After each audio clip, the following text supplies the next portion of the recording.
As I mentioned earlier, there's a Q&A.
made a substitution.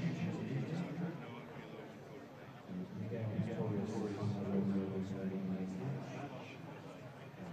Alcohol has been brought towards the south, so Somerset has made an injury substitution.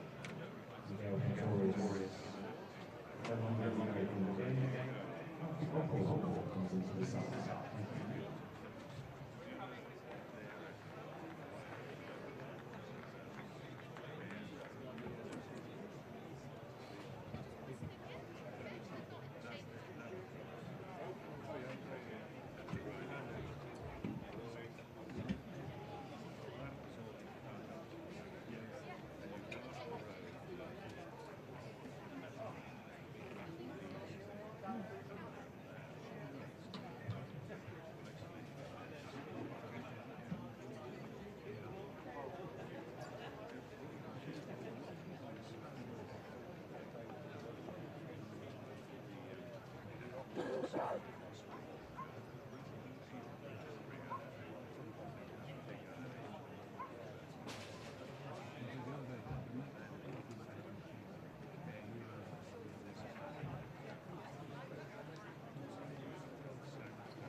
Please welcome match umpires Nigel Long and David Mills.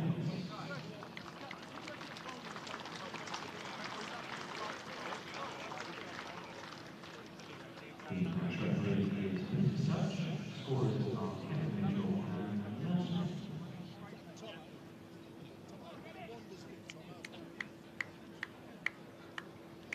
Laid out by Captain Craig Rose, Somerset. A very good morning to you. Welcome to the Cooper Associates County Ground as the umpires and players emerge from the Andy Caddick Pavilion. The overnight situation tilted in Warwickshire's favour, one feels, 92 for 2 in reply to Somerset's 208 all out. And the other piece of bad news for Somerset is that Miguel Pretorius is injured and is out of the rest of the match. There's a substitute for him. We've just seen him out in the middle, getting ready, Alfie Ogborn. We don't yet know the nature of Pretorius' injury, but we will bring it to you as soon as we can. I'm Stephen Lamb, and alongside, delighted to have Vic Marks for company. Morning, Vic. Good morning, Stephen. Yeah, I wasn't here yesterday, but I was obviously keeping an eye on things. Bit of an injury bombshell. Well, actually, we don't want to blow, but we were watching. What's Alfie Ogborn doing out there in his whites? And then we spotted that he was marking out his run, and so we knew there was something afoot. But we've got confirmation that he's now allowed. They've had to go to the match referee, who I also bumped into as I walked in, which was Peter Such, the old England off spinner. I said, well, it's a very peaceful time for you normally, isn't it? He said, well, he's already had to make one decision whether to permit the substitute. So Alfie Ogborn is back in the team. And the other thing that happened yesterday when I was not here and just keeping up to date with the score, and I saw Webster getting 4 wickets. Webster bowls off breaks as well as seamers. I thought, hello. It's spinning at Taunton, but I gather that's a slight exaggeration. He was bowling seamers. He got his 4 wickets with his seamers. He was bowling a heavy ball yesterday. Right. It was a great spell, actually, either side of lunch. Just the one spell he bowled in the entire innings. 8 overs for those 4 wickets. Standout. Here's Jake Ball, first ball of the morning. That's a good carry, isn't it, for the first ball of the morning? It's been a little bit variable, the carry, particularly at the other end. Right. The odd delivery has kept low. There. Jake Ball took one of the 2 wickets that have fallen yesterday evening. Nice catch by Craig Overton at second slip. That was Alex Davis. And at 14 for 2, Warwickshire, you thought, well, maybe the wickets are going to continue to fall. But that didn't turn out to be the case yesterday evening. Good stand being resumed this morning between Sam Hain and Dan Mosley on identical individual tallies of 37. They batted very sensibly yesterday evening.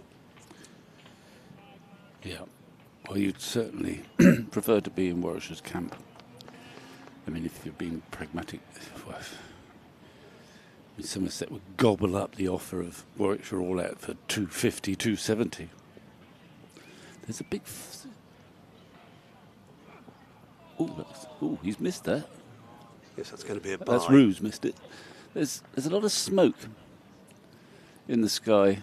Could that be a train? It could be a train, actually. It could be one of the sort of holiday trains puffing its way towards, I don't know, Minehead, perhaps. It's got a bit of a funnel look about it. Well, there's a lot of smoke coming up. I hope it is a train, but it is moving. I think it is a train, old steam train. Flying Scotsman, perhaps? Well, possibly. Occasionally makes an appearance in these parts. Does it? Yeah, well, there is a sort of recreational, sort of possibly weekend train that poodles up through the Exmoor and Quantox and round there, isn't there? I think so. Probably. There's also... But it's moving very slowly, but it is moving. I think it must be a train. And we await confirmation, but I'm increasingly confident. Yep, it has the manner of train smoke. No need to play that for Sam Hain. Caution personified as we edged towards stumps yesterday evening, Sam Hain. Well, that's the only bit of the game I saw on the stream, and he looked like he didn't miss a ball, really. He looked very composed. He looked like a man in form, full of patience as well, just tucking it off his legs beautifully. Yeah, again, that didn't need to be played. Started off outside off stump, moved slightly further away. Jake Ball bowled well in with the new ball yesterday from the same end, the river end. Well, against the odds almost. Sometimes I get drawn to the speed gun. He's the quickest of the Somerset bowlers. Not that pace is everything, but he is the quickest of the Somerset bowlers in this team. Straight approach. And again, the effort slightly wasted as the line wasn't quite right, but tidy first over from Jake Ball. 93 for 2. Well, it's going to be the 2 senior pacemen in operation, because Craig Overton, captain, of course, in this game, ripping off his shirt, had a terrific game at Trent Bridge. He's actually performed very well as captain. He scored a lot of runs, not yesterday, but as captain. And he seems to quite relish having that responsibility. He's done it quite a bit this season, a bit last season. But he's got his team, well, he hasn't got them there, but Somerset are in a bit of a hole, and they could do with a magical session. Yeah, he was one of Webster's victims yesterday, Craig Overton, caught at backward point for just 2. Thomas Rue, Archie Vaughan, Craig Overton and Jack Leach in a row, all victims of Beau Webster in that spell.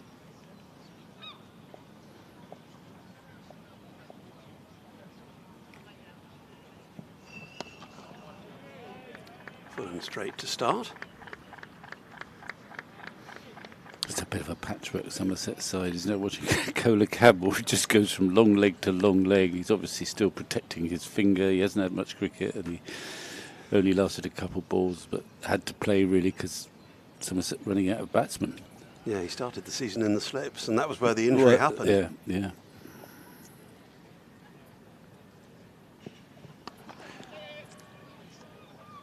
It's just wide enough of Josh Shaw at mid-off to take a single. So Moseley is underway. First run of the morning off the bat.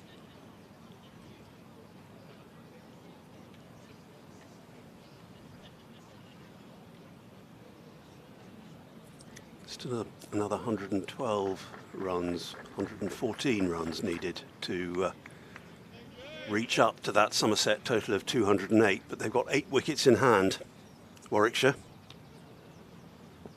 So they would be fancying their chances of a first innings lead. Absolutely. I think it's a day, unless something extraordinary happens, where I'd want to get Leach on pretty early to give him a better chance before the batsman really settled. It obviously hasn't turned very much, but there's just a smidgen of help there. And I just think if wickets don't fall in the first half an hour, I'd get him on before the batsmen are starting to make hay. But then I always like to get the spinner on quite early just to see what happens, really. Just to check it out. We saw one turn yesterday evening from Jack. Yeah. I think the fact that Somerset opted to bat first suggests that they think it could be helpful later in the game, although wickets have seldom really deteriorated much here at Taunton. He's just in that corridor, but he's angry at himself that he hasn't. This is the time where you want to engage the batsmen while they're still settling in, get them prodding at something that they might nick. He hasn't quite got it straight enough to make them play. And Hayne is one of those batsmen I think he was quite happy to let it go by and quite happy to set himself for a really long innings in what we now regard as a old-fashioned way. That's better. Yeah. And he hurried into the defensive stroke. Cola Campbell, he began life this over in front of the James Hildreth stand, those of you who are familiar with Taunton. He then went over to the Colin Atkinson Pavilion, and now he's working his way. He's lapping the ground at a rate of one every 4 minutes with every over. He's coming down to long leg, kind of to the right of the Triscothic Pavilion. Once they take a single, he's got to go all the way round to the other scoreboard. The tour of the pavilions. It's about a total journey of about 800 yards, I should think. Yeah, he's settled at long leg for the moment. Here is Jake Ball.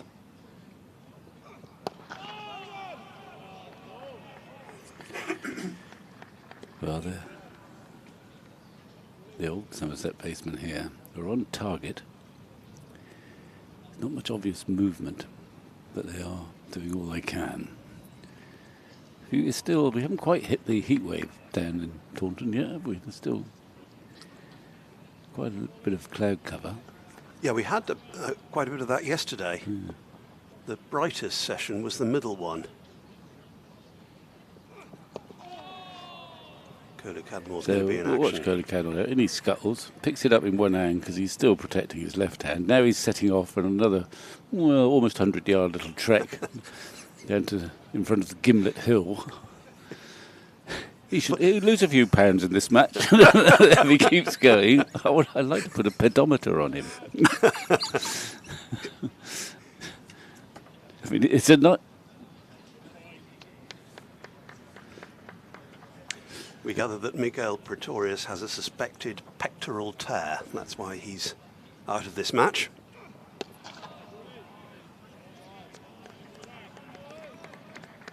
They really haven't had the best of luck, have they? With amazing number of injuries, and they're all sort of, they're all different. But a lot of hand injuries from various routes. I mean, obviously, I can remember watching Coda Cadmore, Chelmsford, I think, wasn't it? It was very cold. He caught a brilliant slip catch. It was really travelling, but that damaged his hand.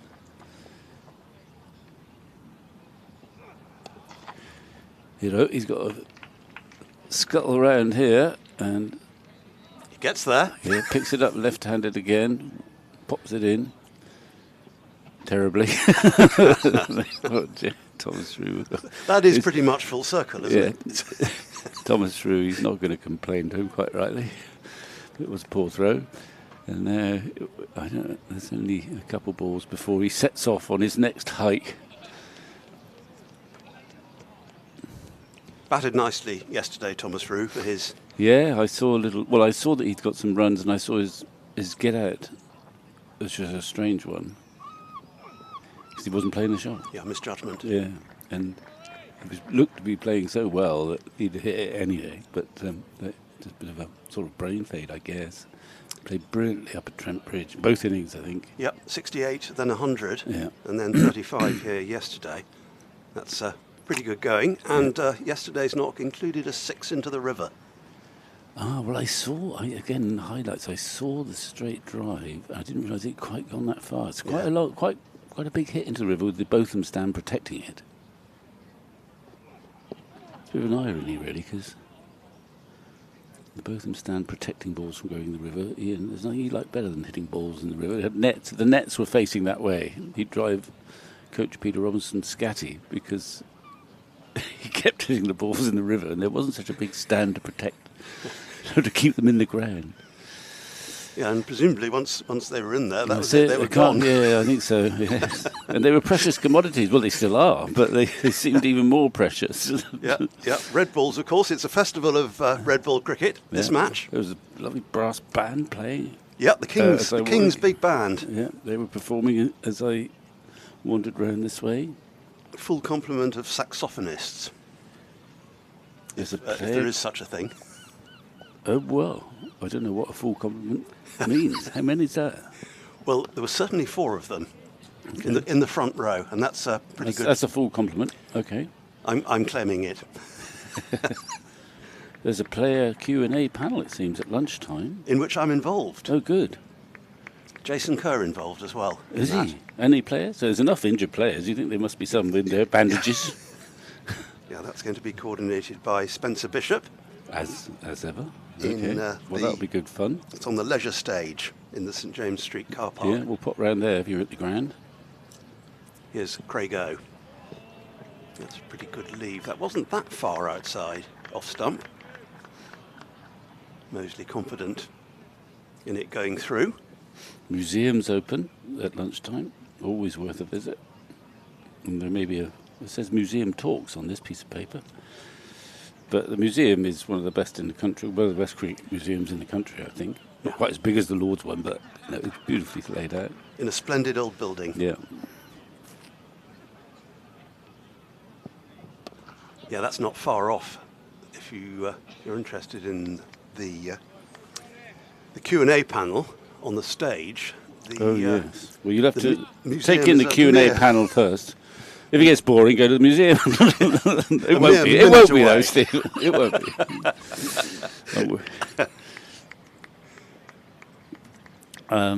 No, it'd be interesting to chat about it, actually, because red ball cricket, there was no white ball cricket when we started watching. No. Well, we played one-day cricket with a red ball, obviously. Yep. I'm just trying to think. Why? See, I suppose I'm so old now. I played white ball cricket for England. When the identifying thing is, if you wore coloured clothing, you played with a white ball in Australia and overseas. Certainly overseas, I think, but certainly in Australia. Kerry Packer. Post Kerry Packer. It's a good shot. Yeah, at least a couple here. It might go all the way. It's a long boundary out there. You'll do well to stop it. Oh, he saved one run. Beautifully timed though, and it scuds away on this outfield. Outfield looks fantastic. And both these players, they're just waiting their time. Somerset bowled perfectly well, but there's no movement on offer. And Hayne, to no one's surprise, is just biding his time. What's the correct pronunciation? Moseley, as in the Birmingham suburb. Yes. Because I got it wrong a couple of times yesterday. Moseley. Well, Moseley has got more of a reputation as a dasher, but he's played very sedately so far. Tucked away down to long leg. And guess who's down there? Well, it's Kola Cabor.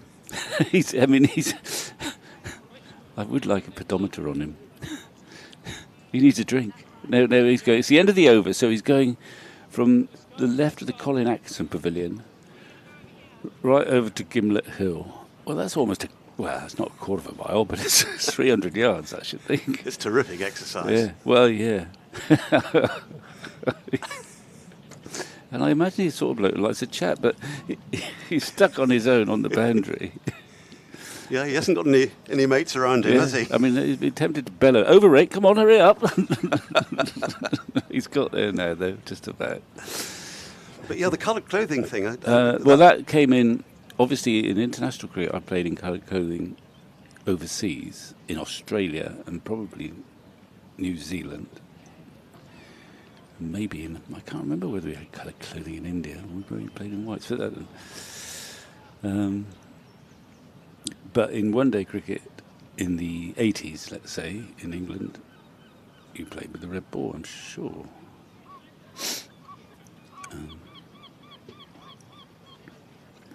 Yeah, well, I just go back into black and white TV. Just about, that was 68, 69. Yeah. And the camera was only at one end. Oh, yeah, I know.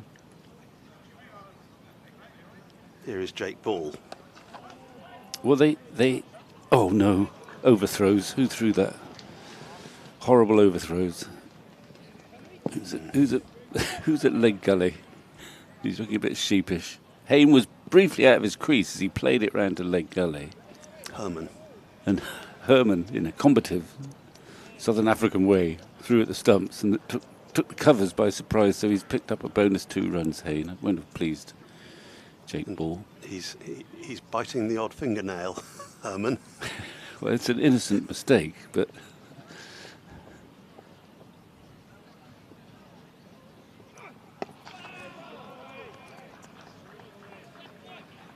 Well, that's right. The camera was just at one end. And in a way, it was a policy decision, because I remember watching that.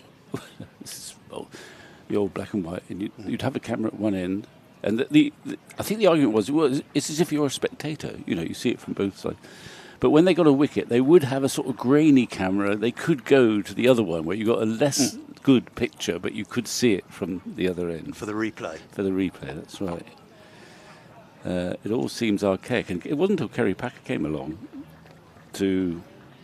well, not just, but once the Packer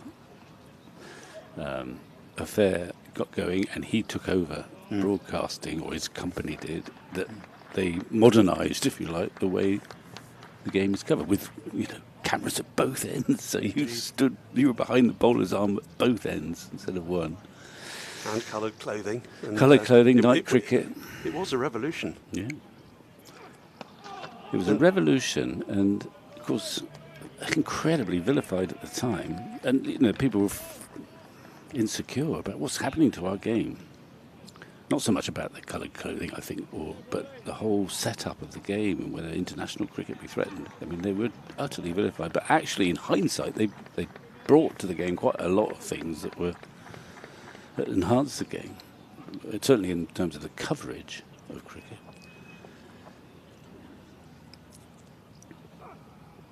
And in terms of payment to the players. Yeah, there was. I mean, it wasn't for the top players, especially.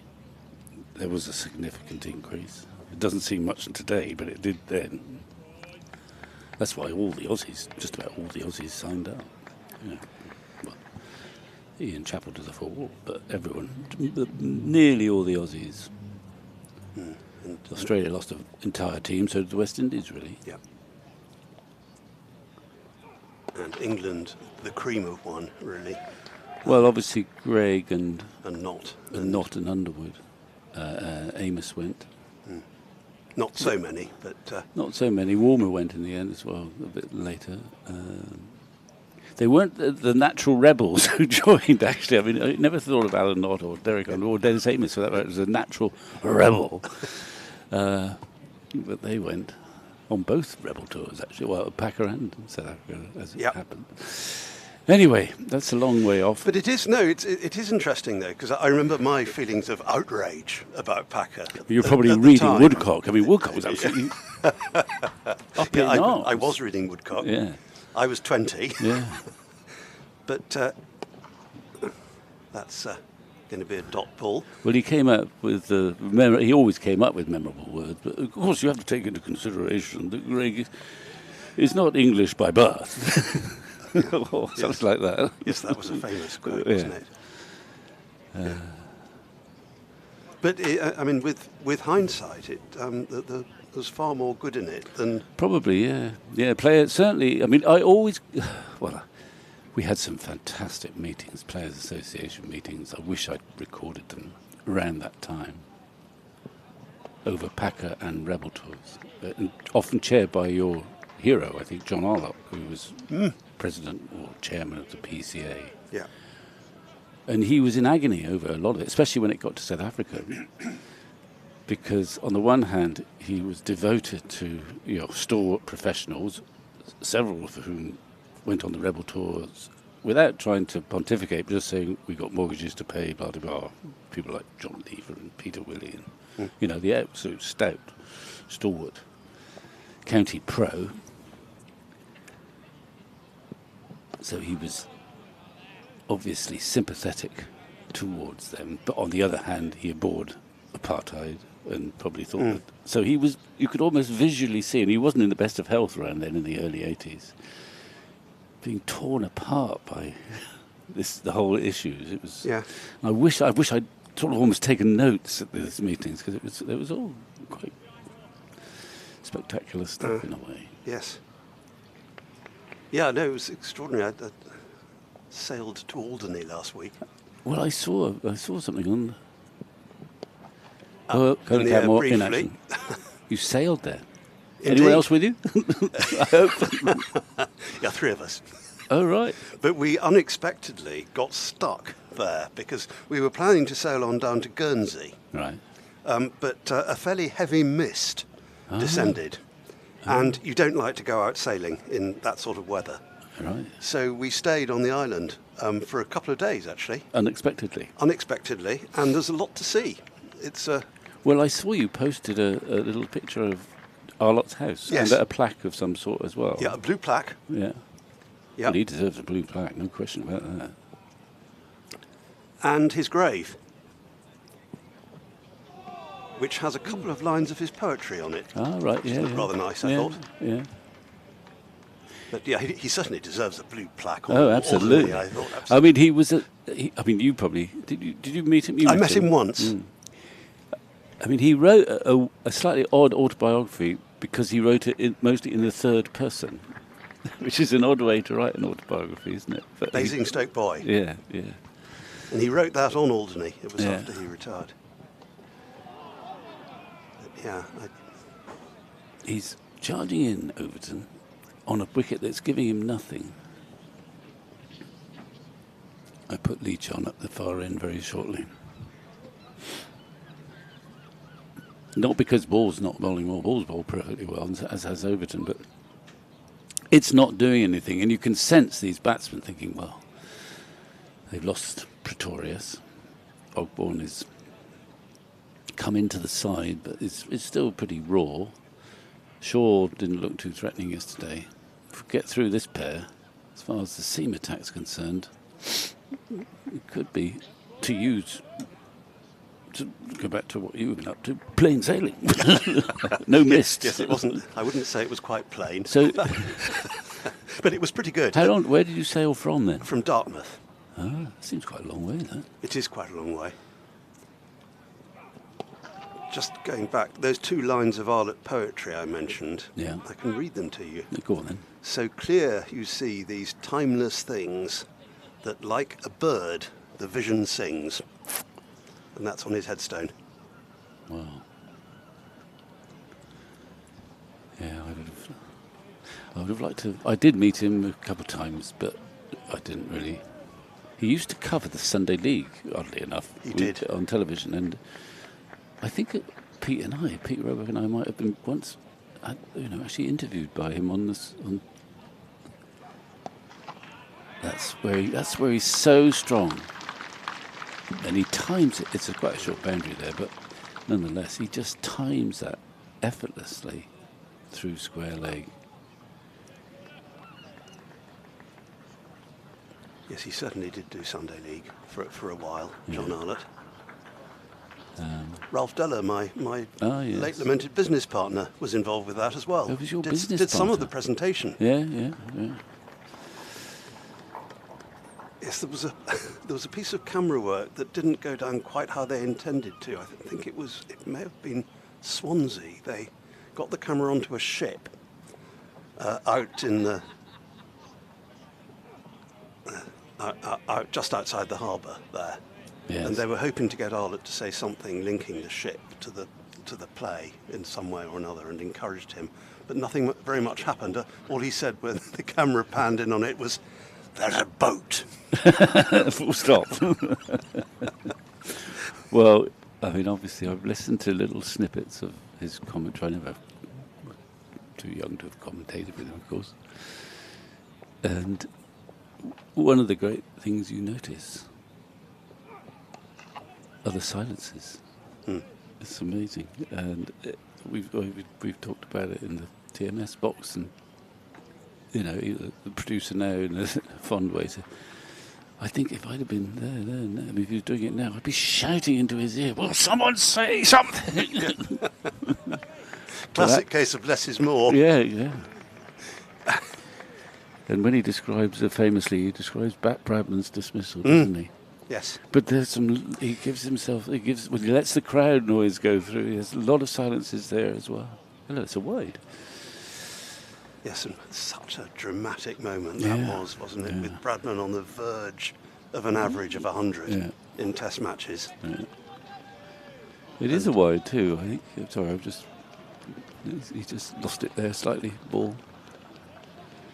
It's less than 100 behind now, Warwickshire. Well, what is alarming is not. I mean, this pair have bowled perfectly well,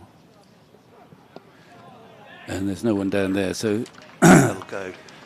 he's going to pick up 2 boundaries in this over, one off the edge, but a sort of educated edge, really. He may even have opened the face. That would trigger me into saying he's got 52, Sam Hain, from 113 balls. That's a sort of an old batsman's rate. Very valuable, though. I mean, there's so much time left in this game. Warwickshire sense a pitch that is docile, an attack that is not at full strength. They hold all the cards at the moment.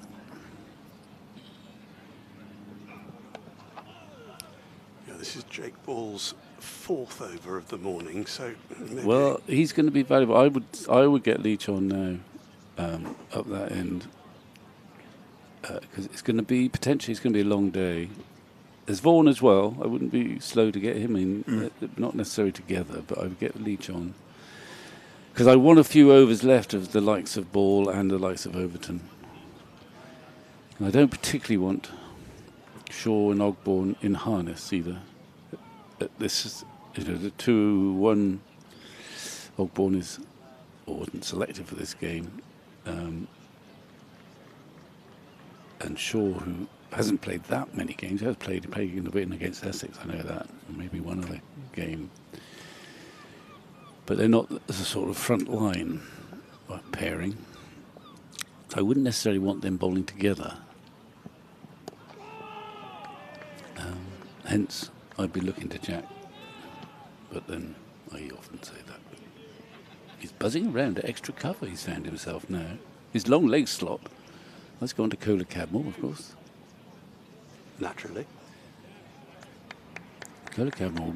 His life would be slightly easier if had two batsmen batting the same way round.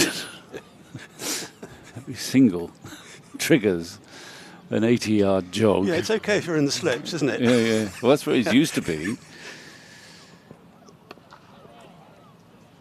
Yeah, he's got a bandage on that finger stroke thumb, which he's protecting. Must be his left hand, isn't it, where he's been fielding. It's gone very grey. He's done well to play, actually, because he's obviously not 100% fit. But they're running out of men. Yeah, there's a very heavy grey cloud right over the ground at the moment. If it was 5:30, they'd be getting their light meters out. That's beautifully driven and clipped. Yeah, the timing was superb. Yeah, I mean, this does look like a Taunton belter at the moment. Slightly over pitch, middle leg, and he's just leant on it. Look at this. Mosley. It's ominous, that.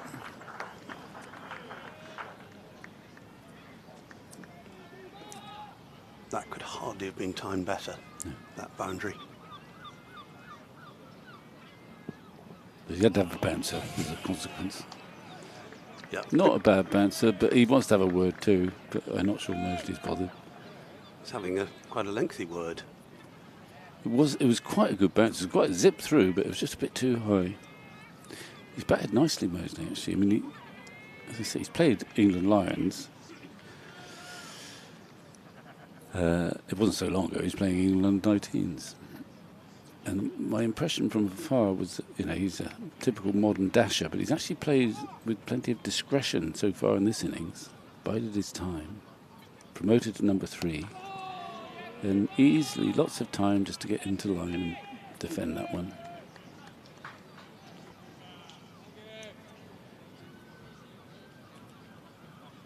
Yeah, the forecast said there was the possibility of showers today.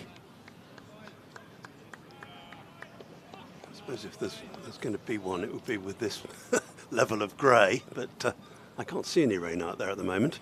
Let's hope it holds off.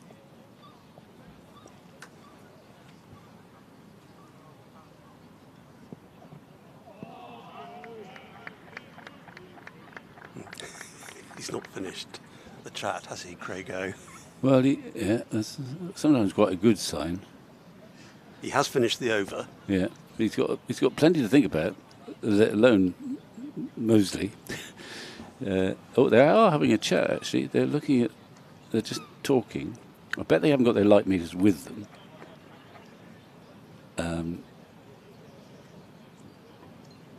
And I don't think they're on the cusp of going off. But they might be saying, perhaps we should get our light meters and just check it out. I don't know. As I say, if this was 5:30, they would be taking the light and thinking, well, I'm not sure we can play in this. It is quite dark. Or they might be discussing, oh dear, they'll be panicking in the back room in the offices. Could you possibly turn the lights on? And the answer is, well, possibly we can. While they consider all this, Okay. I'm going to make way for the splendid podcaster, always look on the bright side of life, Ian Shepherd. Oh, we need someone like that. So whether they've sent messages about the lights, I don't know. But I would think it's dark enough to warrant some artificial light. And then we'll see foreshadows and then we'll all go off. Here's Shep. The lights have been requested. Right, well, there's drama. Will they work today? I'm sure they will. There's been a lot of testing going on. But there's also been quite a lot of nervousness about these lights in recent times. There certainly has. Good morning, Vic. Good morning, everyone. When I walked in the back of the box, the first word I heard you say was ominous, and I share your sentiments. It's pitch is looking increasingly easier to bat on as the game goes on. Yeah, I've been wittering on about I'll get Leach on straight away now and give him a chance, the best chance against the batsman because he's going to do quite a lot of bowling, but better to get him involved early And he is one of our best bowlers, obviously. Yes. And you want a few overs of Overton and Ball in your armoury for later on, because they are very much the frontline pair in this attack. Yeah, if you get them on now with Warwickshire still 90 in arrears, there's still an outside chance that you can peg them back to something approaching parity. Yeah. The longer you leave it, the longer he's chasing the game. Yeah, so. And if you're Jack, I would have thought, you know that you are likely to have quite a heavy load, but the sooner you get on, you want to start bowling before the batsmen really feel they're in clover and free and loose. Look at that, the lovely shot. He really is a sort of old-fashioned stylist, really, doesn't he? He's patient. He just times it. Both players have timed the ball beautifully without trying to hit it too hard. And just going back to Jack, you still want a bit of hardness in that ball as Yeah, well. yeah, You don't want to be yeah, bowling with a potato. You want to get a bit of bounce out of it. What do you think about this position that Jordan Herman's been put in then? At a sort of a well, he does deep whip. backward leg He gully? does sort of. He's very adept. He hits balls on middle and off almost through square leg, and he seems to do it without risk. But I don't know whether he ever does it in the air.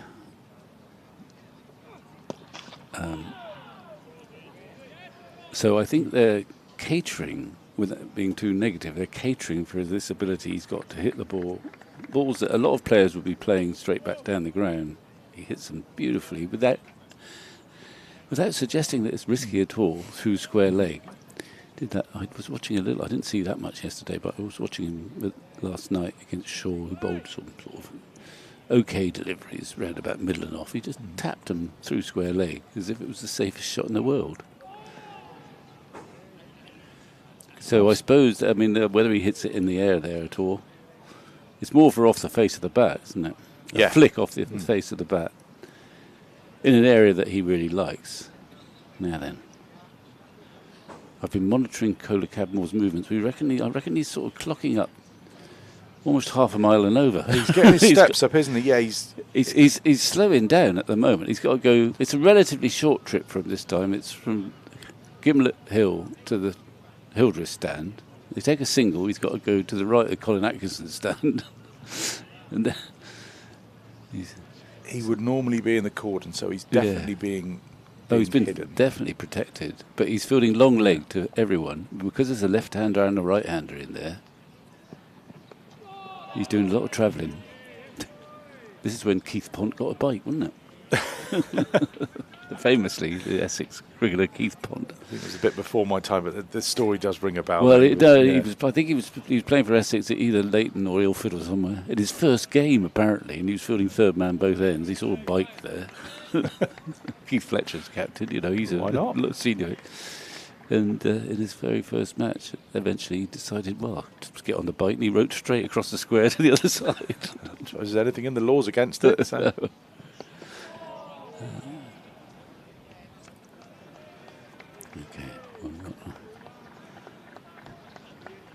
Alert for the lights, possibly at the end of this over, we think. Yeah, this is a hold your breath moment. We've just been told on our ear that the floodlights are going to be coming on at the end of the over.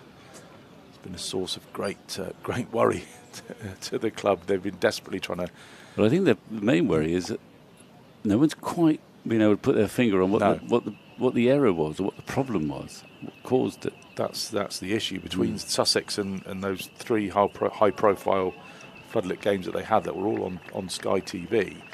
They had all sorts of electricians in and trying to diagnose the fault, and it's one of those where nobody's quite sure. Everything looks like it should be working. So I think the favourite theory now is there's an extra load on the grid somewhere else, maybe from all the building work that's been going on near Firepool is maybe draining more than 10 o'clock at night sometimes. Maybe they're all working late. It's Craig Overton again, bowled unchanged this morning.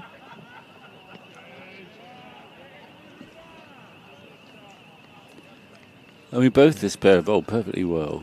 The odd loose delivery, but not very many. But it just hasn't moved. And they both played with discretion, but they barely missed a ball. Yeah, I don't think there's been a Can't remember a chance being created, can you? There's nothing, No. not very many plays are missed. It's not to say they bowl badly, it's just... No, they just hasn't found any nasty movement. There's a decent amount of pace in the pitch, but as you say, but if you can't get it off the straight, you kind of feel in your bones it's going to be a long day as a bowling side. Well, I mean, I think there's some expectation that it might help the spinners, but I think we should find out. Yeah, well, hopefully we do find out sooner rather than later. And this pair, I think, well, especially an experienced player like Hayne knows that we just get through Overton and Ball, and then it's like to get against the seamers. Oh, look, the lights spring into action with wonderful efficiency. And it has lightened up the ground, although they always say if you can see 4 shadows from one figure, then the light is still poor. I've never understood why they think that. But actually you can see 4 shadows from every field. Look at backward point there. It's on its own there. Yeah. There are 4 shadows going out there, but I can't believe the light is the problem. But these lights are creating those shadows. Change of bowling then from the river end. Josh Shaw is going to take up the attack. I'm disappointed. It's Jack's end. It is Jack's end, which that kind of then leads you to think that we're probably going to see 4 or 5 overs of Shaw, which makes it another 10 overs before we see Jack Leach. Yeah.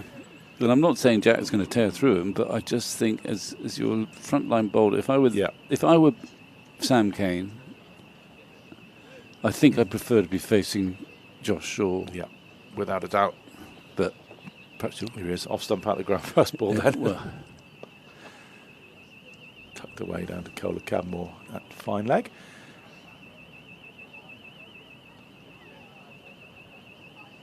There's a car alarm going off somewhere, which is going right through my eardrums in the effects microphone. I've got it there.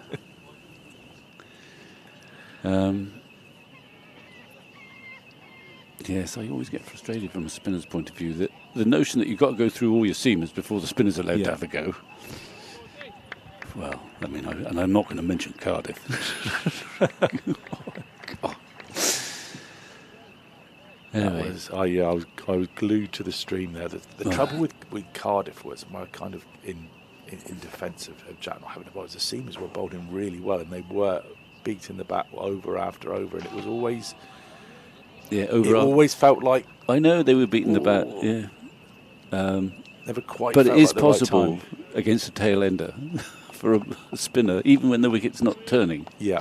How does Jack get most of his... How do the lead left arm spinners get most of their wickets? They get most of their wickets nowadays essentially from straight balls that people take miss, on the front pad, especially tail enders, curiously. Yeah.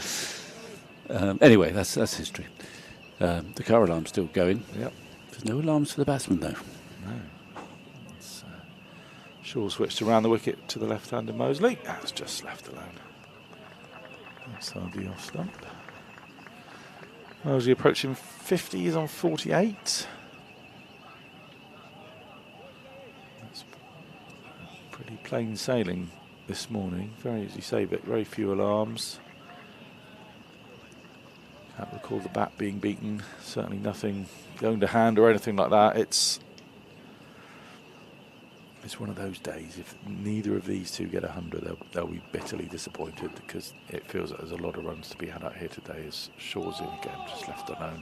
Just a little shuffle from Mosley there down the pitch, even though he left it in the end.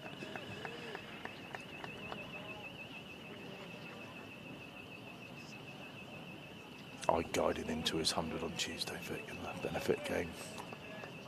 Who did you go to? Josh Shaw.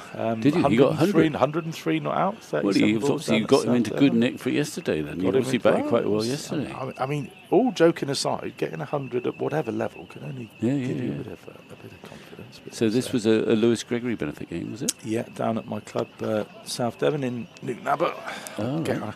The injury crisis was so bad that I was pressed into guesting with Somerset. I'm amazed. Which I injured my back, which is why I'm not playing today. But yeah, Oh, good. And was it enjoyed by all? And Yeah, I mean, it was nice the weather was a little bit iffy, so I think a few people might not have made the journey from afar, but I think we did very well. I think Jolly we turned good. a decent profit, and a good day was had by all. And credit to the likes of Tom Abel and Tom Kohler-Cadmer, who came down to speak at the lunch and sign a few autographs, even though they weren't able to play, which was very Well, that's very gratefully received.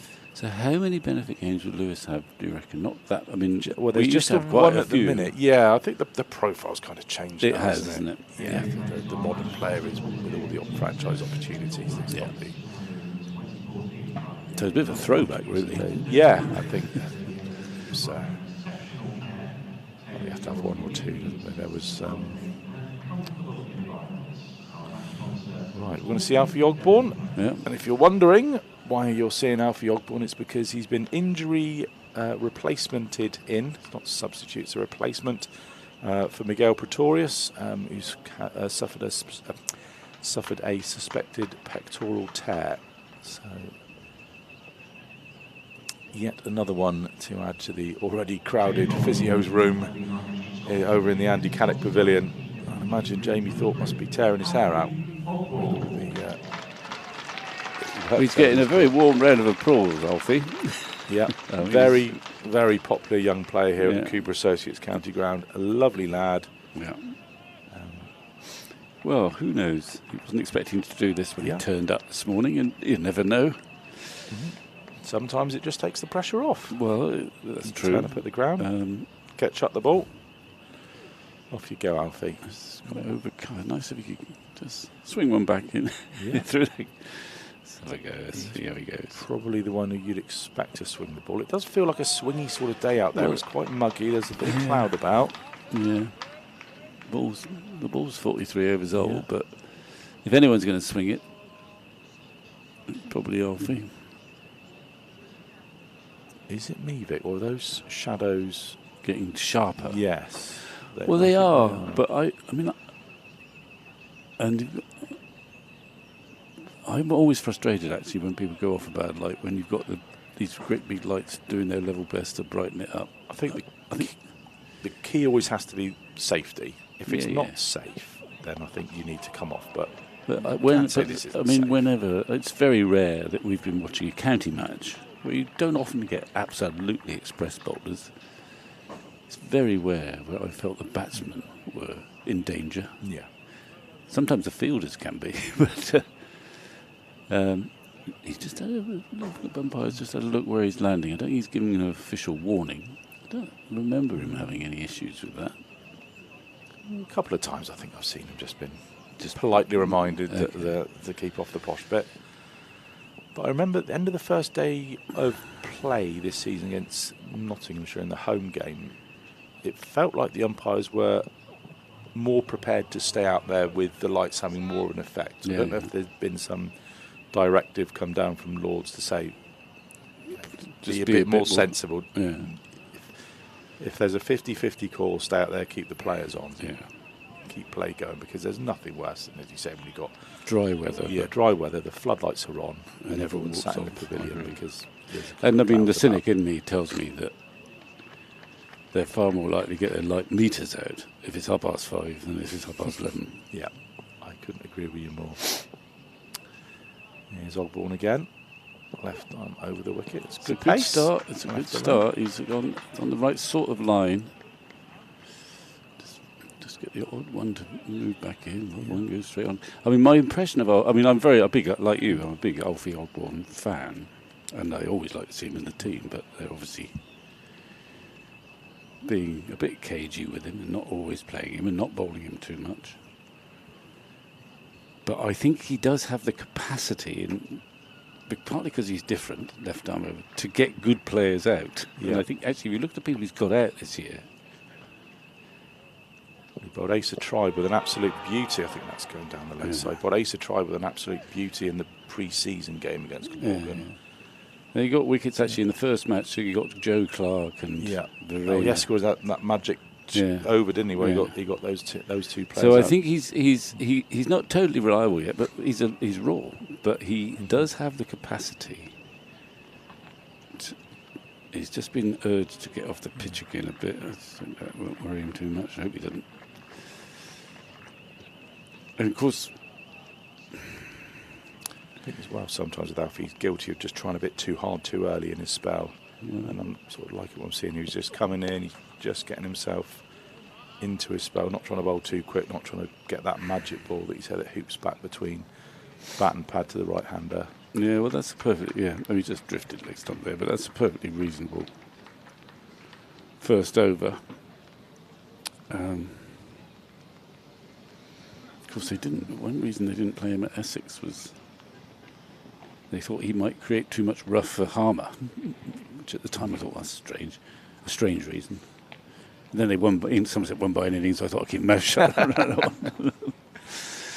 I think it might be to do with his management as well. He played. I think he. Well, it was only the second game of the season, wasn't it? But I think no. But I was given that reason because I was puzzled, and they said, "Well, footmarks for Harmer."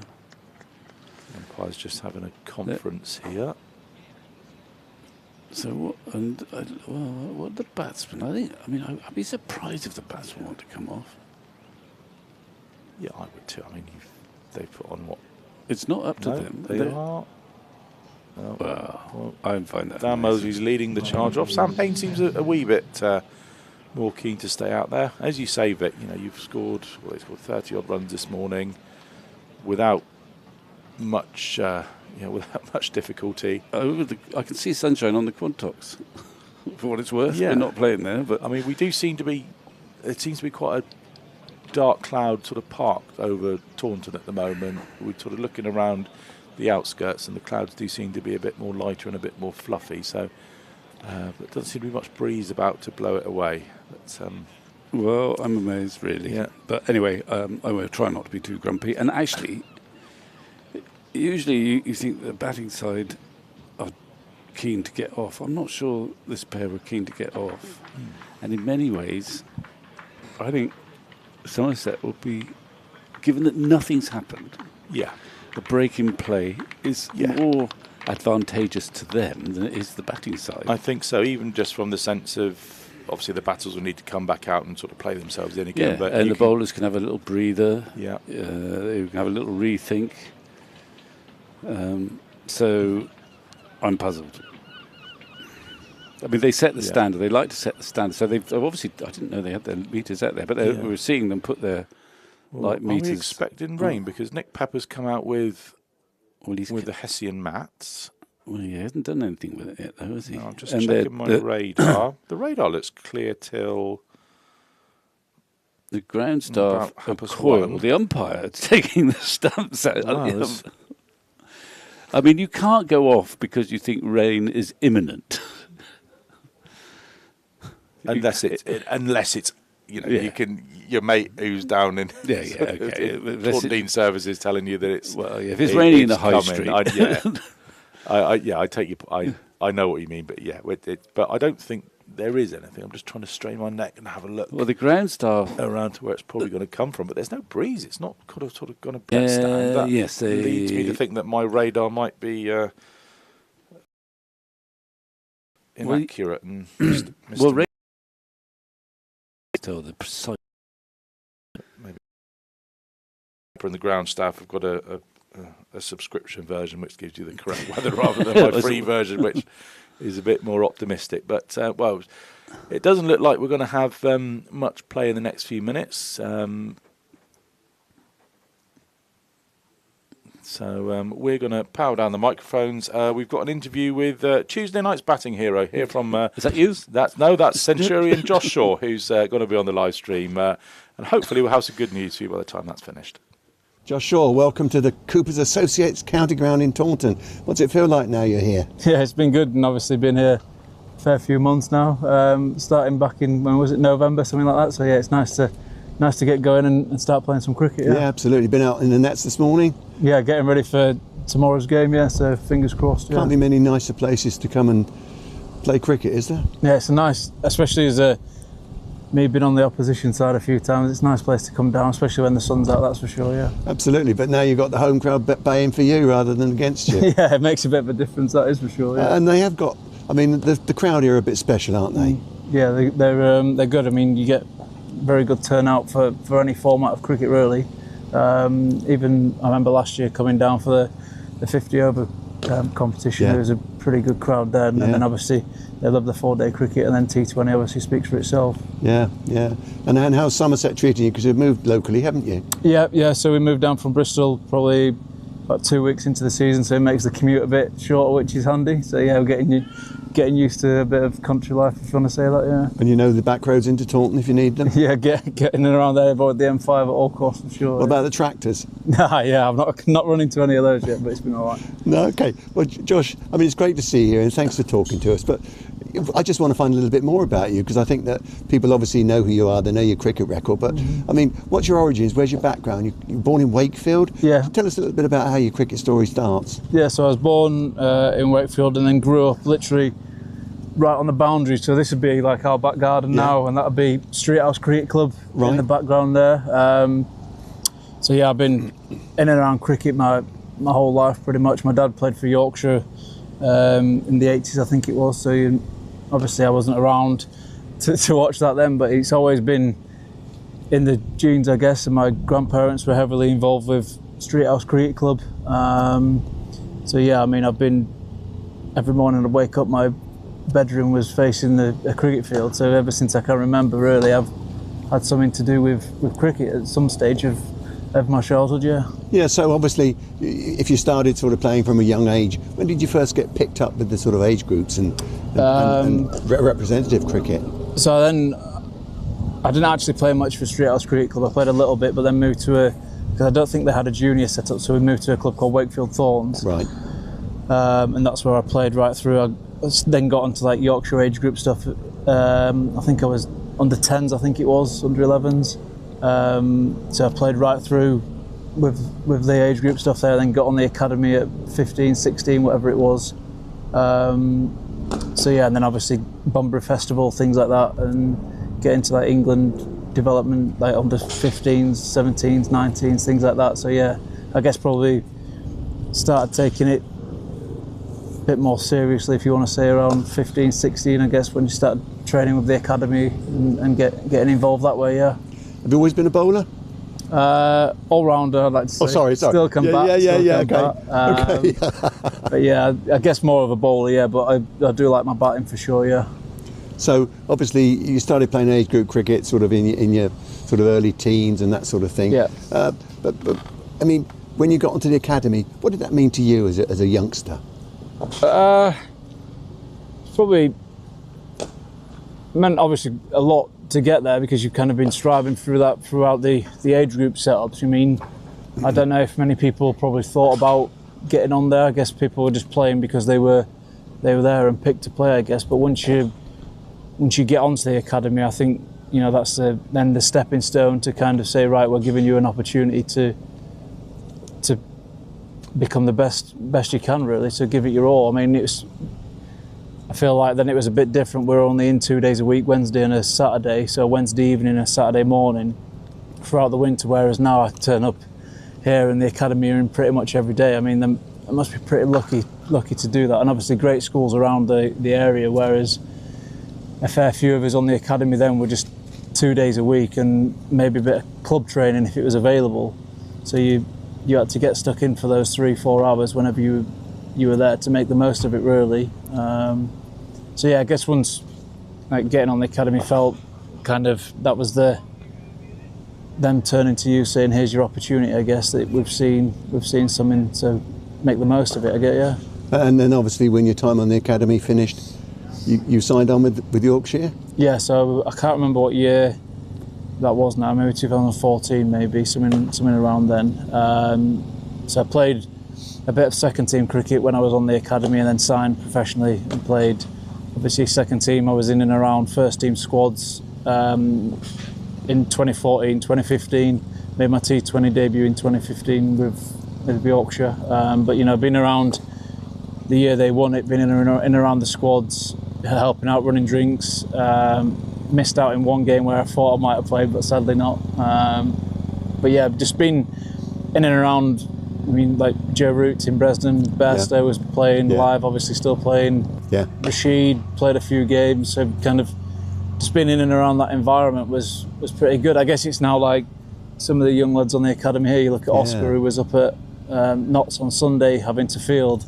They'll probably remember that forever. That'll be one of his first memories almost of first team cricket, being there, having to field the whole day, helping the team out. It's things that you don't really forget, for sure. And you obviously talked about T20 cricket, but the Championship is probably the pinnacle of cricket, isn't it? Yeah, I believe so. Yeah, I think it's the hardest format of cricket, not just on your body, but to win a game of cricket. I mean, you can quite easily slip away for one session and lose it. So you've got to be fully focused for 4 days to get the right outcome. And obviously sometimes that doesn't quite happen. Obviously heavy draws in the game and defeats or whatnot.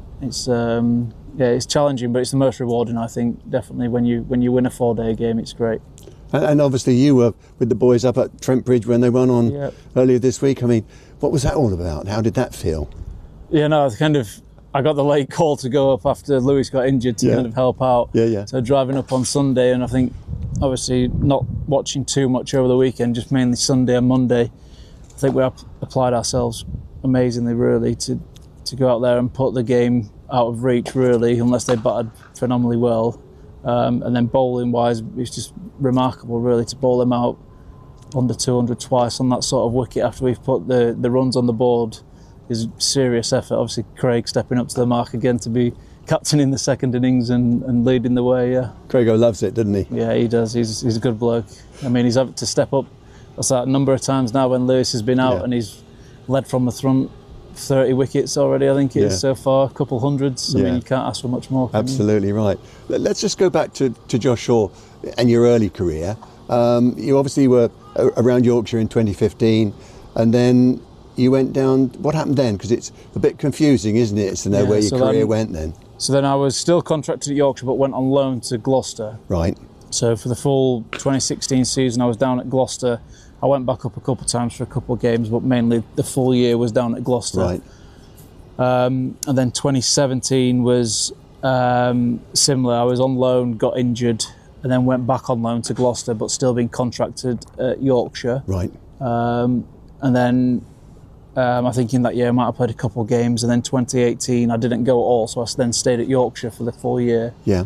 And then played a few championship games in that period, I think it was. And then 2019 was the year I finally signed for Gloucester after being down there for however many years, basically. So I went on loan again at the start of the year and then finally signed at the back end. So I was 3 loan spells, but still contracted at Yorkshire until 2019. Okay. So yeah, very confusing, but I was contracted at Yorkshire, but basically on loan until 2019 for 3 years pretty much. And you must have liked Gloucestershire, and Gloucestershire must have liked you because you got a contract there. Yeah, I mean, I've worked. So the coach was Richard Dawson, who was he worked with us through like England age group stuff, and then he came to Yorkshire and was my second team coach in 2014, I think it was. And then I think kind of going into that winter of 2016, I think he just, on the off chance, asked if they had any bowlers for who they would be happy to send out on loan, and Yorkshire put me forward or whatever it was, I don't know. I guess I just got quite lucky that it was me that was chosen to go down there and get some experience of first team cricket. I ended up playing quite a lot of cricket that summer. I think it was like 16 championship games pretty much I ended up playing. Yeah. And yeah, I mean, I went great with Dawes now, and Ian Harvey, who was there, the assistant coach at the time. Yeah. I think I had a great relationship with them when I was there, and they obviously were there until 2020, I think it was. So I spent a lot of time with those guys, and I think they certainly got the best out of me.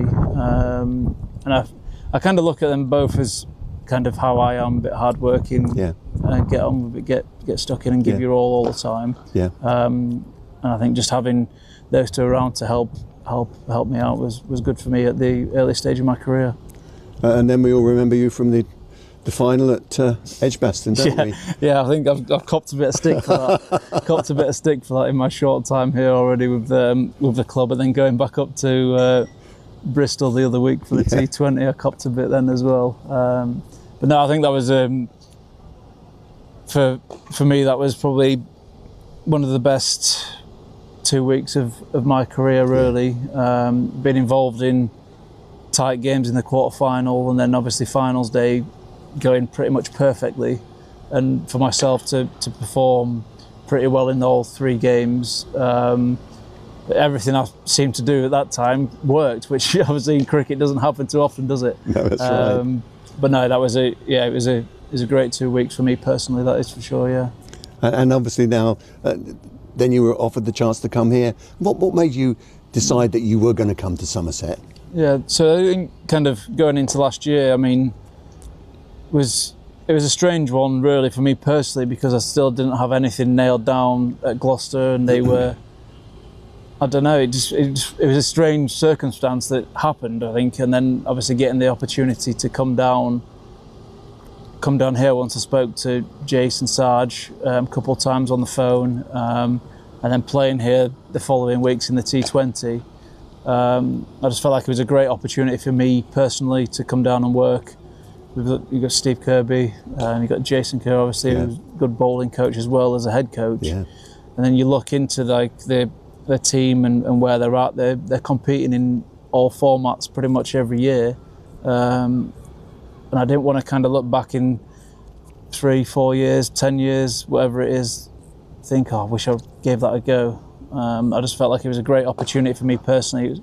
It's going to be hard work getting in teams and playing regularly, but if you're doing the right things and performing whenever you get a chance, you should be there or thereabouts. I knew it was going to be hard work when I came, kind of thinking about it even last summer, but it's something I've really enjoyed. I've only played 1 championship game so far, but I feel like I've performed quite well in that, and everything I'm doing feels like I'm going in the right direction in my career, which is good. And then obviously the T20 stuff this year has not quite gone to plan with a very different team to what Somerset are used to.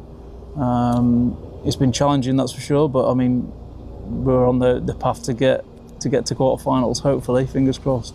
And you've linked up with Curbs. Yeah. I mean, a bit of a strange combination, because he's done the same as absolutely. I've copied him. Yorkshire, Gloucester, now Somerset. We'll be hated everywhere we go, I think. But no, it's.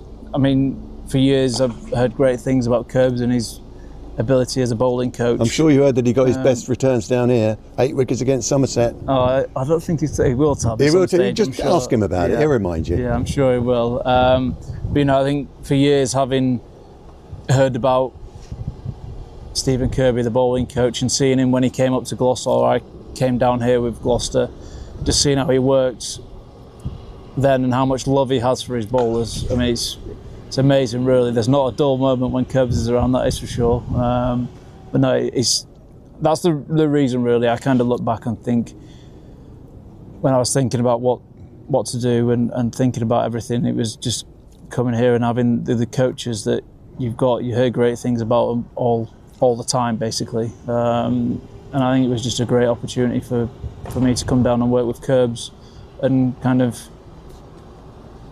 I don't know, kickstart my career. I don't know if that's the right words or not, I don't know, but I feel like, he's helped a lot in my short period at the club so far, that is for sure, yeah. Brilliant. Now, obviously, you've got a T20 medal in your pocket. Yeah. You've been on the fringe of having a championship winners medal. You missed out on that. Yeah. But what do you think here? I mean, is this going to be a big chance to come and get a championship medal here, do we think? I mean, we're certainly in the right division for a start, yeah. But no, I think the way we've performed this year in 4-day cricket has been amazing. I think pretty much every game we've played, we've been in a position to win that game. Whether it's weather that stopped us against Sussex a couple of weeks ago before the T20s, and then obviously the 2 we have lost, we've still been in great positions in those games to actually go on and win them. Sadly, we didn't quite do that. But I think the way we're playing and how everyone's pulling together, we've had injuries in the 4-day stuff as well as the T20, but everyone seems to put their hand up when it needs to be done. And I think we're in a great position going into this week into Warwickshire. We're obviously, I think it's halfway in the championship season now, and we're in a great position. So obviously get through one more game and then 6 at the very end. But yeah, fingers crossed we can get the championship medal for sure. Yeah, that'd be. I think everybody wants that, not just the players but the supporters as well. Yeah. Brilliant. Thanks, Josh. No problem. Thanks for talking to us. We very much appreciate the time you've given to us. Thank you very much. Thanks ever so. Cheers. Thank Thanks. you.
Welcome back to the Cooper Associates County Ground, and delighted to say that we've got some more cricket for you after a rain delay, or bad light initially, but it transpired that it was going to be a rain break as well. It's still very grey. The floodlights are still on.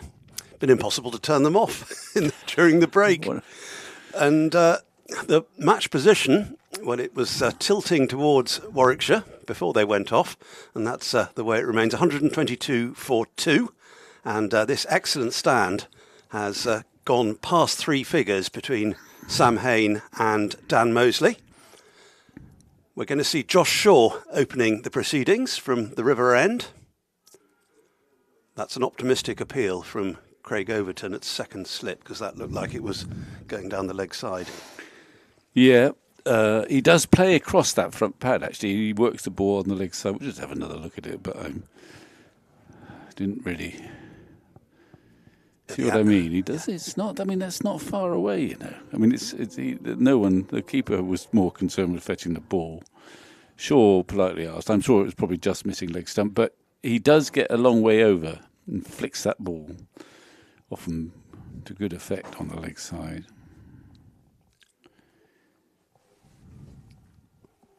Another appeal. Well, yeah, a semi-appeal, but he didn't hit it. I mean, that didn't happen before the break. We were very grumpy when they went off a bad light, but we love to sort of concede that within about 5 or 10 minutes it was raining quite hard. So we could hear it pattering on the roof, yeah, which is always a sign that it's getting heavy. Any grumpiness we apologise for, but hopefully the umpires won't have heard it. But 108 these two have put on, and they've done it pretty circumspectly, but safely. More for Sam Hain, who's marginally the heavier scoring of the two. They've been pretty much neck and neck. Yeah. But he's now just 2 short of his 50. Lunch 1:30 now. Yeah, just a reminder that Somerset have lost Miguel Pretorius to a pectoral tear, and he's been replaced by Alfie Ogborn, who bowled 1 over. Yeah, I guess he'll continue. Yes, he got a talking to from Nigel Long, actually, after just a couple of deliveries about running on the pitch. Yeah. We don't want the replacement unable to bowl. I think you get a couple of warnings. That'll be a single out to deep backward point for Dan Mosley. 1 away from joining Sam Hain in half-century territory.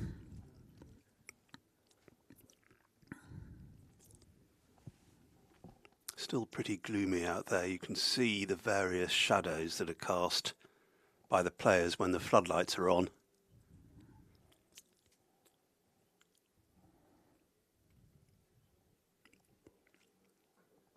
Well bowled and well kept out by Sam Hain. We've got a later lunch than originally planned, half an hour later at 1:30. So hopefully we'll get 50 minutes play in the remainder of this session. I think it'll get better. I suppose we're on the cusp of a heat wave, but haven't quite reached the southwest yet. But I think generally the forecast is not too bad. Jack Leach is warming up a bit. I don't know whether he's going to actually bowl. I was keen to get him on before they went off for bad light. For Sam Hain does for Warwickshire what Tom Abel sort of does for Somerset, really. He's the man who can really play that long innings and be the ballast in the lineup. Yeah, the loss of Tom Abel to injury, I mean, we've been talking about how many they've had, but he was in such good form. Yeah, he's played beautifully in Championship cricket this year, and always playing the situation. Played a couple of match-winning knocks. Seldom played better than he has done this year, and it's such a pity for him and everyone else that he's got this injury. Yeah, I suppose the standout would have been the unbeaten 100 down in Southampton. Yeah. Because there are particular pressures associated with run chases when you're losing wickets at the other end. Yeah. And he was there at the end. Quite a big run chase. I can't remember what the target was, but it was substantial. It is still to be Alfie Ogborn.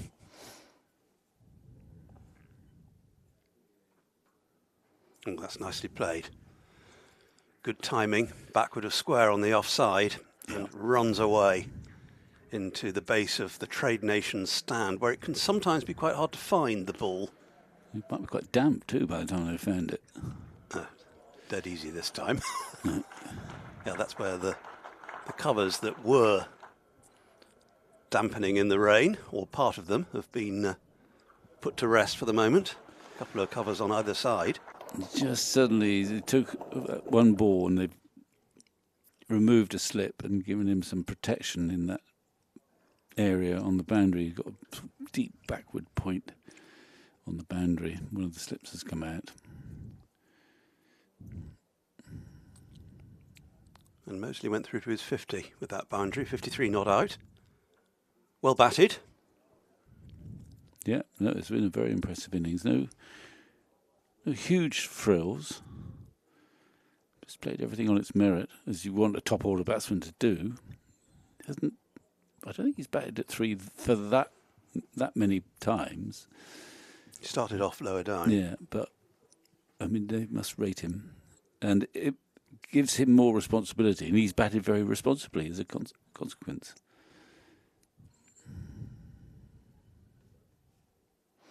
Ogborn in again. Mixture, I fancy, of bat and pad there.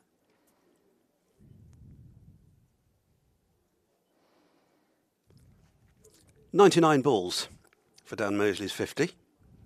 7 boundaries in it. He's actually got there a shade quicker than Sam Hain did.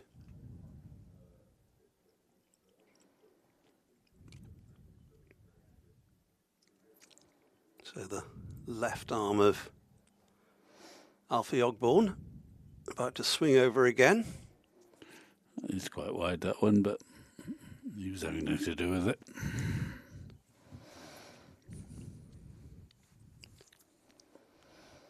Involvement in the game only started this morning. We saw him out there just before the start and wondered what he was doing there initially. Right, marking out his run. we smelled a rat then.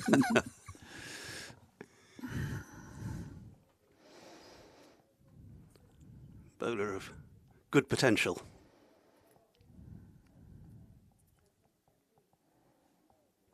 Just a hint of away movement there. No more than that. He can swing the ball, obviously. It's an interesting regulation. They're going to be reviewing it.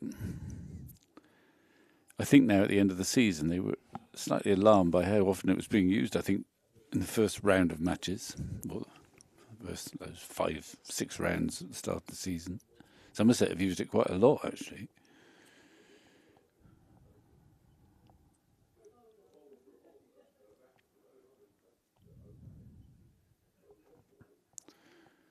So suddenly, Ogborn's come into this game. Will Smead, of course, who drove up from Cardiff to Chelmsford, played some matches. The distant summons. Yeah.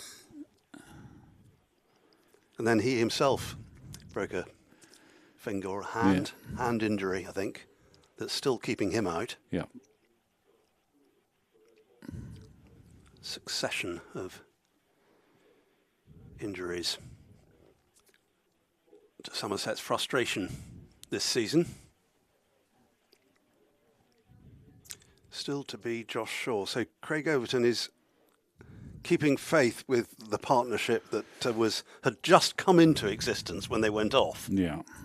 Well, Shaw's bowled pretty well, but I've been aching for just to see whether Leach can get any assistance from what is a pretty docile surface.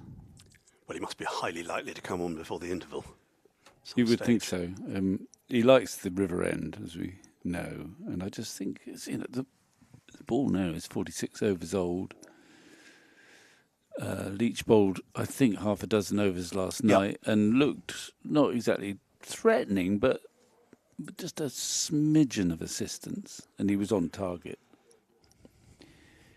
And he warms to his theme, Jack Leach. He likes bowling overs like any good spinner does, I think.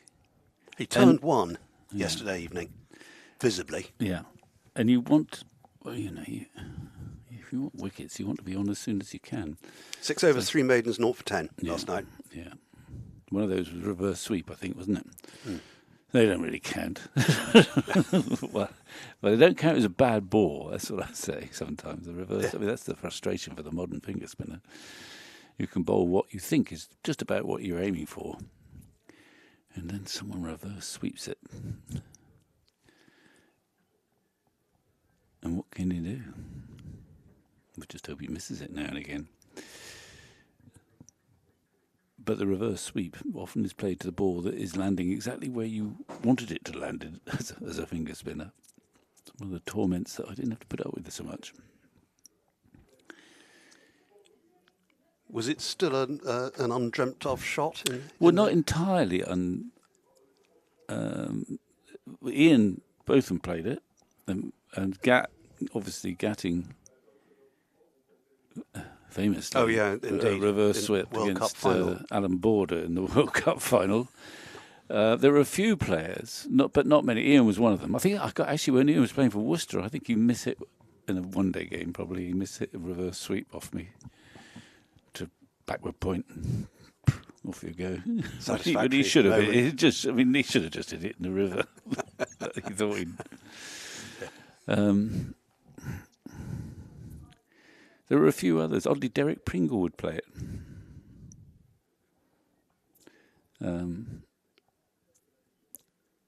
But not many. I mean, they say Mushtaq Mohammed, who I might just have played against, but not much, if ever. He played it quite frequently back in the sort of early 70s. But not everyone. That's by any stretch of the imagination. It was a rarity. There were the a lot of players would. The other thing that they would started to do more frequently with one-day cricket was to kind of hit the ball inside out on the drive. I mean, Viv would do it beautifully, and one or two others would kind of make room so they would come inside out and hit you through, especially in one-day cricket, through or over extra cover. That seemed quite revolutionary at the time. But the majority of players, if you bowled on middle leg off spin, they dutifully hit it on the leg side where you put all your fielders. I mean, amazing now to think that. Why did they do that? I mean, no one else does nowadays. It's amazing. But they did. How the game evolves. Yeah. I remember Mushtaq Mohammed. There were 3 Mohammed brothers. Yeah, and he was one of the younger ones. Well, at least 3. There was middle one? Was Sadiq. Maybe there were more. There was Hanif. Hanif. More, I think. Hanif was the oldest, I think. Yeah. I never saw him. I just missed him. Well, he Here's Ogborn. He would have played. Hanif famously got 499 or something in a first-class match. But he was obviously a phenomenal little player from Pakistan who scored stacks of runs. There was Mushtaq, who was, I think, one of the youngest brothers. Sadiq Mohammed was from Gloucester, who played at Gloucester for a long time. But no, there were probably a couple others tucked away somewhere as well, I think. But Mushtaq was lovely. I mean, I only just played against him, but not only did he improvise as a batsman, but he was a very gifted wrist spinner with a very good googly, I think. Played for Northamptonshire for quite a long time. Played, and you've got him up there. I have. Have a look at his Test record. It'll be pretty substantial. His overall record too. But he bowled leg breaks in an era where there weren't many leg spinners. And I found out about more brothers here as well. There's quite a lot of them. A long list of them. We've mentioned Hanif and Mushtaq and Sadiq. There's also Rais Mohammed, that's another brother. Wazir Mohammed, another brother. And then there's Shoaib Mohammed, a nephew. Yeah, who's relatively recently played for Pakistan. And test matches, I can answer your question. 57 tests. This is Mushtaq. Yes. 3,643 runs at 39, a shade under 40. Yeah, and 79 wickets. Yep. An average of 20 or 29. Be a couple, possibly. No, they're going to be content with one here. Anyway, Mushtaq Mohammed would play occasionally, have in his repertoire the reverse sweep. I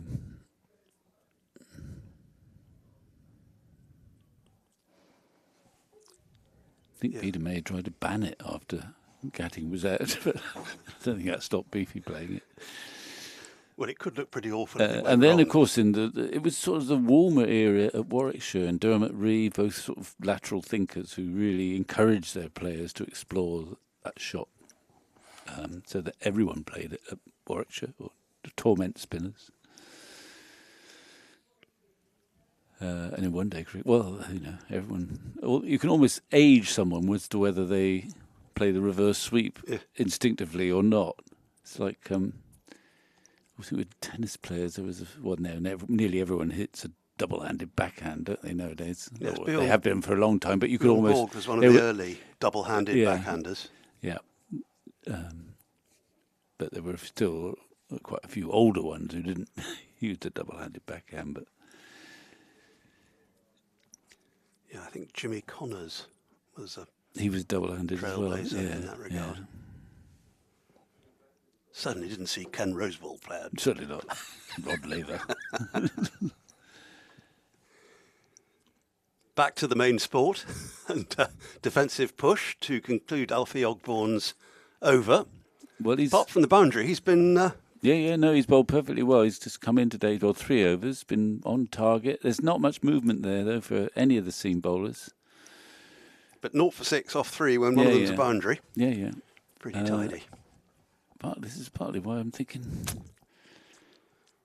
Anyway, I won't say it again, but do you have to go through all the seamers, all 4 of them, before tossing the ball to your finger spinner on a pitch that's doing nothing? And given your finger spinner is an England international with about 130-odd test wickets to his name. Anyway... well, he did go through all of them yesterday evening, Craig Overton, and he's done it again today. But I'm sure it won't be long. Yeah, well, he'll come on, I'm sure, after Shaw, who's bowled 3 respectable overs so far. But Somerset need the old wicket, otherwise it's going to be a very long day. Yes, we've got potentially another 75 overs to get through today after that delay. So it could be after a pretty prompt finish yesterday evening, just after 6. Should be nearer 7, provided the weather holds out, provided the light holds out. Floodlights are still on here. Yeah, the seagulls, what's that to us? They're here early. Yes, there's not as much wind as there was yesterday. Both of the flags hanging limp at the moment, either side of the Andy Caddick Pavilion. Oh, we haven't seen a lot of that from... I think it's the first ball I've seen where the batsman's played and missed. Yeah. Whether it moved, I'm not sure. He did shimmy and then he played a loose drive. And he didn't have the good grace to nick it. Let's have a look. It's quite an inviting delivery. It might have just left him fractionally. In a sense, it's quite a good delivery with a 6-3 field. Plenty of protection there, encouraging the drive. Didn't quite get there. It's not a must-play delivery. Oh, no. He was looking to score off it, but he could have left it easily. He's nicked that one, though. So, obviously, it's very sound not to bowl Leach. And Mosley, he was played a loose shot before, and he's done a second one. That one he's nicked. Rue's got it. They're embracing Shaw. It's been a long time coming. Somerset have a point. Well, that's extraordinary, isn't it? Because you'd have thought he'd have berated himself for the stroke and maybe closed the doors for the rest of the over. But something very similar has brought about his downfall. Well, he batted with great discretion too up until then. For someone who's reputed to be a bit of a dasher, played a very responsible innings, but just lost it. I think that break probably did help Somerset. We thought at the time that they're going so serenely. Here comes Webster now. Oh, 6'6" of him. He's got 4 wickets to his name. He scored a pulsating 100 against Somerset, didn't he, in the T20? He quite likes playing against Somerset, it seems. So he won't be short of confidence as he strides out. And just seeing him alongside Sam Hain. I mean, he makes Sam Hain look a bit of a midget. He's Overton territory, at least. He might be taller than Overton. I think. Anyway, he's having a good season, I fancy. Well, he certainly bowled superbly yesterday. Well, he must have been flattered, surely, a bit. 4 overs for 20 on here is amazing. Well, not necessarily flattered. He must have had odd moments of good fortune to us. But he had Overton caught covered, didn't he? Yeah. Which is a bit of a bonus. Anyway, here he is, on a bit of a high, and certainly having enjoyed playing against Somerset with a white ball and with a red one. But Shaw has the wicket. And here he is, Webster. Tall, rangy Aussie.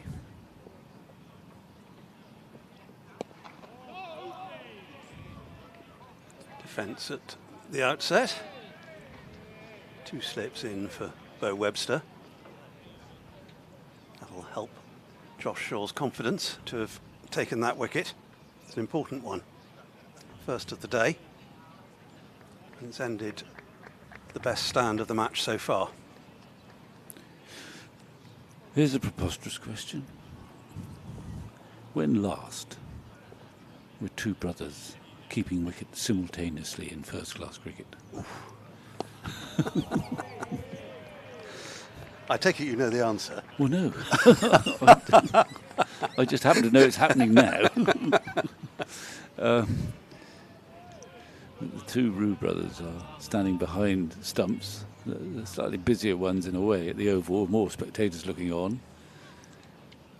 They've probably just gone into lunch at the Oval. We need to get our army of statisticians on to that. Yeah, but how do you find out? Where do you go? Yeah, which book do you look in? Where's Steve Pittard?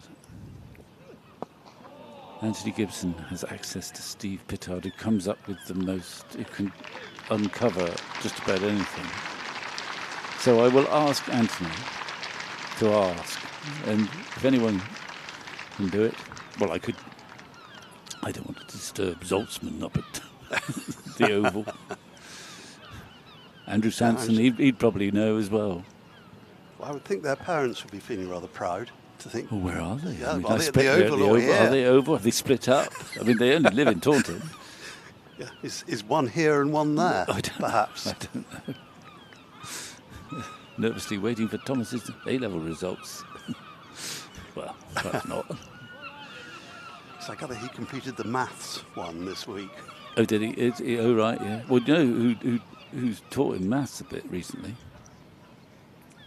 Here is Ogbourne bowling to the established batter, ball. Sam Hain. So do you know who his maths teacher is? No. Rob Turner. Oh! Well, I don't know whether I think he is his maths teacher. Okay. And he might be. So that's where he's he learned might a lot also, of his... who's just Rob Turner, who kept wicket here, of course, for a long time. For a decade or more. Yeah. Very, very, yeah. Hasn't been teaching at King's long, but I know that he's teaching there now. And when he came to the old players, he said, I could go back and take a lesson. In fact,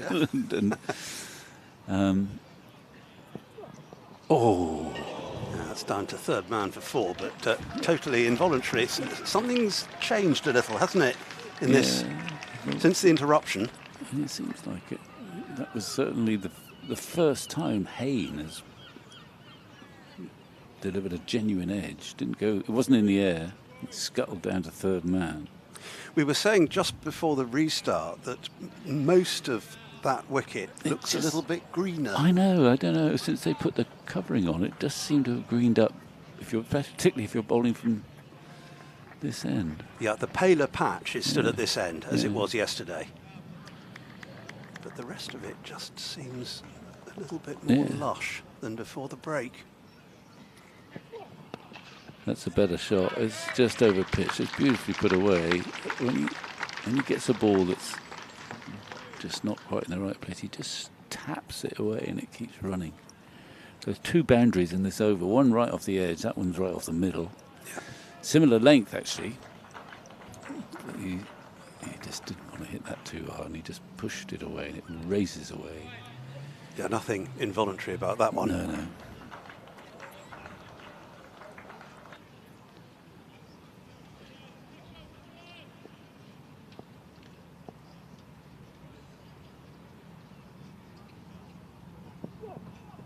He's offering it that drive again.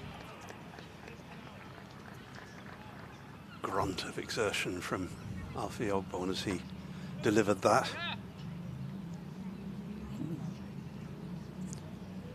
Doesn't always grunt, not in the way Jake Ball is quite a habitual grunter as he delivers.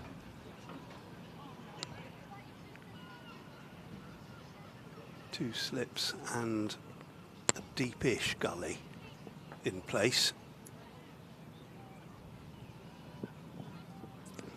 Went through. Quite high. Yeah.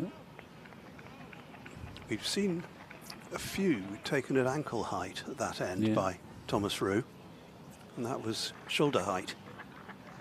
It's quite a variation. He's going to... what's he doing now? He has his own ideas. Does going round. Ogborn. He's going to come round the wicket. There's a variation. But one of his gullies come over to sort of a leg gully. He's like the way he knows where he wants to put his men. He's just motioning the man at square leg. He's bringing him back up into the ring, as it were, saving one. He knows what he's trying to do, off the odd one. He's not shy about marshalling the field as he wishes it.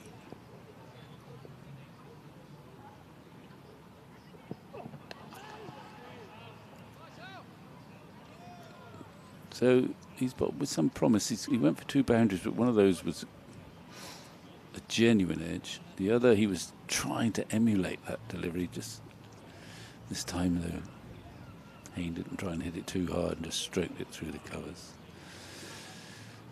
It's a glimmer of possibility of getting Hayne out there, but he's still there on 63.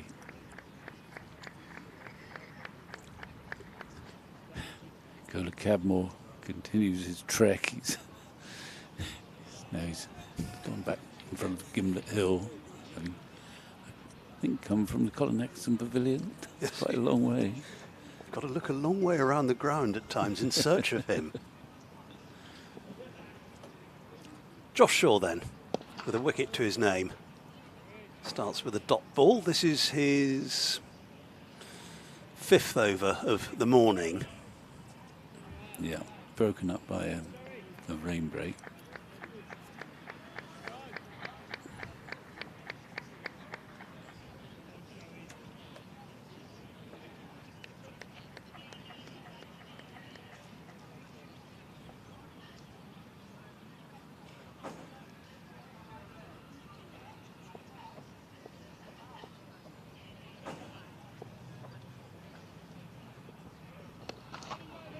Won't be a run for that.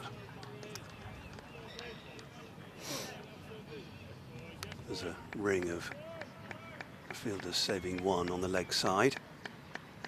That was to the middle of the 3.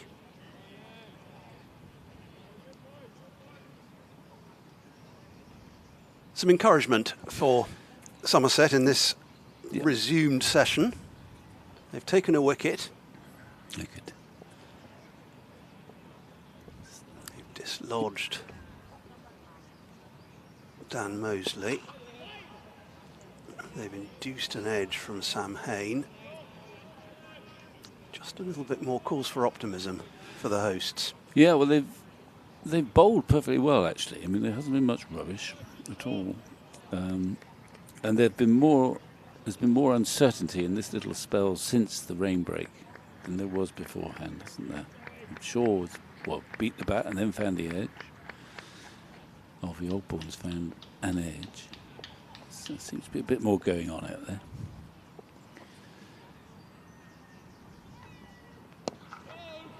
And they're at least making Webster struggle to get off the mark. Yeah, it's good cricket by Josh Shaw.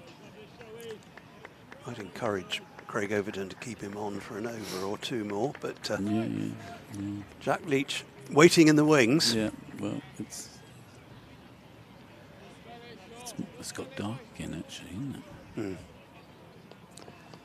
Lights are still working.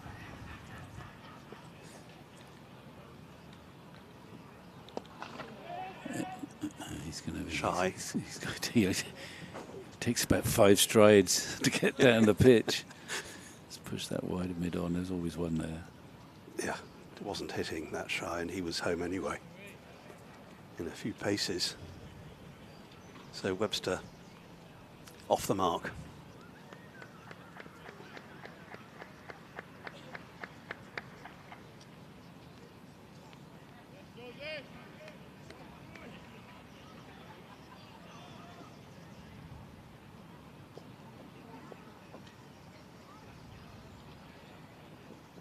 Oh, he's bounced him. It was a surprise. Out of his reach. Well, I don't mind the surprise bouncer. It's the first one he's tried to do it. Is that I the end think- of the spell, I wonder? I don't know. I think he's keen to do more. I think they've taken pity on Kola Cadmore. He's not going down to long leg. Is that rain I can hear, or is that just the crackling of our electronics here? I don't think I You can't. got any crackling in your ear? I have. I can't see any rain. No? Okay. No, and the umpires, no one's bothered. So, I think they would have consulted, wouldn't yeah, they? yeah. Oh, it is raining. okay. It is raining. There you We're are. hearing. Yeah.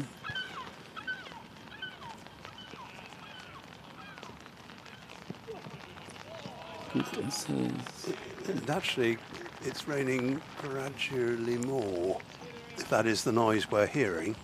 But still no sign of consultation from the umpires. Although yeah, David they're going Milnes off. I think we're has gonna a go- double teapot. Yeah. It's a pity, really, because Somerset, earlier on, I think Somerset were very glad to go off because nothing was happening.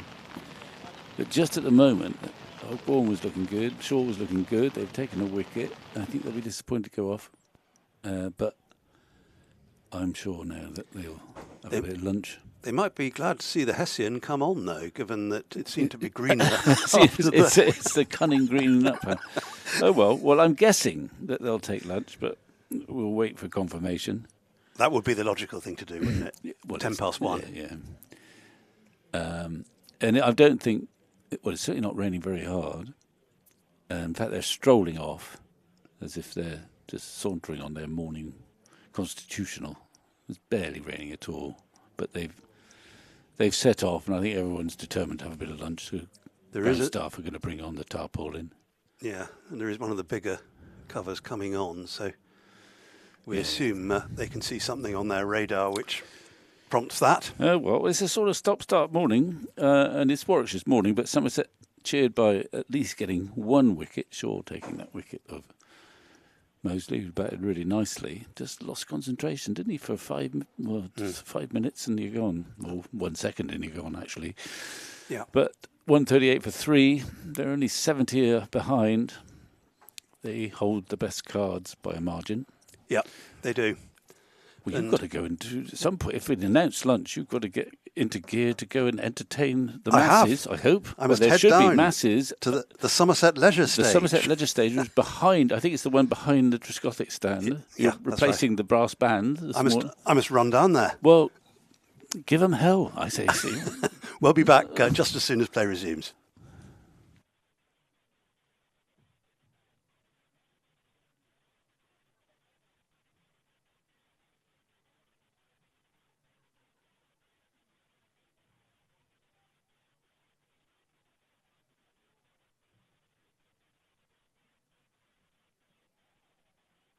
Well, welcome to another player podcast at the Cooper Associates County Ground, we should say. Today we're joined by Errol Sapaya. Errol, welcome back to Taunton. Lovely to see you. Thank you. Glad to be back here. Let's go straight in where everybody will remember you for. 6 for 5 against Glamorgan. T20, July 2011. Mm-hmm. I mean, that must be one of those occasions that you're never, ever going to be allowed to forget. Well, I'm not going to let you forget it, am I? No, it was a special evening, probably quite similar to what we have here. It was a dark, sort of wet evening at Sophia Gardens. It was called Sophia Gardens then in Cardiff. And I remember warming up, and I think according to Trez, and Trez was the captain, and they just wanted to play 3 spinners. Yeah. And so Kartik was one of the spinners, Max Waller and myself. And we won the toss, I think, and fielded first. And Kartik opened the bowling. First ball, Joss was keeping. He pitched it outside leg stump and hit Joss's right shoulder. Right. So it spun a lot. Yeah. It was a very dry wicket.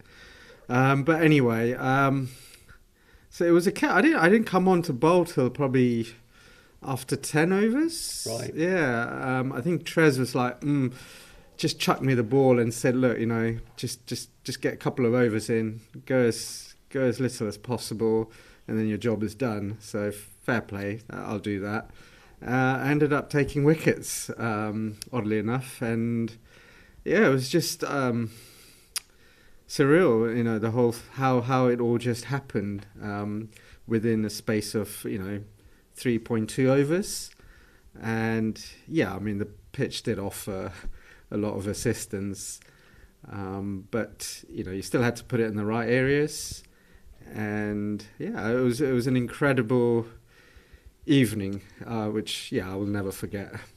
And this was the world record, and was only recently beaten, wasn't it? Yes, that's right. Yes, only quite recent, as probably about two years ago. Yeah, 2 years ago. 2 years ago, and that as well. There's a story behind that, and I came back from the supermarket and put on the TV, and Leicester were playing against Warwickshire, and Colin Ackerman? He was bowling. I think he had got 4 wickets then.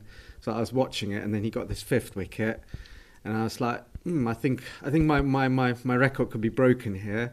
And then he got the 6th one, and by then Warwickshire needed, they needed pretty much six every ball, and I think then he got his 7th wicket, caught in the deep mid wicket. I think it was Jeetan Patel, and that was it really. Which records are there to be broken, but then straight away I messaged Colin Ackerman to say, many congratulations, and celebrate it while it lasts, cherish it, and it's all good. Yeah. So you held the record for 8 years. Yeah, that's right. Yeah, I've given a lot of people hope. I think there's been a lot of figures that are very, very close, and actually it won't surprise me that someone will take 8 wickets. I think you just need to get on a roll, and why not? I mean, like you just saw Sydney Thunder being bowled out for 15, about 3 weeks ago, which you never thought that would happen in a professional setup. But I think getting 8 wickets is possible. You never know. So let's go right back to the start. How do you end up coming to be part of Somerset? Because you were born in Kuala Lumpur, in Malaysia. How does a lad like you end up playing for Somerset in the first place? Yes, so I was very fortunate. I gained a cricket scholarship to Millfield School, which is obviously based in Somerset, and I started in my third form, so age 12, and obviously the most sensible option was to come through the Somerset setup, the county age groups. So I just played for Somerset since, under 12s, under 13s, worked my way up. And that's how I ended up playing for Somerset. And I'm pretty much a West Country boy, even though, yes, I'm from Malaysia. But, I've been here for 28 years. So I was at Milford for 5 years. I did my A levels under the, and I had very lucky to have coaches like Mark Davis, who was a former Somerset player, and Richard Ellison as well. And straight after school, I went to Exeter Uni, which is just further down the road, further southwest. So, and then straight after that, I was with Somerset. So I'm pretty much a West Country boy, and I played for Devon as well. For a couple of years, which I definitely helped me in my progression as a cricketer. But yeah. Just by being at Millfield, and I know it sounds silly, about 8,000 miles away, but and that's how I ended up playing for Somerset. Who was in your sort of year group that you played through with, who people would have known? Yeah, so Wes Durston, right? James Hildreth. Yeah. So James was 2 years below me, academic years.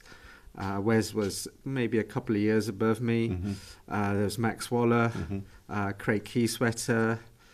There's quite a few names. I remember when I started at Millfield, I will still not forget this. The first match I went to watch the Millfield first 11 playing, I swear the keeper was probably about 5-10 yards inside the boundary. Right. And the bowler was running in and letting go of this ball, and it was Simon Jones. Really? Yes. Yeah. So I was lucky enough. Simon Jones was there. Dean Kosker. Yes. So yeah, there's a lot of cricketers that have come through from Millfield. Very fortunate for that. There's a lot of names that to mention. Yeah. And obviously, it wasn't easy though to break into the team here, was it? You sort of had quite a period of trying to get in and not quite get in there. Tell me about that period of time. Yeah, it was difficult. I mean, there was a lot of competition, and I think the only way that I could get in was to actually open bat in the top three for the second team. Yeah. And so I put my hand up and said, look, I'll open. And I actually then transformed myself to be an opening batsman. And by doing that, that gave me a small window to get into the first team, an opportunity to get in. And, that paid dividends. And that's how I really got into the first 11, was actually transforming from a middle order player, at school. There's this running joke that, I got 4 years running. I won the fastest 50 competition. Yeah. So I was definitely a stroke player, someone that would get on with it. But then for me to get into the setup, I had to just transform or put my name in the hat to say, look, I'm going to open and challenge myself. And that's how I got in, really. Yeah. You were a pretty sharp fielder though, weren't you? I've seen you take some pretty good catches over the years. Yeah, I've always that is one of my strengths, was my fielding. Always it was all down to pride and attitude in fielding, and I really enjoyed it. And I must admit that I myself have kind of surprised myself. I've taken some spectacular catches over the years, but for me it was just something, whatever way I can contribute to the team. And actually in 2005, when we won the T20 Cup under Graham Smith, I got in the team because of my fielding. Yep. Simple as that. Because I think it was again at Cardiff. I came on as a 12th man, and I think I took 3 catches, and the last catch was a running diving catch from long off to mid off, and it was to save the match. Basically, it was a tied match. Yeah. But after that night, it was like, well, yeah, you're playing for the rest of the, because of the energy that I brought. So it was something that I really, found quite easy to control, and so I really enjoyed it. I think I remember you playing at Northants and doing a stunning piece of stopping there. And Yeah, you were one of the first people I remember used to wear long sleeves. Yes, that's Didn't right. you? Yes, I Yes. always wear long sleeves fielding, simply because well, I would be diving everywhere, so it was just a protection for my skin, really. I know now that you got tuber grips and Yeah. all those things, but yeah, I used long sleeves, and that's what I would pride myself is basically just to stop everything that comes my way, regardless of anything, and you know, I thoroughly enjoyed it. Yeah. Let's talk about red ball cricket particularly for you. You had one very good season, didn't you? 2009. Yeah, yeah. Tell me about that season. Yeah, I think it was a build-up from a couple of years before that, from sort of 2007 really. I felt that I was playing good cricket in 2007 and, you know, wasn't getting the opportunity. And I think 2007 was when we came up, right, from Yeah, we were absolutely, champions of Division 2. So everyone was playing well. Everyone was playing well. There was no need to change the team. We were on a high. But I personally thought I was playing quite nicely and doing as well as I could. And then 2008 was the year where I actually found, you know, that I had the opportunity to play a few first-team games and actually made a difference.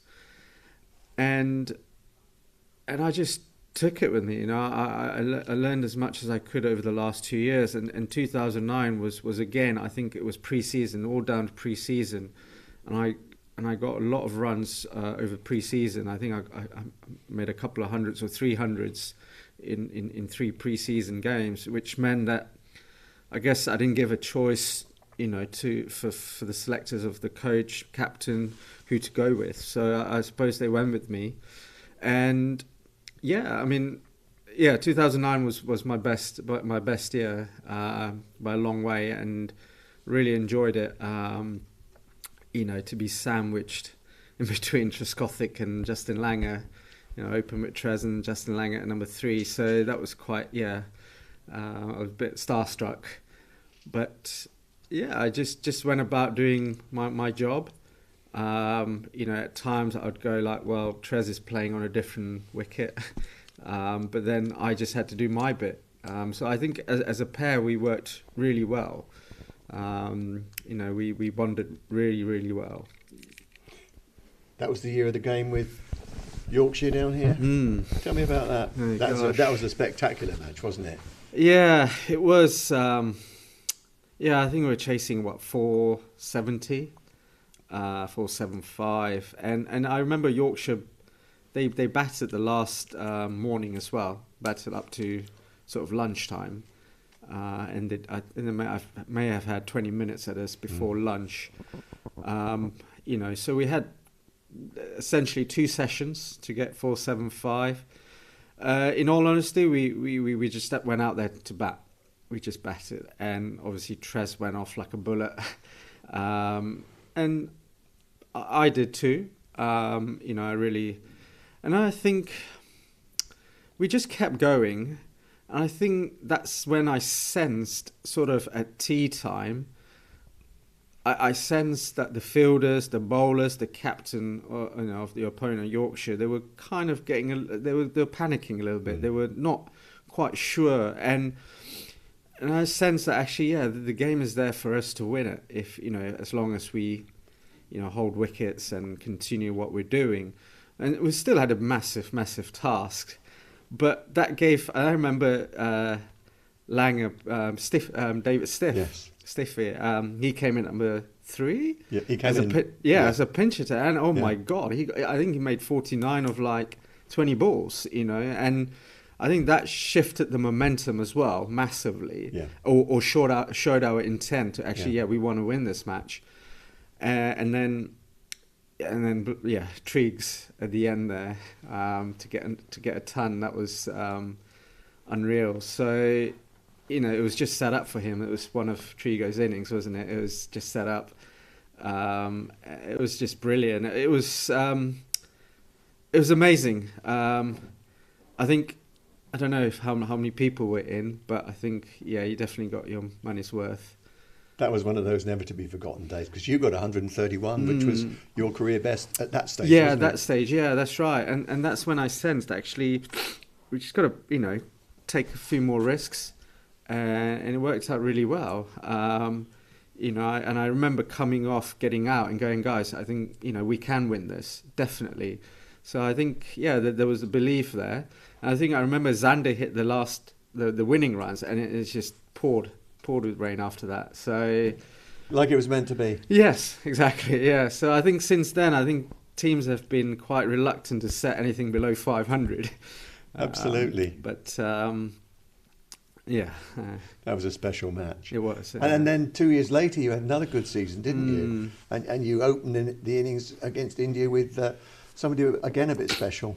Yes, Andrew Strauss. Not very often you can say that you've been opening with international superstars. Again, he was Against superstars. Yes, against big superstars. Yeah. One of my idols, Sachin, who I've always followed from a young age, and that's probably the main reason why I played cricket, really. But yeah, it was. I remember we had a match at Nottingham the day before. We finished a 4-day match. Yeah. I don't know what the result was. I didn't think we did too well, or I didn't do too well at Nottingham. And I was obviously travelling back, and we didn't get back till about 10, 11, in the evening. But next day presented itself, and it was a fresh day. It was a good day. It was a nice sunny day to bat.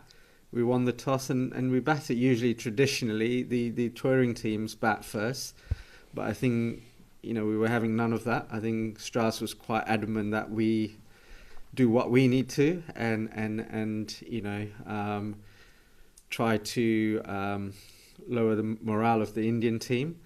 And I think we did well. I think that whole situation. I remember batting up to lunch, and I struggled. I wasn't as fluent. I was probably about 30, 40 not out at lunchtime. And then all of a sudden after lunch, it just clicked. Everything just clicked into gear, and it just starting to flow. Everything just started to flow. And by then, it just became, just really lovely to bat on. It was good. Yeah. And what's it like batting with people like Trez and Strauss and Langer? And you've been lucky enough to play alongside on the opposite end to lots of big names. I mean, what's it like batting in the best seat in the house? Yeah, I mean, you learn a lot. I think the key here is not to play like them. I think you've just got to play your own game and trust your game. So batting with Trez was amazing, purely because not so much, his quality was obviously very, very different, a much higher caliber. But I think little things like we pick up on, like watching the bowler, how they hold the ball, what they were trying to do, which way they're trying to swing, whether it was reverse swing. So we would convey all those, and actually I think for me that was the partnership. It was about giving as much information as possible to one another, and then it was up to each individual to use that. So it wasn't so much about how you play or, this is what you have to do. It was about just, trying to pick their brain and going, okay, yeah, maybe what about me doing this? And just, so I think I found that really helpful with Trez, and in a lot of similarities in terms of actually the process of batting. Yeah. Not so much batting itself, the process of it. And then on the other side, Langer, who was simply amazing for me. I think he played a massive role in my development. However, if you played a miss a ball, he would come down the wicket and tell you off, and go, come on, concentrate, next ball, So every ball was like a golden ball, which I understand because you only get one chance. So there's no right or wrong way, but I think you've just got to find what works for you. But I think for me, playing with these superstar big players like Andrew Strauss again, he was very level-headed, very calming influence. So you just got to pick their brain rather than replicate what they're trying to do. Because I remember at Warwickshire, I came off laughing, but it was a tough wicket. We won the match. I think it was 2012 possibly at Warwickshire, and it was a tough wicket. But I got it just on the stroke of lunch, and I only made 2 runs. So I batted a whole session for 2 runs, and I think Treswell was on 70 odd already. But funny enough, I came off and I just sort of just had a giggle because I had to. You would have thought I'd nick one for 4 or whatever, but I just couldn't. But oddly enough, I got a lot of praise for that innings because that set up for other players to come in to, and obviously Trez was playing on a different wicket. I found it really difficult, but it just shows you that, you just got to go about, what you stick to your strengths and just also at times appreciate what's at the other end. Obviously Trez took a lot of pressure off me, which was amazing. Yeah, and obviously, being in best seat of the house with people like Tendulkar and Dravid out there. I mean, what was that like, being so close to them and watching them play? Yeah, starstruck. I remember Sachin walked into bat. I was like frozen. I was fielding at points, and I was like, oh my god, I can't believe it. My idol is coming in, and all how his routine, his tap this, tap that with his bat. Just very fortunate to play against and with these superstars. Like I remember Ponting playing here, of course. Graham Smith. Yeah. We've had some big names playing for Somerset. The likes of Kieran Pollard in T20. I think it's about just learning from them because they've got all the experience. They've seen it all. There's a reason why they are the best. So I think it's just, even when Hashim Amla played for Nottingham, I went into the dressing room and spoke to him for a couple of hours just to pick his brain, just to obviously work, find out how to be more successful. And not everything works for the individual. You've got to pick what is right for you. But there's no harm talking about the game. Yeah. And all too soon it came to an end for you, didn't it? Because you had injured knees and you had to pack up in 2013. Yeah, 2013. Yeah, so sort of like 4 years on from my sort of best year.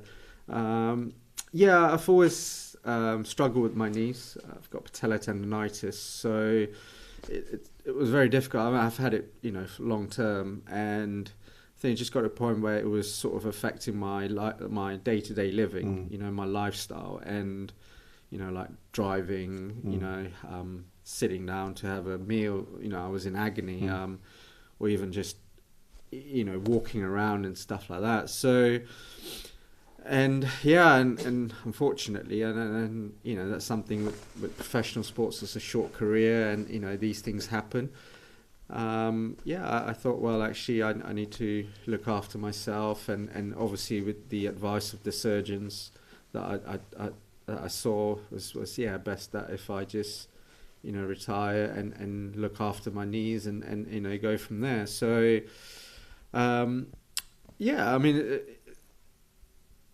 was obviously very sad to retire under those circumstances, but again, I think I can honestly say that I've given everything, like put my hand up and worked hard for it. And I've enjoyed it. So, and you just got to make the most out of it. And what about one or two sort of special moments? I know that that ton in that game against Yorkshire here, and again with Straussy and the wicket haul, but one or two other little sort of moments, things that I might not pick out as highlights that you might want to remember. Yeah, I think it was against Northants here, T20 match. And Alton Chigambura, who was the overseas player for them from Zimbabwe, and I came on to bowl and I got him out my first ball. But I think that, because I think it was the quarterfinals, home quarterfinals, but that was a turning point as well. For me, that was quite high up there on one of my sort of list. That's quite. I remember, Because you had a long time in the changing room with a whole range of people, didn't you? Yeah. So there must be one or two little things that maybe sort of click there for you. That's going back quite a while now. Must be a Trigo story somewhere. Trigo. Yeah, you remember, what was it, changing those and the Colin Atkinson Pavilion back in the days with Big Graham Rose and all those, Piran Holloway and all of that. And, Jamie Cox was captain then. This, I guess, my debut 100, first class at Derbyshire. Right. There were 3 of us from Millfield. So it was me, Hildreth and Wes. Yeah. And we all got hundreds. So, that was Wes's debut maiden 100 as well. Right. Mine too. So that was quite, something unforgettable, which was, a very proud moment. I don't know. You should put me on. It's a very good question. There's a lot. I think, if anything, you're right. If anything, it's more things like catches that come to mind. Like I think in 2005, Shah Willoughby was bowling, and what's his name against Gloucestershire? Craig Spearman ballooned up one over covers, and I pretty much sprinted for about 40-50 metres and took a diving catch in front of a packed house. I think that's the day where we made the world record. Yep. 250 plus. Yep. That was with JL and Cameron White. And I yes. remember Cameron White hitting a ball to the gates here. He was a good player. He could hit big balls. But it was more about moments of like catches and stuff like that, rather than sort of like again taking a catch. I remember as a Hampshire in the finals day, we tied the match. Yes. And then forget that one. Yeah, and Afridi, it was at Warwickshire, and Afridi was batting, and it was a sky, and I took the catch at deep mid wicket. So again, that was sort of a contribution. In front of big crowds and And let's just talk about a development that happened whilst you were playing, because you were playing before T20 arrived, weren't you? That's right. So I mean, what was the attitude of people then? I mean, what was your thinking? I mean, now we take it just for granted, don't we? But I mean, back when it started, there was, what was the general feeling about in the game of people like you towards the T20 game, which was completely different? Yeah, it was. I think it started in 2004, Three. Yeah, that's right. Yeah, 2003. I think Leicester were the team to beat, right? I started 2001. Yeah, around there, and it was all very new. It was still unknown, but I think when I played, we had a squad of players that would play in all 3 formats. Yeah. And that was the difference. Yeah. We had to adapt our games to fit in. So I remember playing, a 4-day match and then a 1-day match, and then, trying to adapt to T20 as well. So, but whereas now, the difference now, I think there's separate teams for each competition, if I'm not mistaken.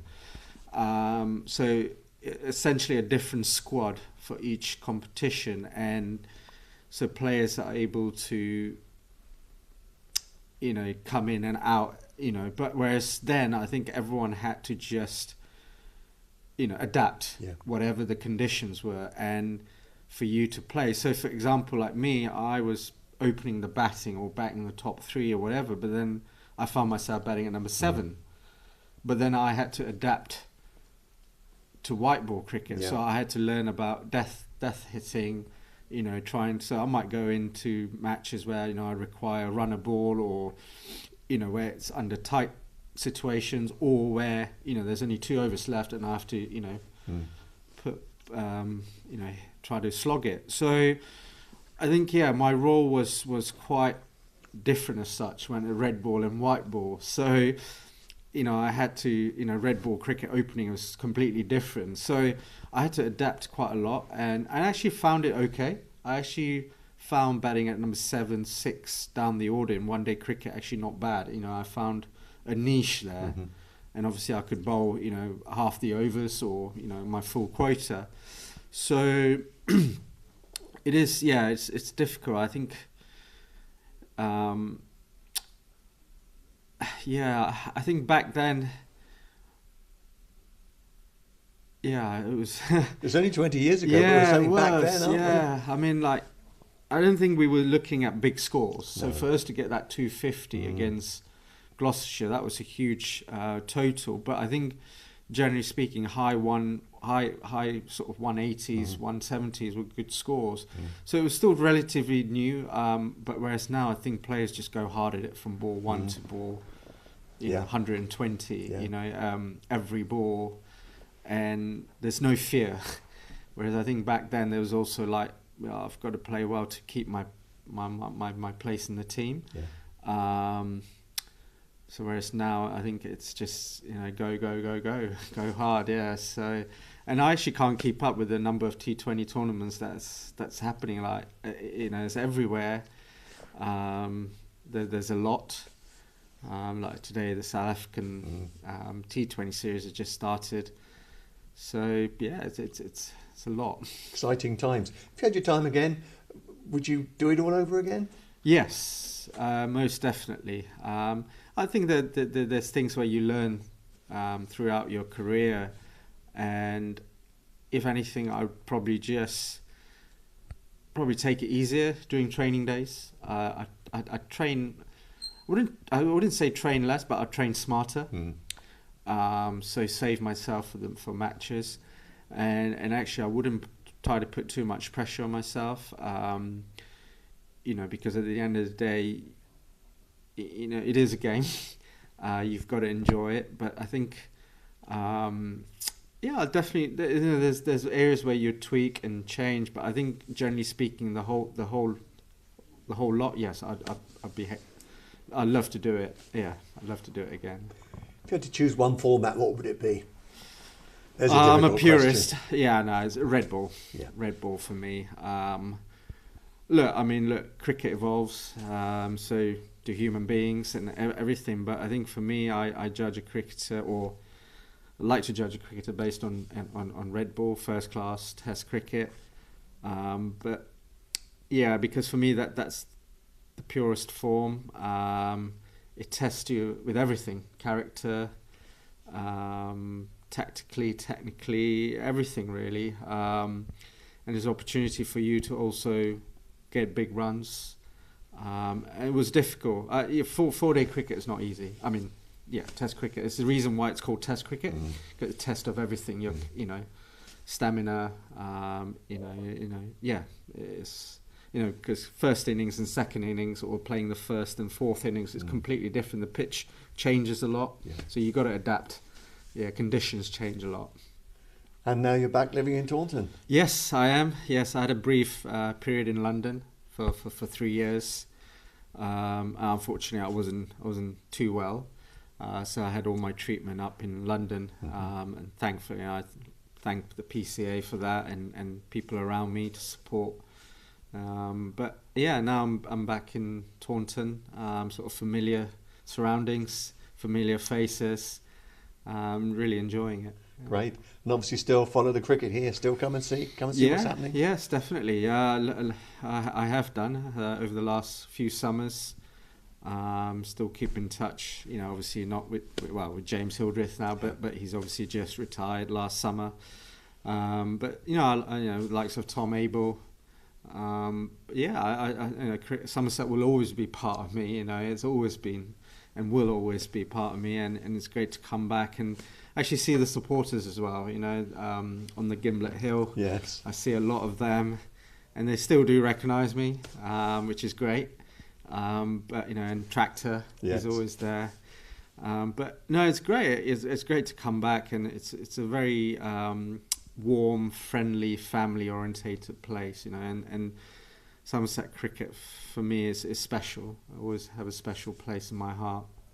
Brilliant, Errol. Thank you so much for being with us today. Thank you. Great to hear you talking about Somerset with so much affection. We've always enjoyed seeing you down here, and we look forward to seeing you in many, many years to come. Thank you very much indeed. Thank you. Thanks.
Somerset County Cricket Club would like to thank our principal county championship partner, WPA Health Insurance.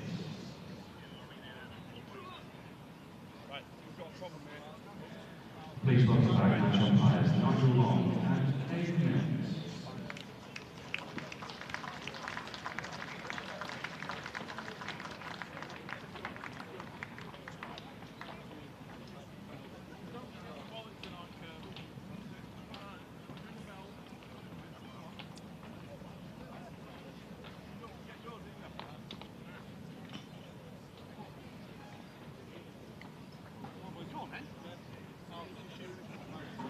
Led out by Captain Craig Overton, please welcome back Somerset.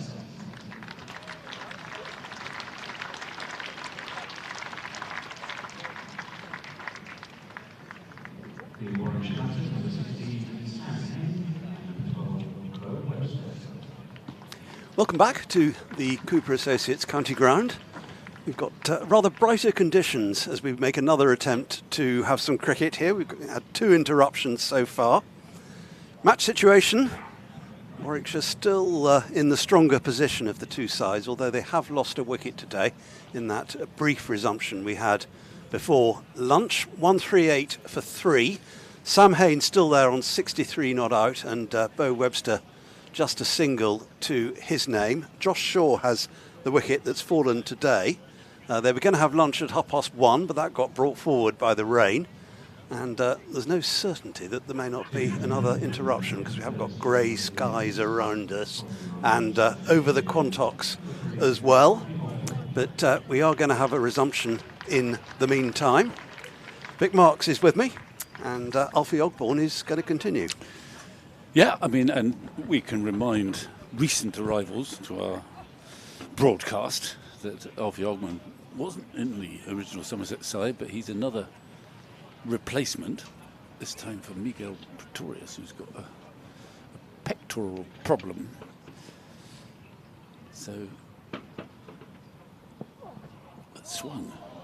It's also gone for 4 byes. So yes, Alfie was not planning to be doing this today, and I'm sure he's thrilled to have the chance. I'm sure he cleared the diary pretty quickly. Well, I think he'd probably be doing 12th man duties. That's He's probably here, obliged to be here until the end of the day, but usually coming on, doing a bit of fielding, ferrying drinks, and generally keeping everyone as happy as he can. I'm sure he would have cleared the diary if he hadn't been. Yeah. Sunshine here. Yeah, I know, it's weird. I mean, I set off, and I'm sure you did, thinking, well, it's a full day's play, no problem. Sun's out at the moment. That's a long way outside off stump. Slightly wayward, but who knows? It might work out to be a magical day for Alfie Ogborn. He played in the last game, but didn't get any wickets, I don't think. Didn't bowl a great deal at Trent Bridge. But he's also played for the England Lions this year. So people are quite excited by his potential.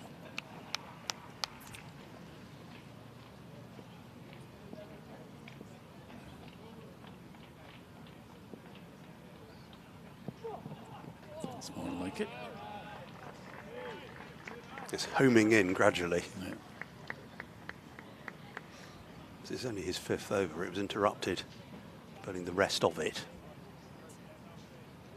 0 for 14, his figures. He is very tall for a batsman, isn't he, Bo Webster? Yes, I mean, he's sort of in Tony Greig territory almost, isn't he? This makes the stumps look smaller. And the bat. He's off in the way there. He's slightly open face, full-length ball. And I think he knows what he's doing there, though, Bo Webster. Just opening the face and guiding it down to that 3rd-man boundary. I'm going to have to look him up and see how tall they tell me he is. You don't often see batsmen. He's a sort of batting all-rounder, I would say, Bo Webster. He's playing for Australia. A very good name. And he's a very good player. And he's got his first boundary under his belt. 5 not out.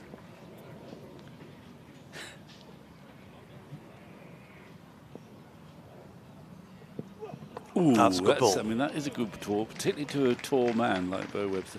Bo, I've looked him up, and initially it says height, and then it just says 2 meters. Full stop. I mean, there was who was the Kiwi, 2 meter Peter, they called, who I think is coaching at Middlesex. I've forgotten what his surname is now, but he played for New Zealand. So I've got to work out now what 2 meters is in old school height. A conversion chart is required. I know, I'll be there in a minute. Exactly 2 meters. It says exactly 2 meters, it says. Which makes him 6 feet and 6.7 inches. Okay. According to this. Which is a little bit taller than the Overtons. They're Just a 6'5", bit, aren't they? yeah.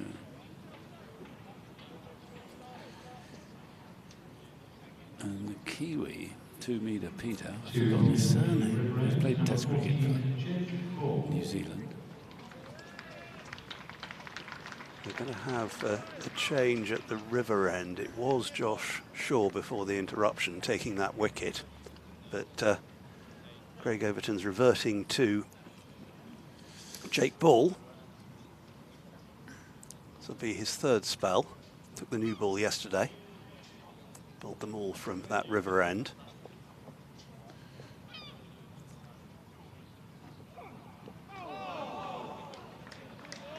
Again, hurried a little bit by that delivery. 2 meter Peter, it's Peter Fulton. Ah, okay, yes. Who I think remember the name now. think he's coaching at Middlesex now. Might be the head coach at Middlesex, but I'm going to have to check that now. I'm giving myself far too much work to do here. But he was always called 2 meter Peter. Kiwi international.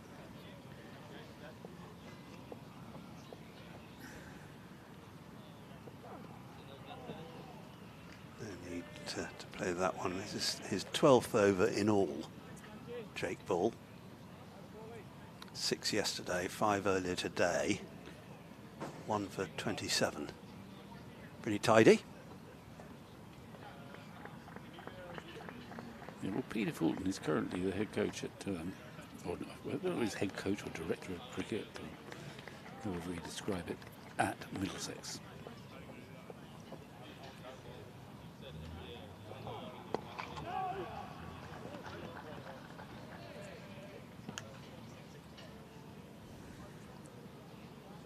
So we haven't seen anything of Jack Leach yet today. That's partly because of the rain interruptions. Sure we would have done, but for players going off twice. First due to bad light, then to more rain. It's been a much wetter day than forecast.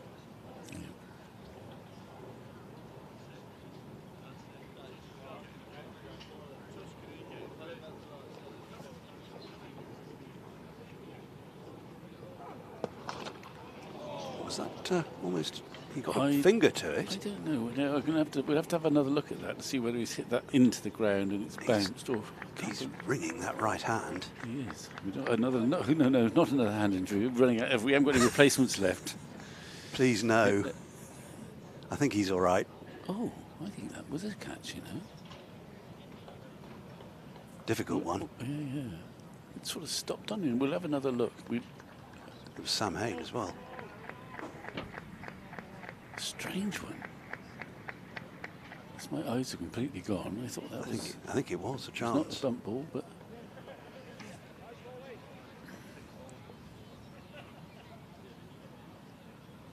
Hain took a single.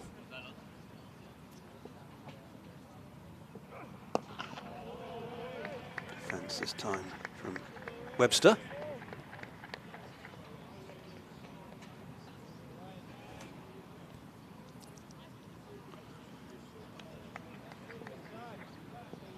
Warwickshire's response is to Somerset's somewhat below par 208. Yeah, just confirmation that that was a catch. A difficult one. Bit of a surprise, because Hain has been so meticulous in his innings and his batting, no frivolous shots at all. But punched that one very firmly back, but in the air. Physio's out. Check out on the latest hand injury. Well, he is still feeling it rather gingerly and having a chat with the physio.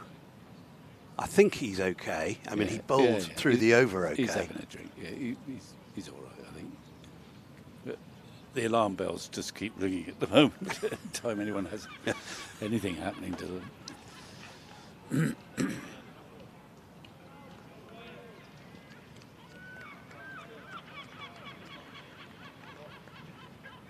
So it'll still be Alfie Ogborne from the Trescothick Pavilion end.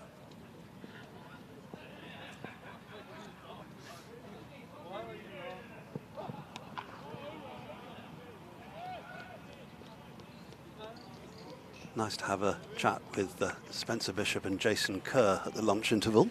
Yeah, well, I managed to quite get an audience. I got down to the Somerset Leisure stage. And a bit worried about the rain, but happily it relented because it wouldn't have been much use to the assembled company, which was around 60. Oh, yeah, good. And I'm sure they would have stayed there, even if it was drizzling. Any scoops? Well, I'll explain after this ball.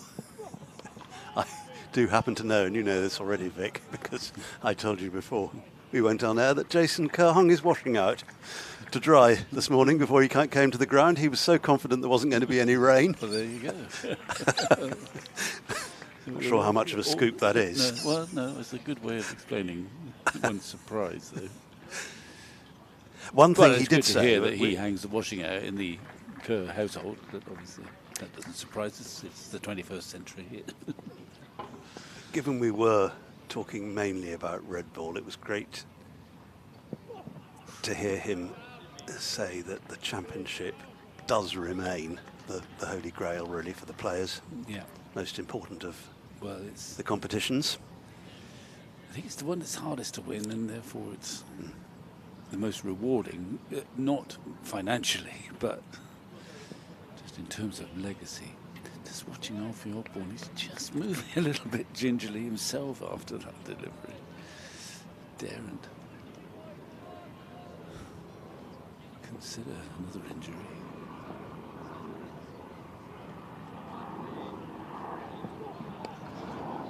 Look at that, he's hopping, he's struggling, I tell you, he's struggling as well. The replacement needs replacing. I'm not sure there's any left.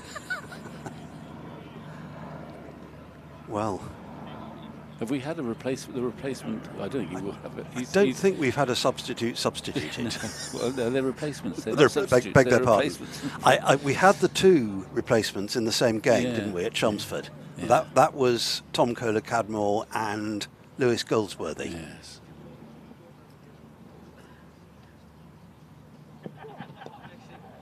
He runs here down to fine leg. Four of them. That'll be four.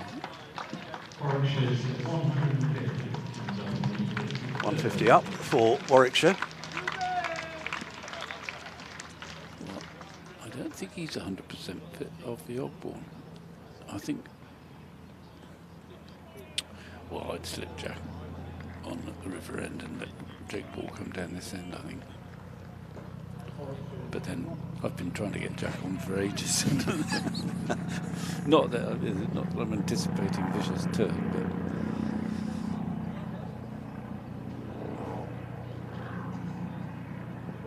but that's Caught! And what a celebration from Alfie Ogborn as well. We were saying he was moving gingerly. That was a fine catch. Went very sharply to second slip, and the fourth wicket has fallen. Every time I try and get Jack over to get wicket, so I'll keep doing it.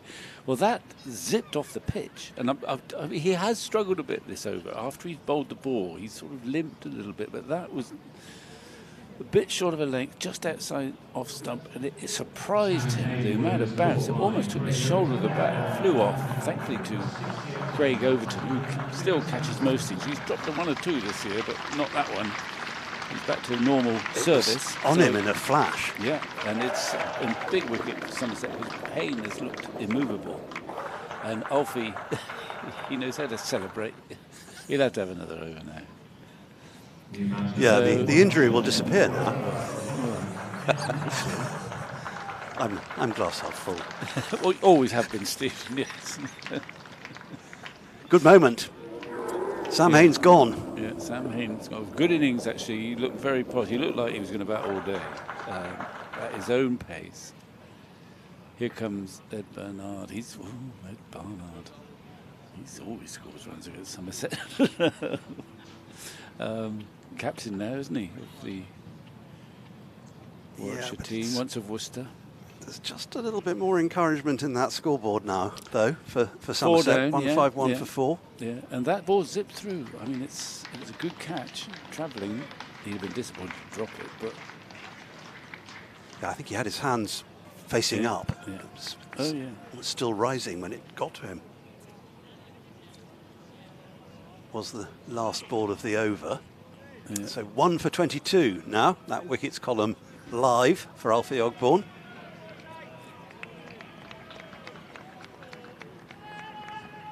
So Jake Ball's going to continue.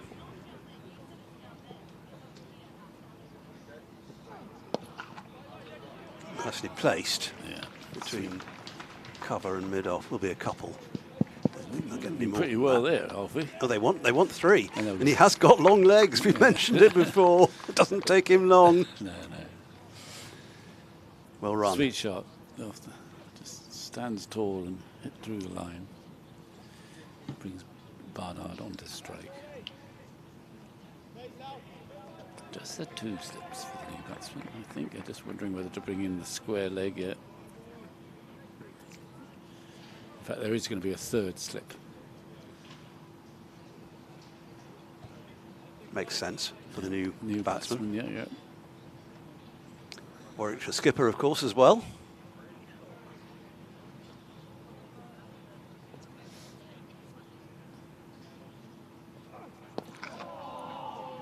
You like that on the slip, Gordon? On the money. On the money. But not played with any difficulty by Barnard. But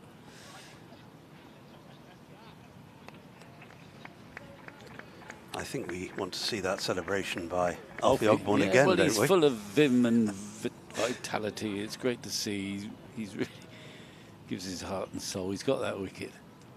What's more, I think we're going to. I'm reliably informed at the end of this over. We're going to see the celebration. Yeah, well, he's full of exuberance. And he didn't expect to get another first-class wicket this morning when he got out of bed.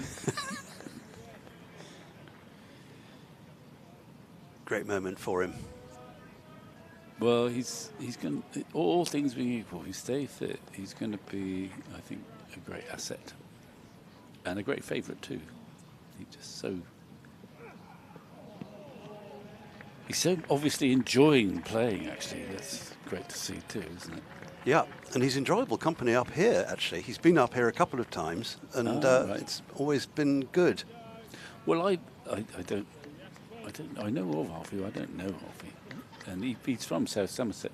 I think he played a few games at North Perrott, which is from South Somerset, where I used to come from. But I heard him interviewed earlier this season by the the great Anthony Gibson, and he gave a wonderful interview, fascinating stuff, you know, without any obvious nerves. He was just very open and interesting. Eloquent. Yeah. So anyway, all things, I'm sure if he stays fit, he'll be a Somerset favourite for many years. And he's got something. It helps. Left arm, bit of pace. He's got more pace this year than last, I reckon. And he has the capacity to swing the odd ball back into the right hander. That can be gold dust on a good day when it will. Joe Clark, that dismissal that's right. early on in the season. Yeah. That was a great delivery. And he Let's have a bounds look in. then at this. Yeah, here we go. Good ball. Surprised him, and then whoosh. I'm sure he had to pull a ligament in his shoulder and then possibly his thighs. That'll do. Anyway, he's soon surrounded. Terrific. Right, let's see if we can get another one. And he's aggressive, isn't he? He's hunting wickets, really. That's what he's bounds in. He tried a very good Yorker, actually, to Webster, which shows certain logic. I think a very tall man is sometimes susceptible to the Yorker. Oh, well, he played at that, Webster. Could have been another. One thing I am still worried about, he's walking back gingerly, he's racing in. Slightly, not exactly hobbling back, but anyway, that's another handy delivery. He's also, you see Ed Barnard there, just having, you can see the footmarks he's creating. They're probably legal, but left arm pacemen, off spinners like them because it gives them something to aim at.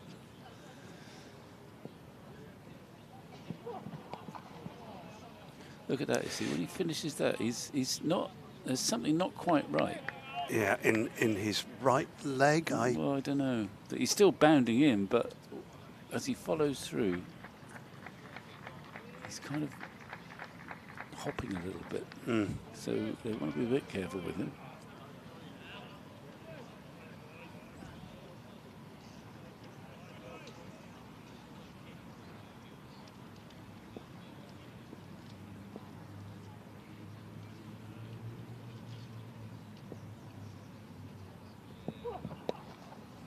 runs here, probably just a single, in fact, down to long leg.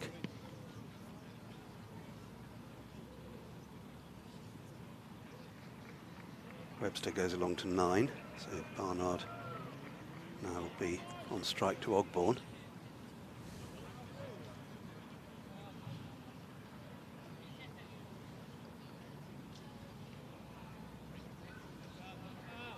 Still a lot of grey cloud around, but free of rain thus far. Good pace that is, but again, he's all right until he's finished his follow through. He looks a little uncomfortable, but that's good pace, good line. He did quite a good leave too, but he's taking that ball, Thomas, through right about chest high.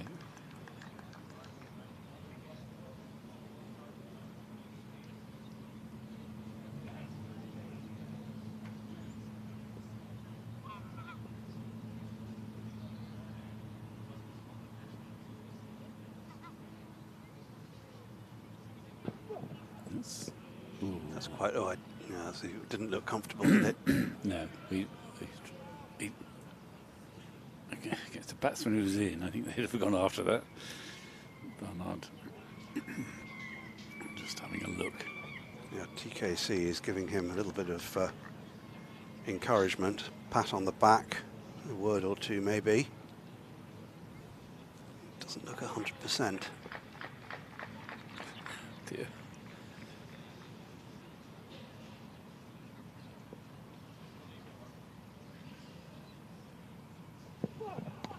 Oh dear. He's going to have to have. He's going to have a bit of attention, I think. And he's looking a little bit disconsolate. He knows he's not quite right. Craig Overton's going to have a chat with him. Have a quick chat with him.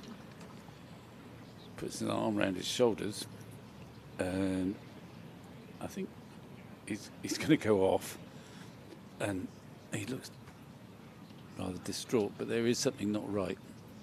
He's taken an important wicket, but there is something amiss. So I don't know who's the next man on.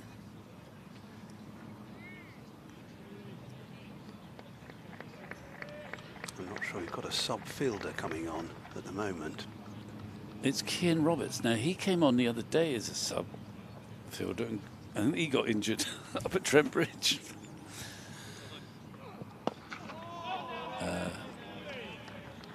So Kian Roberts is a young all-rounder. He's bowling all-rounder, probably. As I say, I know he came on at Trent Bridge and then had to leave the field. I think it was at Trent Bridge. I think he came on for Lewis Gregory just to do some fielding, and then had a slight mishap to leave the field.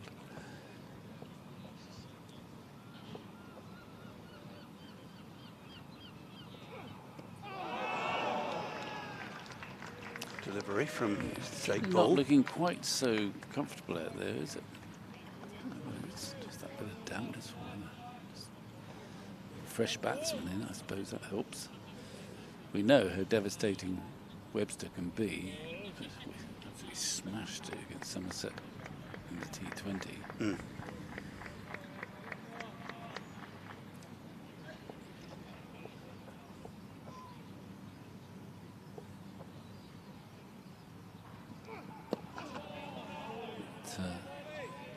Ball is on target. He's had a good season, actually, Jake Ball, wasn't he? He's become more and more important member of that attack, I think. Yeah, I imagine Alfie Ogborn, he's disappeared into the Andy Caddick Pavilion. He'll be being assessed on the physio's table, I suspect. Yeah, well, he can still have a bat, you know. He actually batted for a long time at Trent Bridge too, didn't he? Went in as night watchman and did rather a good job. TKC down at long leg, one of numerous deep positions he's had in the field today. Didn't have to move too much for that one, which will have been a relief to him given how much movement he's had to do. Well, he's been at mid-on. Actually, he's been given a minor reprieve because he's only at mid-on in the next over, or in Ogborn's last over, so he hasn't had to do all boundary duties.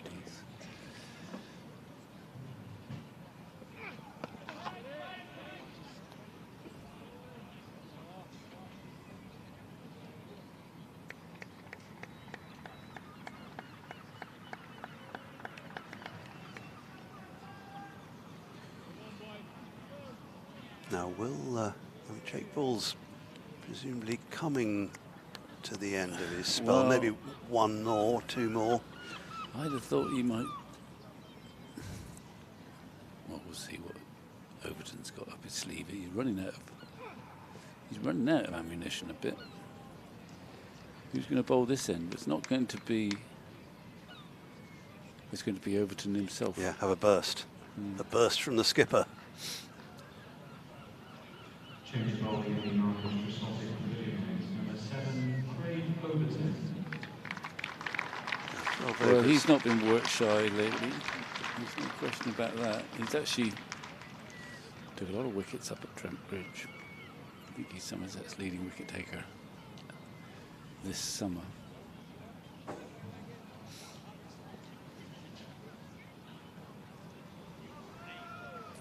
So it's a 6'5" Overton to the 6'6.5" Webster. So that's over 13 foot between them. Yep.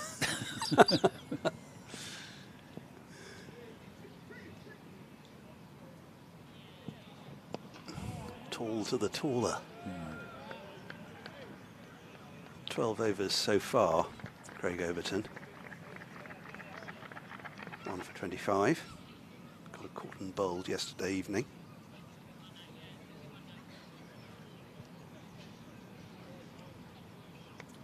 Bowl was a little bit like that chance Hayne gave just before he was out, wasn't it?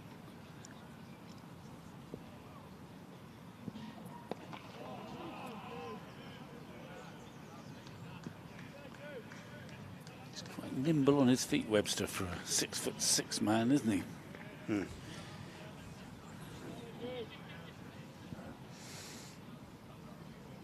How many tests has he played for Australia? He's played a few, I think, now.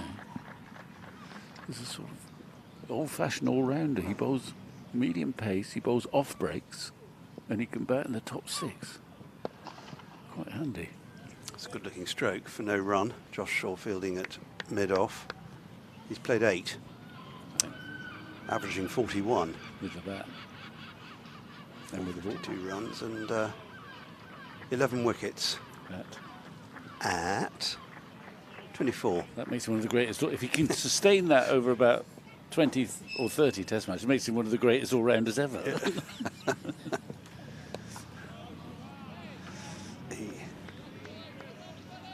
Yeah, 32 years of age. Born in Snug in Hobart. Oh, well, that's Come Jamie, across- our chief executive, will know exactly where that is. Snug. A snug berth.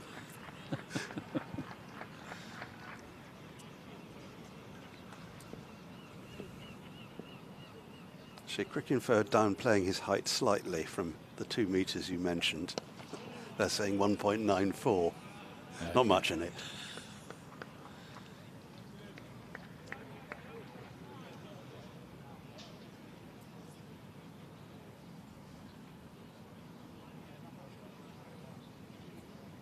Actually, they say 1.94 under height, and then describe him as the 200-centimetre all-rounder.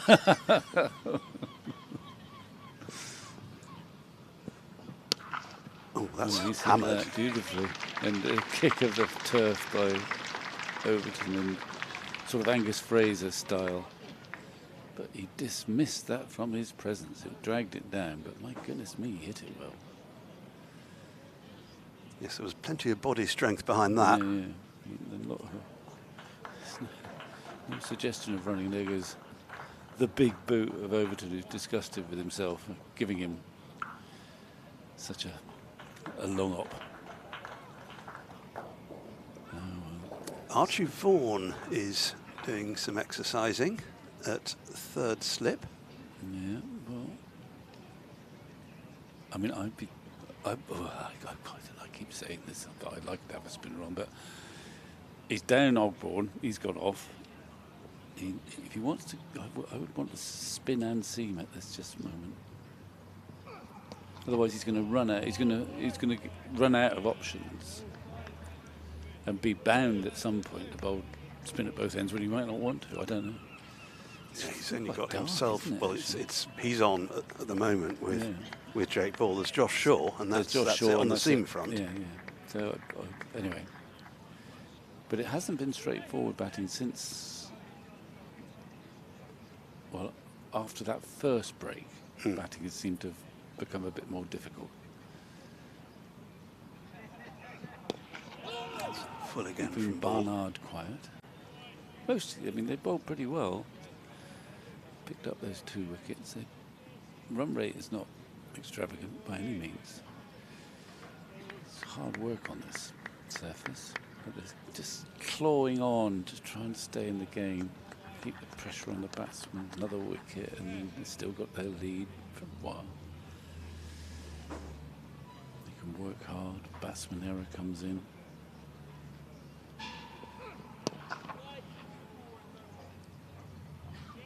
Straight to Roberts at backward point. He's the man who's on for Ogbourne. I think he's at mid-off.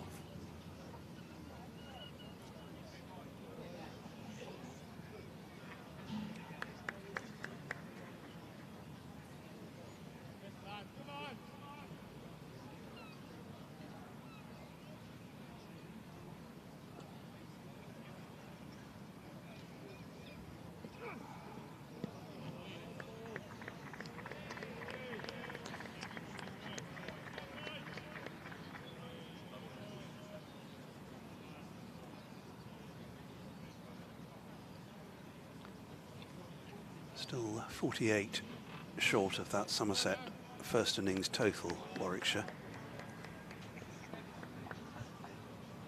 And on the whole, pull. Somerset managing to keep the pressure on. Wanted a single. Barnard, it wasn't there.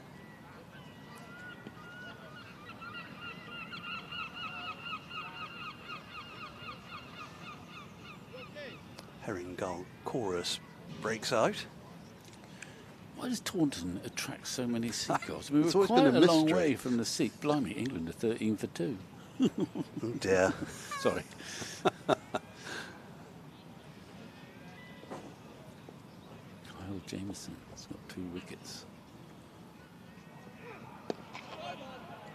Being the openers, well, Emilio one of the Gay. openers.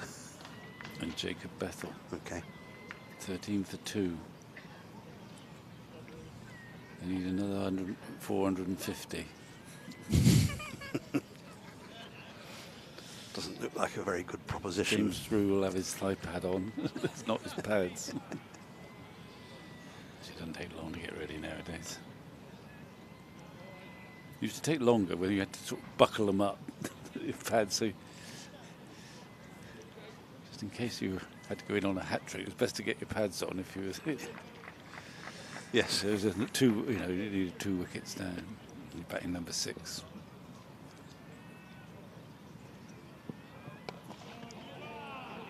It's good length from Greg Overton. Webster can't take any advantage of that. It's on 14, Bo Webster.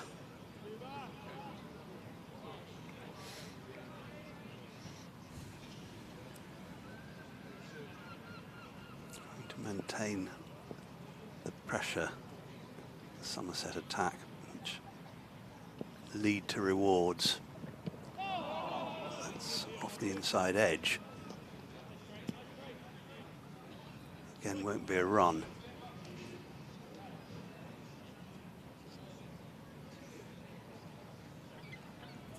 Quite quiet around the ground. It's not as big a crowd as yesterday. It's not a bad crowd. You've got Tom Lammerby's on as well. He's supposed to be injured. Just come on. I think Roberts sits at square leg. We've lost another one. That's a terrible run. If that had hit, he'd have been struggling. Yeah. That- Everyone's hands on heads from everywhere. It was, I think Jack Leach threw not far off, but 6 inches maybe, and Barnard was barely in the picture. So it's a run-out opportunity, but stump's not hit. It's good pressure from It is Somerset. the kind of thing that pressure can do, isn't it? Yeah, yeah. It's a bad run. Barnard is still there, however. Needed a direct hit. Just trying to work out who else has gone off.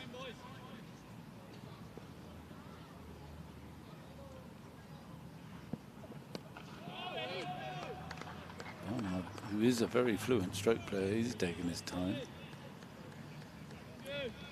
Well, I'll let Shep, he'll be able to work out who's missing, but I think we've got Roberts and Lammonby on. We certainly have. We know that we've got Ogborn no is off. Ogborn. We know there's no Pretorius because that's who Ogborn replaced. I'll tell you who's gone off. It's obvious. It's Kola Cadmore. He's the most recognisable man. He's probably exhausted, having run around the field about 15 times. But it's probably... Yeah, I think you're right. He's nowhere to be seen. Yeah. I mean, Lammonby's not probably fit. Walking wounded. Well, could he be a replacement for... No, they wouldn't allow it for Ogborn. I guess He does bowl it's- left armers, but his batting is a bit too good, perhaps. They're probably still investigating how bad the problem is with Ogborn. Tom Kola Cadmore is coming back on. Oh, right. Okay. It's good to see. So, and who's going off instead? Oh, hang on. I'll leave Shep to sort all this out. I'm going to go and lie down. Too exciting. See you later, Vic. England 13 for 2. So, Conclusion of Craig Overton's over.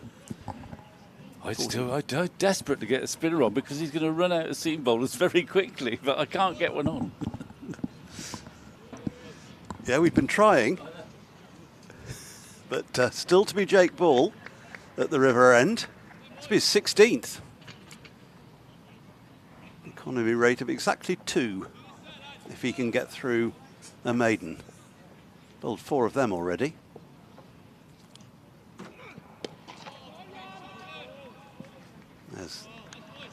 There's the first dot. Hopefully the first of 6. Afternoon, Ian. Good afternoon, Stephen. Good afternoon, everyone. I think the reason we haven't seen Jack yet is that every time they've covered the pitch today for about 4 or 5 overs, maybe half an hour since, it's just put a little bit of life back into it. You know, we saw that with Josh Shaw getting the wicket of Mosley earlier today, and then obviously Alfie picking up Sam Hain with an absolute snorter. So I don't think it'll be too long before we see Jack, as ball just gives Bo Webster a little bit too much width, and as he did for fun a couple of weeks ago in the Vitality Blast. Yeah, that's a flourishing backward point boundary. Smashes it to the boundary. Dangerous player, Bo Webster. And a crucial little period of the game as Warwickshire creep towards parity. It's been a very disciplined bowling performance from the Somerset attack today. There's not been a lot in the pitch, but they've really made the Warwickshire batters work for their runs. As you can see there, 165 off just shy of 60 overs is a rate you don't really see at Taunton. It's normally up sort of towards 3.5, 4, 4.5 and over. To go under 3s kind of tells you what a good performance it's been from this Somerset attack on a pitch that hasn't really offered them too much in the way of seam movement there, and that wasn't quite where he was aiming. I don't think it's going to go down to the third man boundary. I think he was looking to play squarer than that. Yeah, it's a thickish outside edge. Jake Ball looks a bit disgruntled. That's where he might be.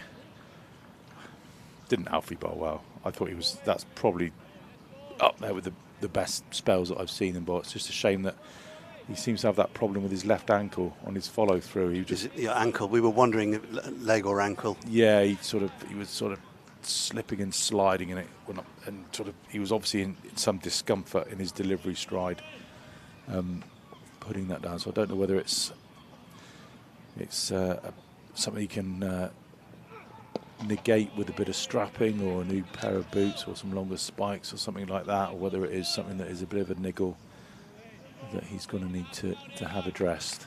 It did happen a couple of times towards the end of the game up at Trent Bridge last Monday. He was falling over a little bit.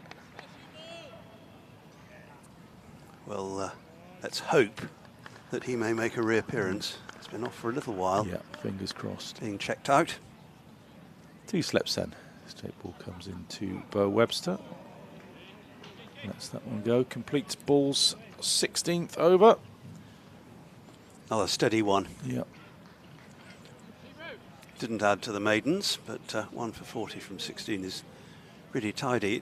It did look, the wicket, the short session they came back on for, the sort of greener part of the wicket, which is more going towards the river end, did look a bit greener than it had been. I completely agree. It looked, it looked like that Hessian matting that goes down under the sheets and just maybe brought a bit more life back into the pitch. Hidden qualities to the Hessian. Absolutely. It's the magic carpet of Nick. Craig Overton then to continue from the Marcus Trescothick Pavilion, and of course captaining this game in the absence of Lewis Gregory, who picked up a bit of a hamstring niggle up at Trent Bridge.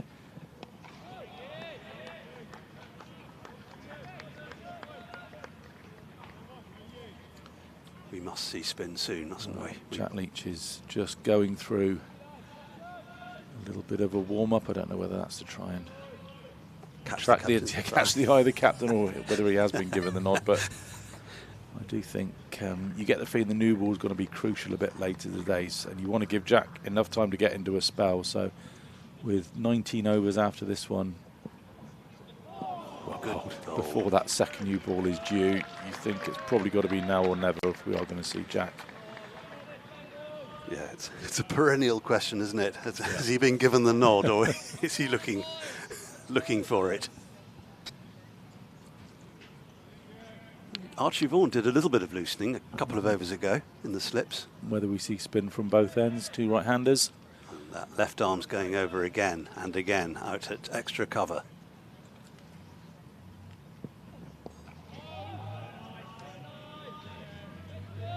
He's just booked into that line of length.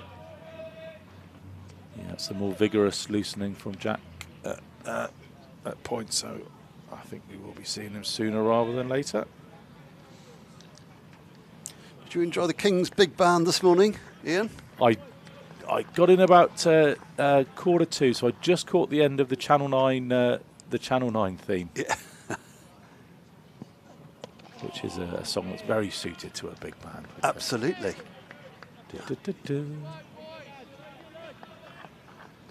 Goes back a few years. I only really know it more from the 12th Man tapes rather than actually watching Channel 9. I confess that I remember seeing it when it was first out. Pretty good build-up. Yeah, absolutely. Wanted a single. Wasn't there? Yeah, quite right of Webster to send him back.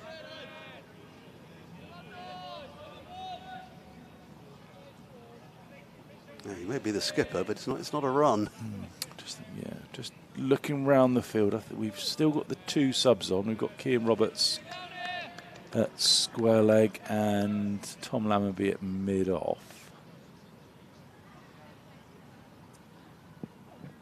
So I'm trying to think. Obviously, Alfie's off at the minute, and presumably, I think Tom Kohler-Campbell's back on. He was yeah, off. TKC's back. So Here he comes. I think it's Jake Ball. He's just going to have a little comfort break after his spell. It is going to be Jack Leach bowling from his favourite end, the river end.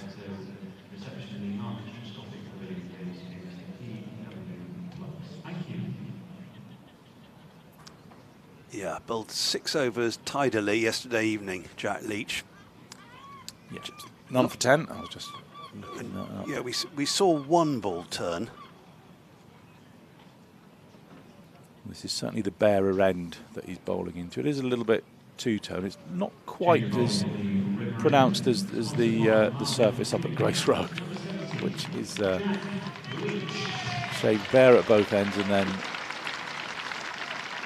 It's a little reminder of Jack Leach's just popularity wanted around to pause here. there so you could all hear the ovation for Jack. The crowd here at Taunton have also been chomping at the bit to see our Jack have a bowl today.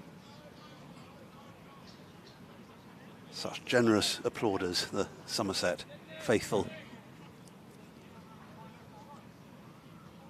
So Warwickshire 169 for 4. In pursuit of matching Somerset's 208 in the first innings, which I think we can probably all agree was well below par. I think Lewis Goldsworthy in his post-match said sort of 325 would have been more what you'd have expected to score on this pitch. So Somerset behind in this game, but certainly not out of it. Leach is in, goes for the sweep. That's gone all the way. It has. Webster showing his intentions to Jack Leach early on. Broad shoulders, fully employed. Absolutely. Tall man, Bo Webster, very rangy.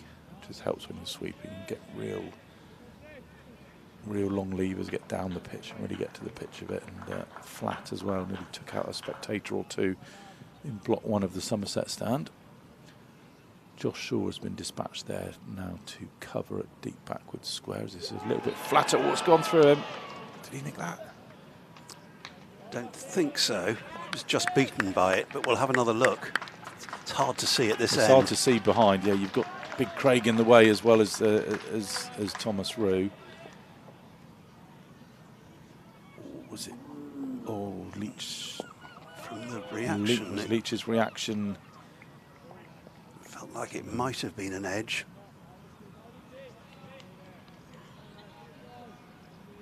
I think he has. I think He was going up, Jack, wasn't he? I think there may have been a feather on that one.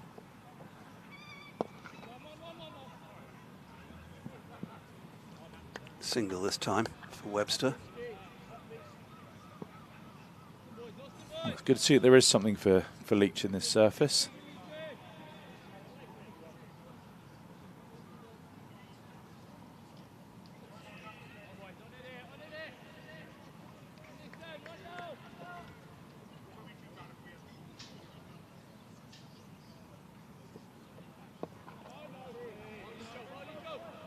Seven runs and that chance then from Leach's first over of the day.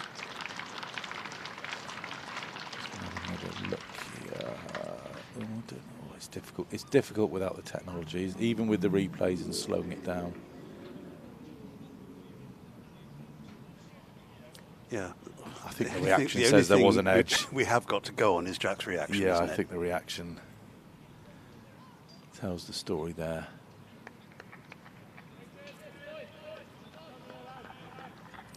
So quite possibly a let-off for Bo Webster. He's gone on to 30.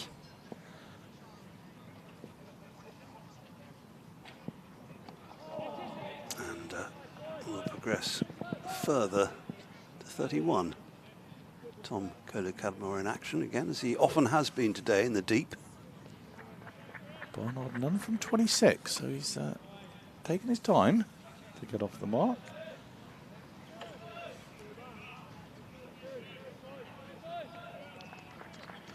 So just so impressed with the way that Somerset have bowled today. I can't remember many bad balls, if any. There hasn't been a lot in the pitch. They've hit him, Kean. Well backed up at point there on the other side. Holsworthy flinging himself round. I think he would have been home if that had hit. Just the one stump to aim at for Kean Roberts. Been saying it doesn't take Webster long to get from one end to the other. I think he would have been in.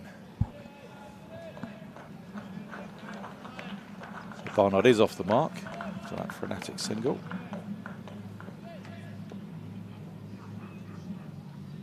Two slips for Craig Overton.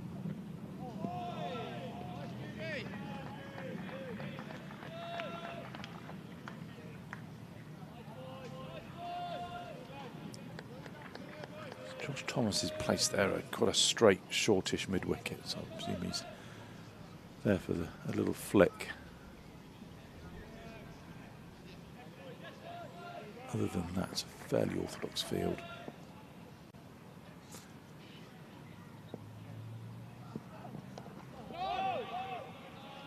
Finds Webster's inside edge again.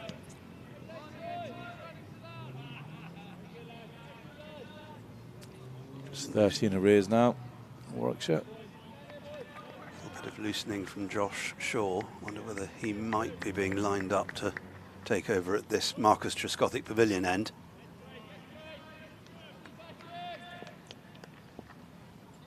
It's Craig now, 3-4 overs into the spell. Yeah, he's been very steady as well. Just one bad ball. I think Captain Craig will want to be leading the attacks, recognising this is a crucial little phase of the game as Warwickshire approach Somerset's first innings score to just try and do whatever they can to make sure that if they do pass, they are hopefully 6 or 7 wickets down at that time rather than the 4 they currently are. And again, that's just down the leg, so I don't think it's going to make it to the boundary. Both Thomas Rue and Tom Kohler-Cadmore are in pursuit. Leg byes.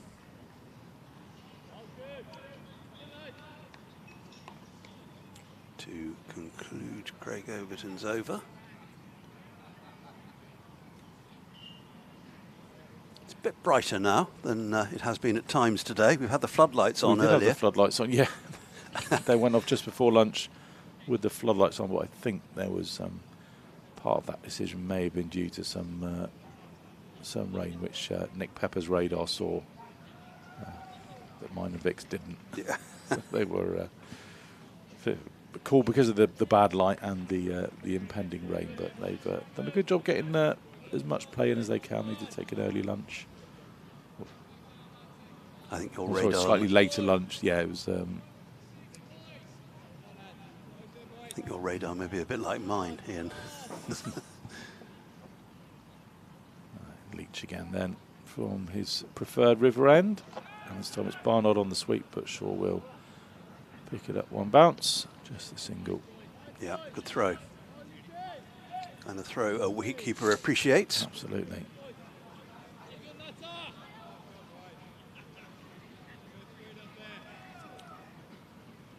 So Thomas Rew does cut a rather sort of junior figure when he's next to big Craig Overton. Yeah.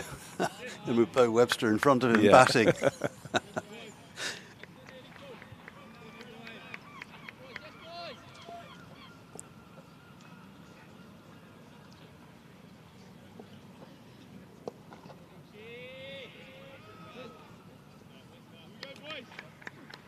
Plenty of encouragement from Jack Leach's teammates.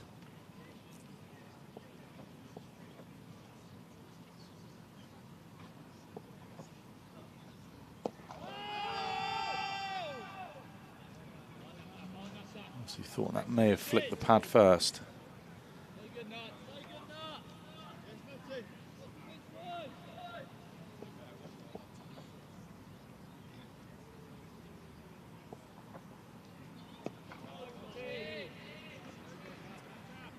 Curious as to why Tom Kohler-Cadmore was about 10 to 15 yards in from that long on boundary in front of the James Hildreth stand.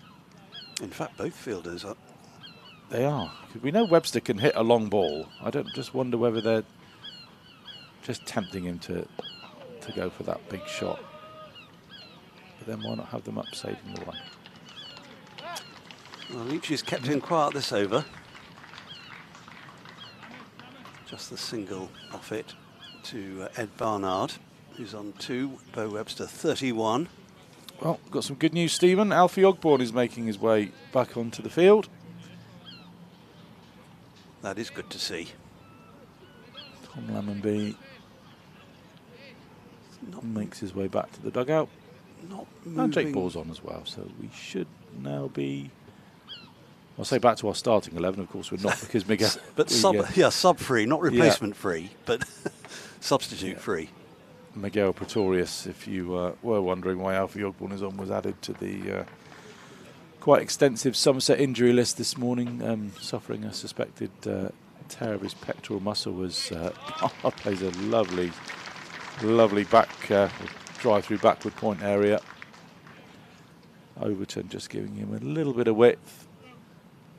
It's a fluid looking stroke. Yeah, Barnard did need a second invitation just to pop that to the boundary. Nicely played. First 4 for the captain.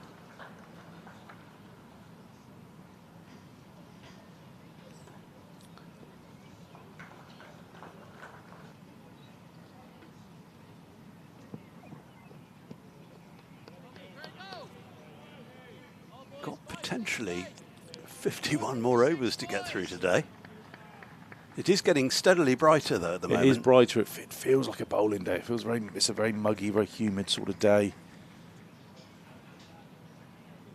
Just wondering when we'll see Alfie Ogborn next. He's having a chat to umpire Mills.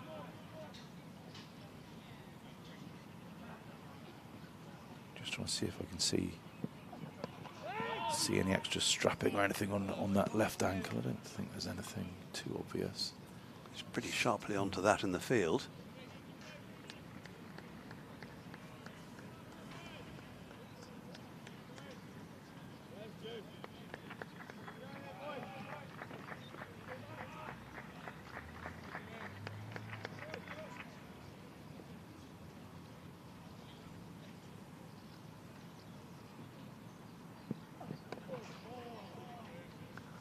Played firmly from the crease by Ed Barnard.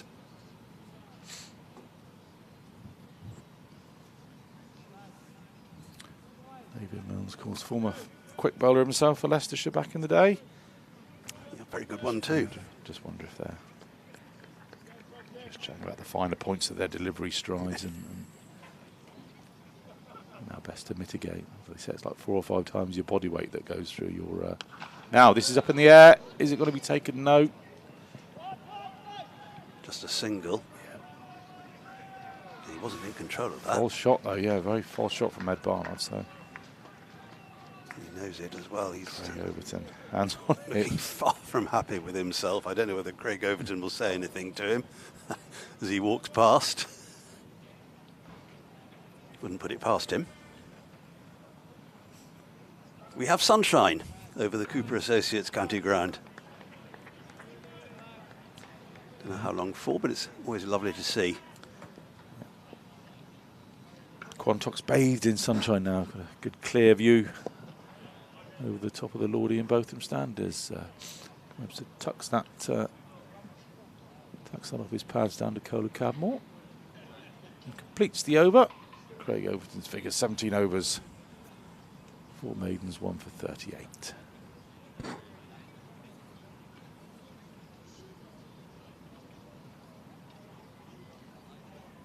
So Jack Leach hands his cap to David Milnes.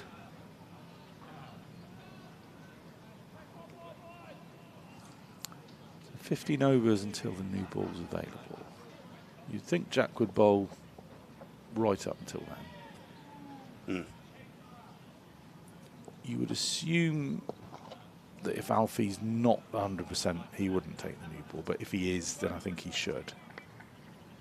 So you would probably have to, Craig would probably have to give himself a little bit of a rest, because he can't bowl right up until then and take the new ball. It's another 7 or 8 overs in addition to the 4 or 5 that he's already bowled in this spell. So we might well see another spell from Josh Shaw, or possibly a bit of Archie Vaughan. A bit of Archie Vaughan was going to be my my suggestion, because there has been a little bit in it.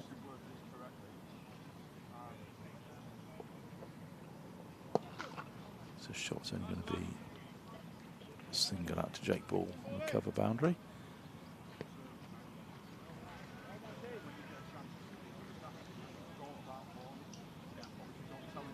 Does have the value, Jack Leach, that even if he's not taking wickets, he can tie up an end. Yes, very rarely bowls a bad ball does our Jack, and if you do want to take him down, as we saw a couple of overs ago. No, I've said that. Now you've said that. Well, it illustrates my point. If you do want to find the boundary from Leach, more often than not, you're going to have to play a shot that has an element of risk to it. We saw Bo Webster a few overs ago play a big slog sweep into the Somerset stand, and then Ed Barnard there using his feet, popping him straight back over his head into the Lordy and Botham stand. But then if you run past one and keeper whips the bails off, let's say an element of risk. You'll very rarely drop one short that you can just smash out to the cover boundary wherever you like. It's good cricket there with Barnard. Just picks a single back to Cola Cadmore in that 3/4 position. They're at, I suppose that's a short long on or a deep mid off, or a deep mid on. Yeah, somewhere in between.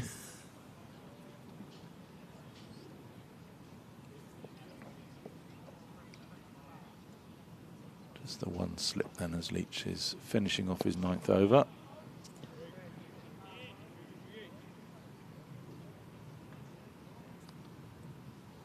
Just a little bit more breeze than there was earlier. I've been keeping an eye on the 2 flags atop the Andy Caddick Pavilion. The Warwickshire one has unfurled a little.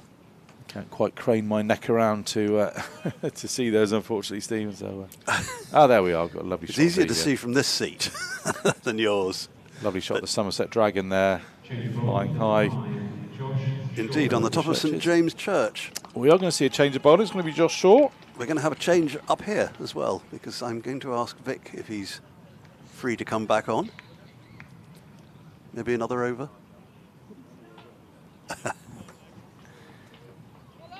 Josh Shaw to replace Craig Overton then from the Marcus Trescothick Pavilion end.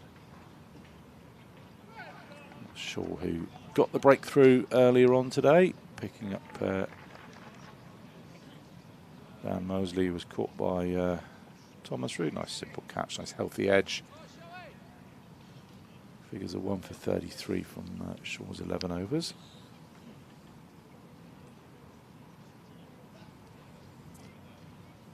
And that was from the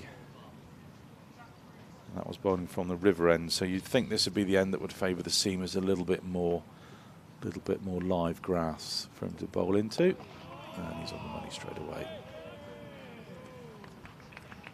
It's a reassuring start to a new spell. It's got Josh Thomas in at a very short, sort of short mid on there. He's gone a little bit deeper there now. Just 2 strips or so across. Is Thomas for that little flick, so they obviously fancy they can get both of these guys with that one that's just flicked in the air. Be a single here out to deep mid Pushing for wicket. 2, but yeah, I think it's only ever going to be 1. It's creeping up towards that 200 mark, and then not at all far. 8 runs to be precise from 200 to the feels like Somerset scoring's first got- innings total. Feels like scoring's got a little bit easier over these last sort of few overs. Obviously, those 2 sixes conceded by Leach will sort of contribute to that that acceleration. I just think there's a few more balls on the pads than maybe we've seen earlier on in the day. Just a few more easy singles being picked up.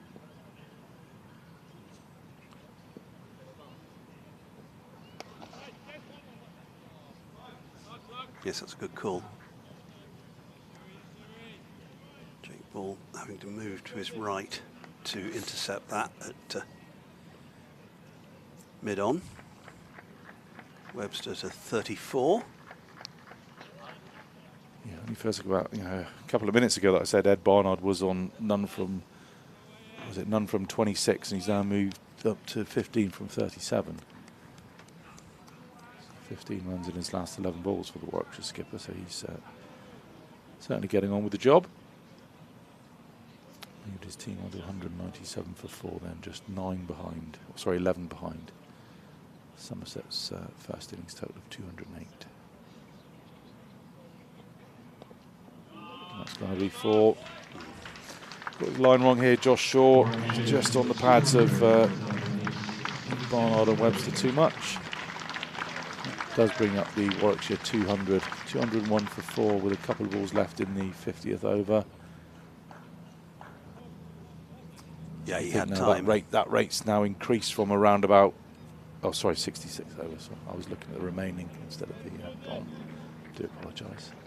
He had time, didn't he, in space to help that on its way. Yeah. Ed Barnard. But that rate's now gone from sort of just below 3 to just above 3 in the space of about 20 minutes or so again. Just on the pads of Ed Barnard, as you see. Yeah, that was a better line. Helicopter making its way around the above the Taunton skyline.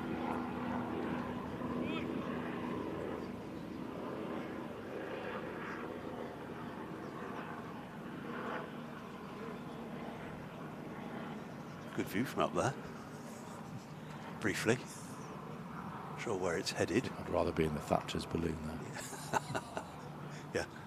You can take a more considered view from there. Definitely. And that's driven. Well fielded by Kean Roberts. Looks to have recovered from what was rumoured to be quite a nasty ankle injury that he suffered in a warm-up up at Trent Bridge, but good to see him back on the field. Slight change up here, Ian. I'm going to bring Vic in to join you. No worries.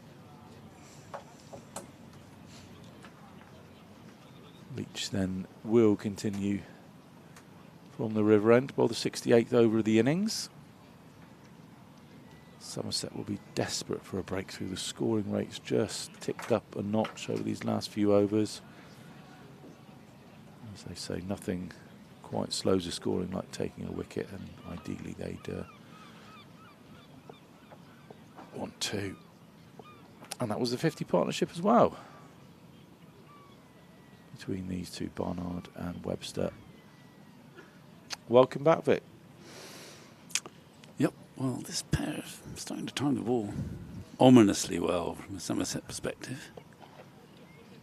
The run out is the best bit. Oh, they've had a couple close shaves, and that was another one.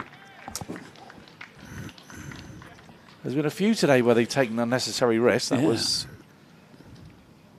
Yeah, you feel like you're going well, you're scoring freely. That's probably not one that you definitely, desperately need to take. No. Not quite. I think he all might just... They're coming and going at a rate at the moment. I think... Yes, he's got him. Oh, Ed Barnard's foot has just crept up. Thomas Rue, quick hands, whips the bails off. And there is that breakthrough. Ed Barnard gone. Stumped Thomas Rue, bowled Jack Leach for 19. And our Jack has got his man, Vic. And I think that must be Thomas's maiden first-class stumping. I think it is. And he did it very neatly too. He did indeed. He didn't actually come down the pitch. He must have just dragged himself out. He wasn't as if he was advancing. Yeah. That did spin too. Yeah, double encouragement. That'll cheer Craig Overton. Yes, he's just gone off. He's just gone off, and I'm just trying to work out who's captain at the moment. Well, whoever they are, it matters not. Just have a look. Yeah, it's just in the air for a fraction of a second. It's a brave decision to give it. He was he was very quick though. I mean, he's absolutely. But let's have another look. Let's see. The ball has turned. He's come down. He hasn't advanced down the pitch. He's just been stretched out of this crease. And I think Thomas knew he was celebrating the moment he got those bails off. Just one of those where you just overbalance. So Overton has now come back on. I hesitate to say he's limping. I don't think he is that much. Very timely wicket for Leach and the rest of them. I do, out of curiosity, I want to know who's captain when Overton went off. But it's very hard to work out because there have been so many come-ins and go-ins, and it's such an unusual looking. So I don't think it'll be Thomas Rue, but you never know. Well, he's had it could be Archie into it could be Jack. It could be Archie Vaughan. Well, it may well be. He's captain England under 19s. Oh, exactly. Hard to say, but we aren't going to know now. Kohli Cadmore, I think, might have been captain if he was out there then. Yeah. In which case, he's overseen a masterful advance. Who's the new batsman now? Malik. Zen Malik. So he's essentially a batsman, isn't he? So they've got an end open. Get rid of Webster as well now. Well, just a bit of spin there too. There's another. We've got a slip and a gully for the new batsman. Just field up a bit. The mid-off and mid-on have come up into single saving positions. Not sure. Jack Shaw is just sort of half and half, just about saving the single at square leg. But a wicket will cheer Leach up. Spin will, of course, interest Manav Sutar. Bowled very well for Warwickshire in their first innings. So it's, well, yeah, he looked a pretty classy act. To be perfectly honest, I just saw a little bit on the stream yesterday.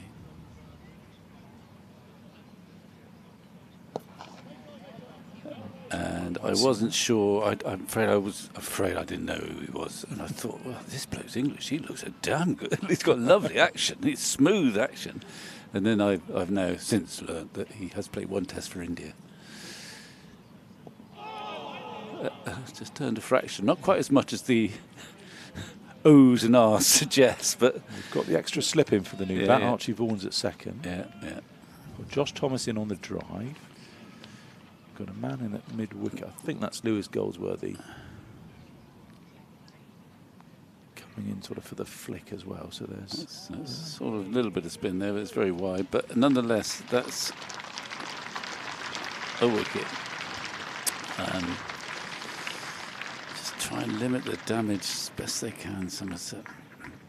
Got to keep the lead in two figures. I was just going to ask you what you think an acceptable lead. Well, I mean, at the start of the day, I thought they would be absolutely thrilled if they could bowl over 250.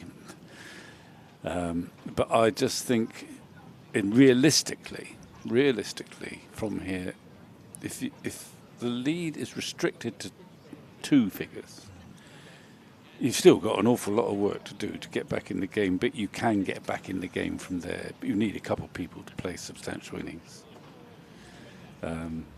But you're still in the game. You're still in the game. We saw Glamorgan and Yorkshire overturn three-figure deficits against Somerset earlier on in the season. Now we're just having a look at the ball. Craig Overton's taken it over to umpire Milnes. Okay. Just before I came on, I was flicking through the old doodles.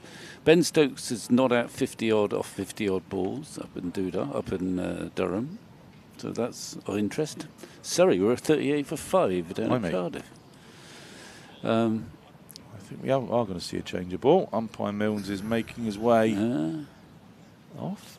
The Somerset backroom staff is bringing on the box of balls.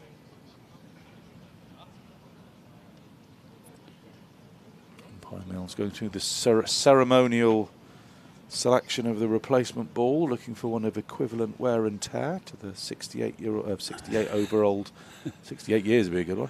68 over old Alfie Ogborn's Gone to give a few handy hints.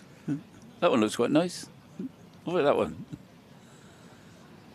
It's quite a vote of confidence in Alfie that he's the Well, I don't know. I think senior rep. I think he just happened to be there. I think he just wandered over. Anyway, he's been given the new ball. He's given it a good polish. They know. I don't know whether they actually put the number of overs this ball is supposed to have been used for previously. Would writing on it not make it I affect suppose, the aerodynamics? Well, if you're allowed to write on a ball, can you just yeah. does it count as ball tampering? Who knows? Anyway, it's not going to be Alfie Ogborn. It's going to be Josh Shaw, who's going to make, first use. You get a new first ball. use of this replacement ball. Yeah, well, they give it a good polish to start with. Try and there he goes. Well, Replacing players, replacing balls. It's is anything going to last the day here? Not much. Umpires are still there. Bo Webster's the problem at the moment. Somerset will be very keen to see him replaced sooner rather than later. Well, actually not replaced, but dismissed. We've seen, we've certainly had our fair share of watching Bo Webster smash cricket balls all the way around the Cooper Associates County Ground this year. And he's inside edge that one. So I don't think it moved extravagantly, but sometimes the next ball does some strange things.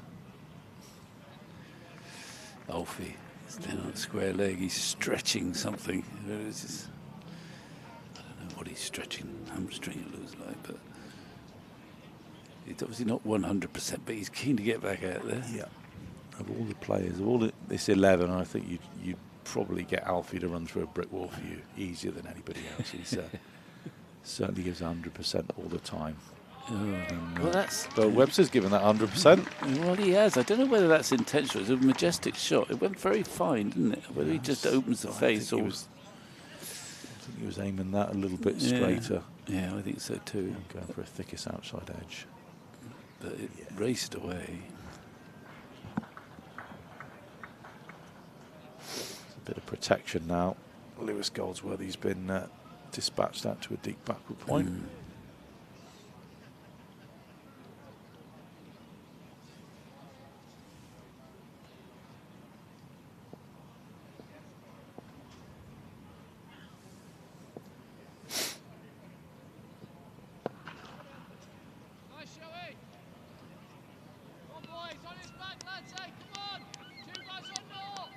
That line there is probably where you want to be to Bo Webster. I don't think you can give him too much. Give him room and you swing those arms, those long, long arms. And he's hit a few majestic cover drives and he was just laced into the width rather than the length. It's been the critical thing. He's looked in good nick, actually, since he's been out there. He's been fairly measured, but nonetheless, when he hits the ball, it stays hit.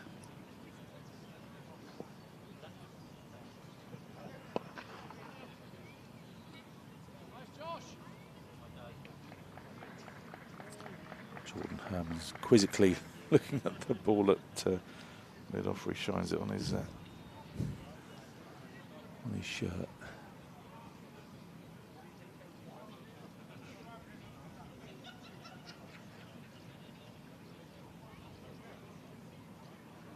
Good crowd in today, Vic. Saturday's normally the quietest day of the 4. A lot of people going off to club cricket, playing club cricket, watching, volunteering.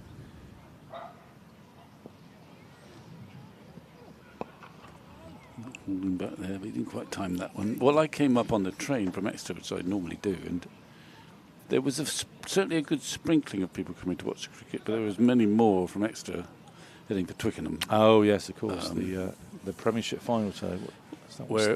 I've been having I don't know what I've been having a look before I came on, and at that point, about 20 minutes in, it was 7-5 to Northampton. But there were a lot of. I was just about to say I'm not going to look the score up in case people are. Okay, well I won't mention it again. So it's anybody's game. Nice ball of the over then. That's Webster good lets that carry. one go. That will please Jack Leach because he now gets to bowl at the new batter, Zen Malik. Okay, I won't mention that again. I've already told you about Stokes. I'm sure in this digital age, most people are either able to watch it on their phone.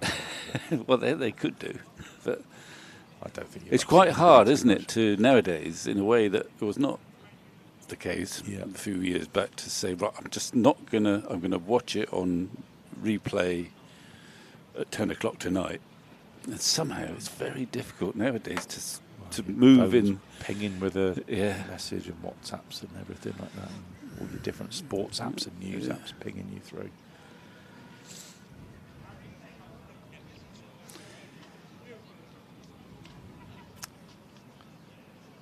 Two slips then for Malik as Leach is in. That's very full.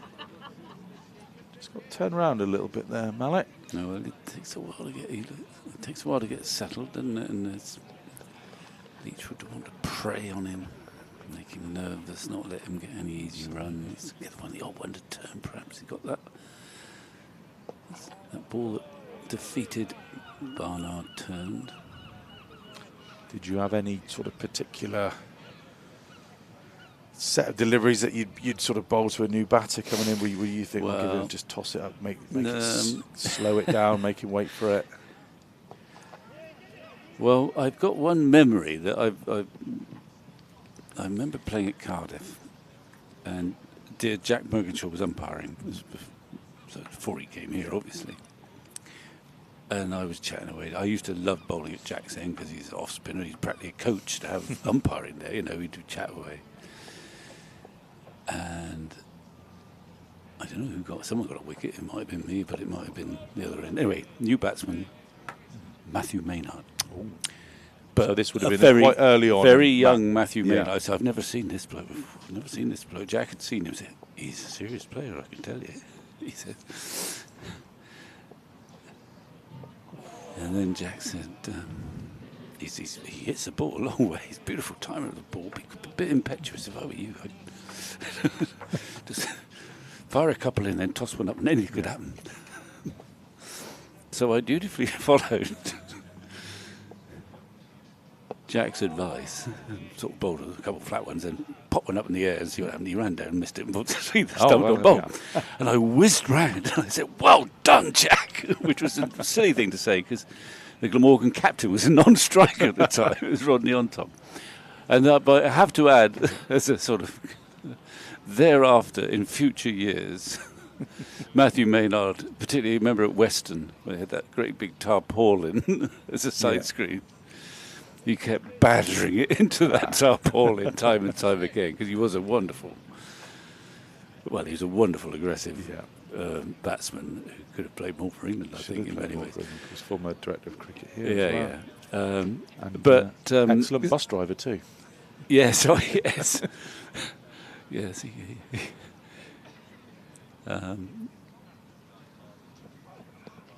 was an appeal. I don't think that's got to be answered in the affirmative. No, they're quite keen on it, but they're not going to get it.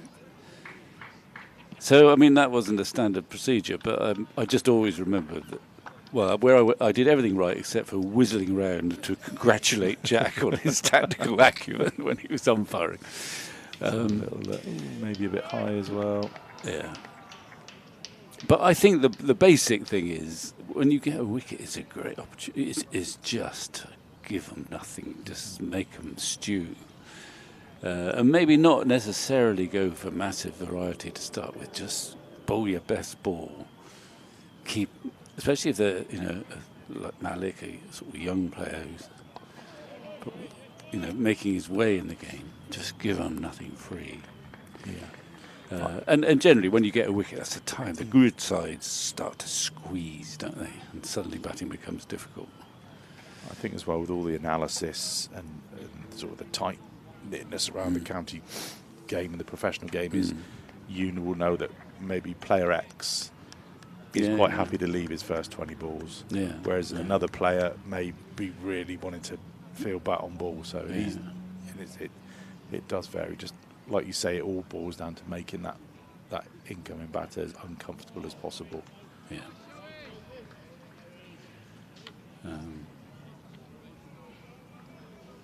It's that Richie Benno line, isn't it? Just captaincy is just doing what the opposition don't want you to do.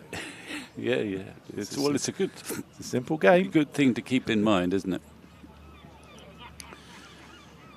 Of course, that affects you, see, as captain sometimes. So you remember, say, with Brearley and Edmonds had a few disagreements, but logical disagreements. So very often Edmonds, for example, would like. Well, that's a sweet shot to get off. Well, he's off the mark, but that's a glorious cover drive. It's not a great delivery, but it's beautifully driven. Yeah. So if Edmonds might want his mid-off curiously deep, giving one.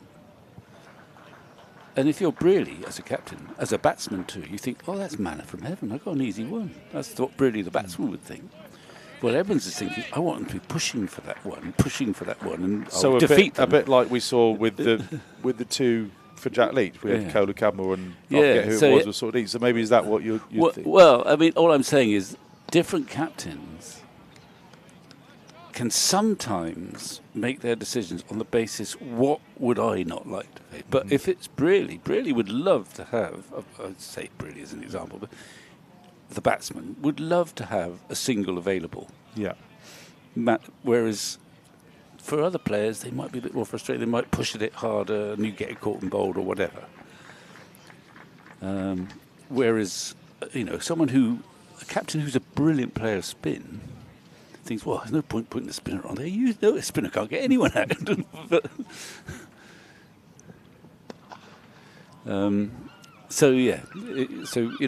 you think, what will the opposition leads like? But there are certain players who like one thing and certain players who like another.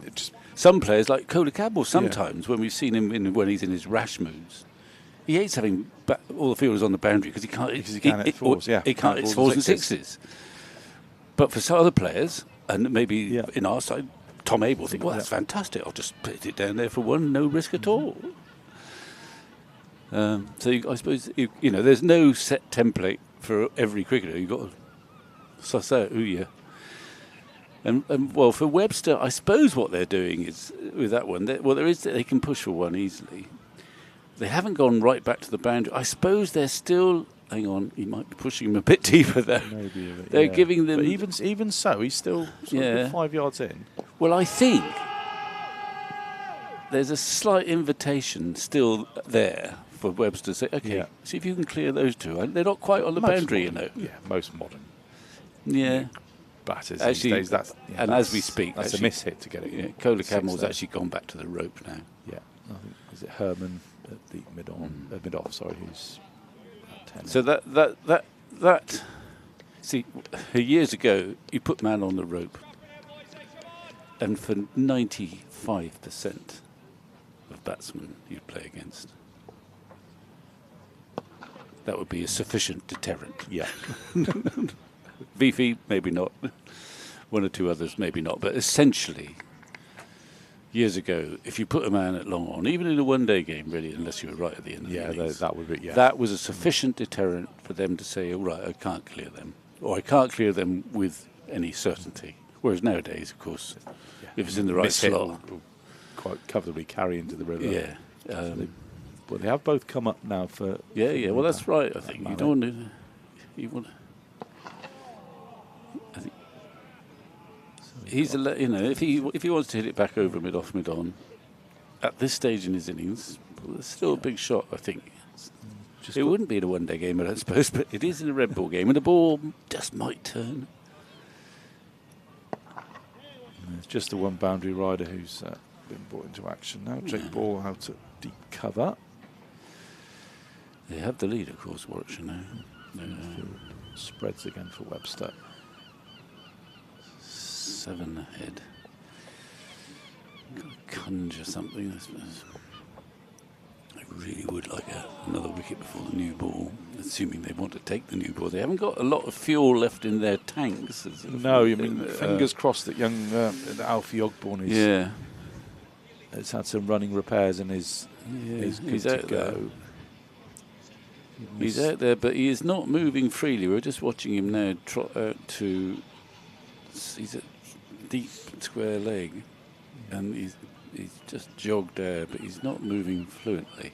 Missed it earlier. Alfie was experiencing some discomfort landing on his left foot in his delivery stride, and he did go off for 20 minutes or so to have that checked out with. Josh Shaw's pulling his socks up. Metaphorically as well as. Well, he hasn't bowled. To be fair, he hasn't bowled, too badly, has he? He's bowled better today, I think, than yesterday. He's got the 1 wicket.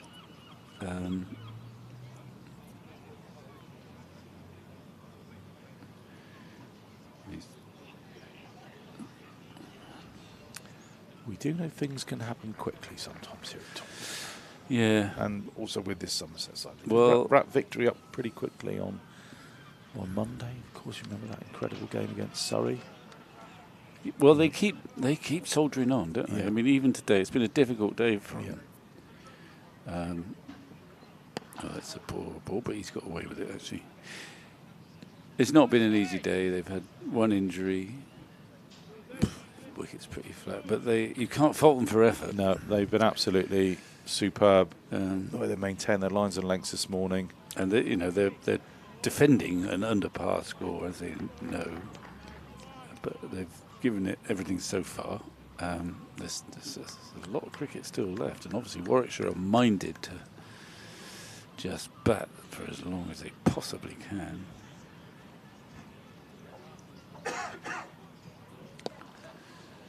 Would that be your mindset now if you're in the Warwickshire camp? Maybe at the start of the day would be to bat big and bat once. Maybe they're not quite in that situation now. Not yet, but there's still. I mean, these two can obviously play. I'm just trying to think who else we've got in the Warwickshire. Well, they still do have 5 wickets in hand. So who else is playing? They got Sutar, Ethan Bamber, Thompson, and Gilchrist to come. So. Can Sutar bat, do you know? I don't know. Carded to come in. I don't know, like you, Vic. I'm not. Yeah. Okay, well, we're discovering he's a Test cricketer. I discover I missed the fact that he played against Afghanistan and got wickets, but it doesn't entirely surprise me when I saw him bowl he looked fluent and confident of what he's doing. So he must be pretty good if he gets a game even against Afghanistan. Yes, you don't. You've got to be a serious player to get in any 3 Indian of those team. Indian 11s in a minute.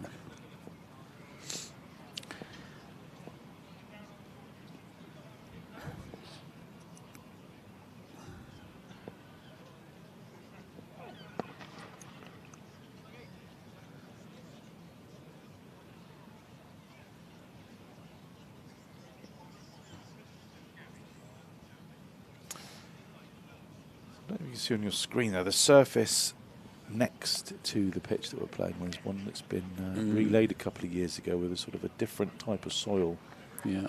Nick Pepper and his team are hoping to that it will deliver more pace and bounce and also a bit more spin on days 3 and 4. So that's rumoured to be earmarked for use later on in September in a championship game. So looking forward to seeing that.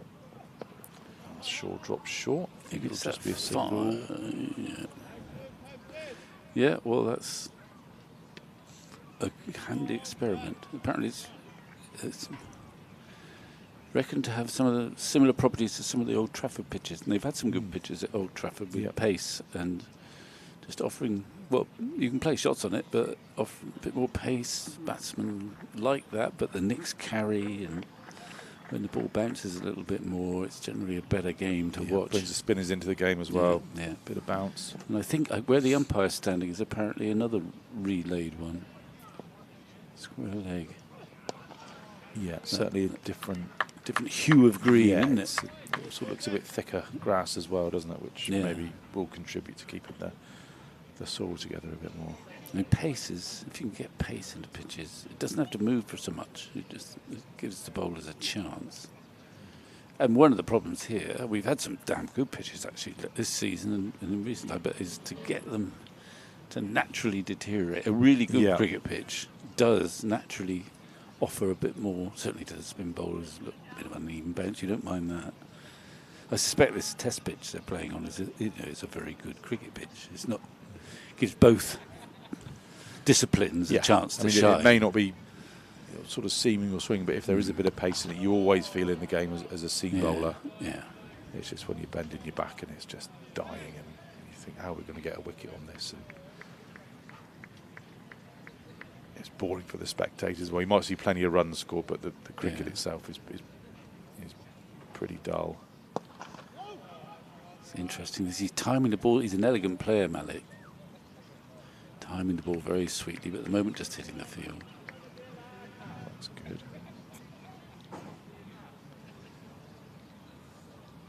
Let's hope to bore him out as he all goes back.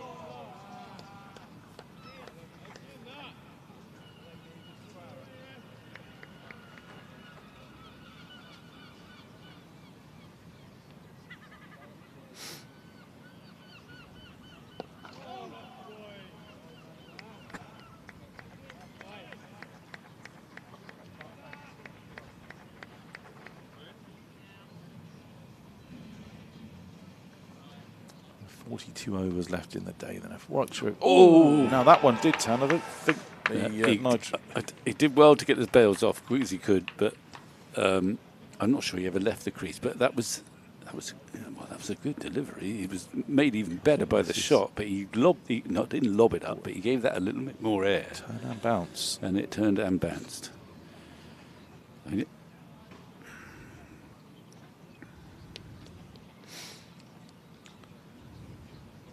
Stephen Lamb's going to come back in after this ball, but I was just going to say 42 overs left in the day. Where would you want to be if you were Warwickshire captain? Where would I want to be? Well, in that dressing room for a lot longer. I mean, Warwickshire will just get as many as they can, obviously, and they would be in clover if they're still batting tonight. I would say 41 overs. That's another 100. Well, even 350. There'd be at could least be 100. Yeah, there'd be 350, and that's a big lead to overhaul. I'm going to make way. Always a pleasure, Vic. Well, thank you very much. I'm going to make way for Stephen Lamb. The odd ball turning, just enough to keep Jack Leach interested. A little conversation between senior citizens actually out there. Captain Overton, Jake Ball, Jack Leach. Just having a little conflab. There's some tired men out there, but as Shep was saying, I mean, they have striven as hard as they could today. That's a glorious shot. My goodness me. It's just standing tall, hitting through the line, a little bit short. I think that's the trigger for Archie Vaughan to get loose. Yes, it would be nice to see a couple of those. Yeah, I mean, it won't be easy bowling with this short bounce. If he bowls this end, there is a bit of rough, of course, outside the right-hander's off stump created by Alfie's spell if they bowl from the river end, but I don't expect Leach would like to surrender that end. And I suspect Webster, which will make it interesting, Webster will be inclined to attack Vaughan, who has actually bowled very well this year. And I think that, as I say, sometimes I feel we're a bit slow to trust our spinners. And I don't like having spinners as the bowler of the last resort. It's tough being a spinner if you're... I'm not specifically talking about today, but if the spinner always becomes the bowler of the last resort, it makes it much more difficult for the spinner to sort of get in the game and wants to be able to bowl when there's batsmen under a bit more pressure. But then that might be just me thinking like an old spinner. But he's having a big chat between Overton and Vaughan. in the slip cordon at the moment. I think it almost looks like they're sort of talking about possible field placements. They're waving their arms around a lot.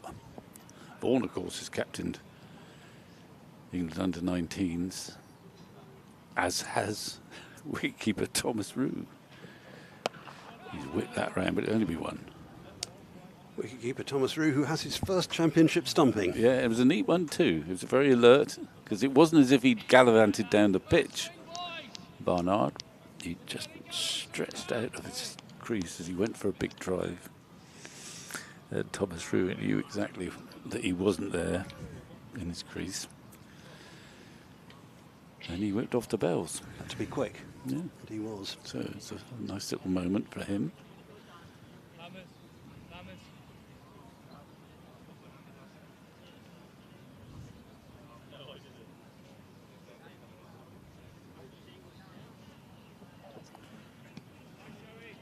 A little bouncer. No more than that. I think the new ball will be due round about tea time, maybe just before. What time is tea time? I've given up. 10 past 4. Oh, right. I needed to check. It's obviously very important to know. So, with 5 overs to go. Well, that's quite... I mean, I wouldn't take it before tea. Well, we won't get there before tea quite. And then they can have a little conflab at tea about what to do. Because, I mean, I suppose they will take it, but there's only so much fuel left in the tanks of the pace attack. I mean, I suppose if Alfie Ogborn was 100% fit, he's got a few overs left in him, but he's not 100% fit, but he's back on the field. And he's going to, I don't know whether he's going to bowl Archie Vaughan from the river end. Short leg side boundary against the right-handers, but there is that little bit of rough. It looks like there's more scope for the spinner bowling from the river end in terms of what the pitch looks like. And there is a little bit of rough created by the left arm Alfie Ogborn. I mean, Warwickshire in years gone by, remember we had Barker, very good left arm swing bowler, and they had Jeetan Patel. And I think Barker's footmarks, perfectly legally, created the perfect rough for Jeetan Patel, who was a pretty quick off spinner, fizzy, you know. And they were quite a combination. Even if Barker wasn't taking that many wickets, he was creating that little bit of rough for his off spinner. It's a little bit wide for the left arm spinner against the right hander, because if you're pitching it a foot outside off stump and then turning it, well, the batsman can get the hang of that and just let it go. But obviously for the off spinner, if there's some rough out there, the boundary on the leg side here is short, and it's not impossible that Webster might think, well, hang on a minute, I can clear them. There are 2 men out there, or 3 men, in that direction 3 in at the moment. total. It's an in-out field, and it's Archie Vaughan, who's bowled nicely this year. Not that many overs, but when he has bowled, he's done a good job.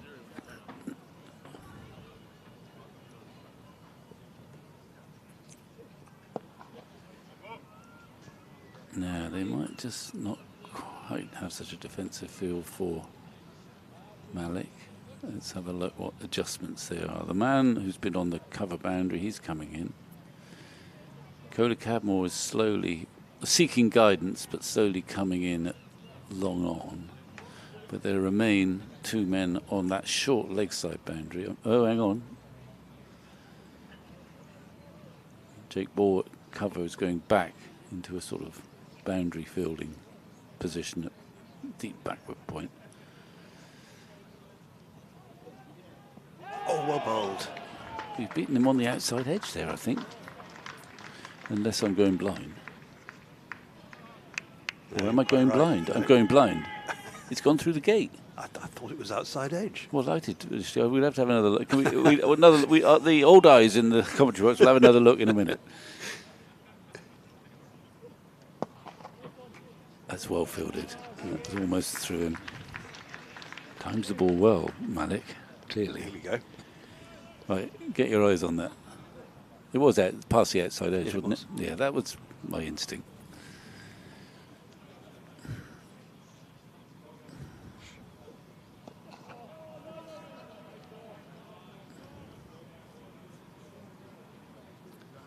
Will we see Jack Leach do a Well, little I turn don't at know. the- I mean, he doesn't like bowling this end. He much prefers that far end, but I'd have thought spin at both ends.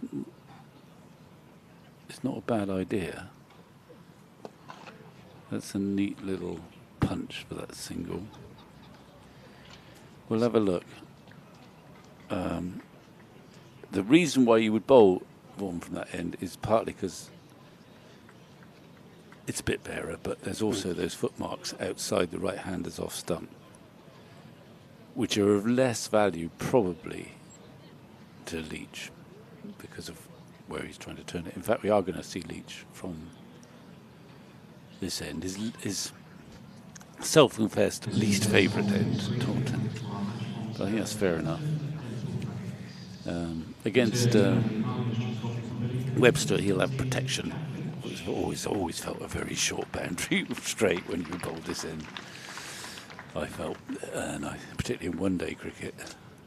And he can always revert to the river end in Oh due yeah. time. I think this is a perfectly reasonable ploy to use Vaughan because from that river end, because there's more scope for turn from outside the right-hander's off stump there.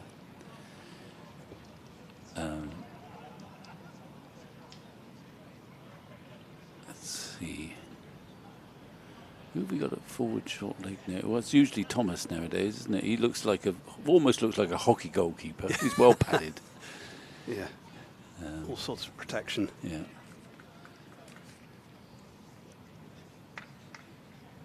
Craig Overton's at slip.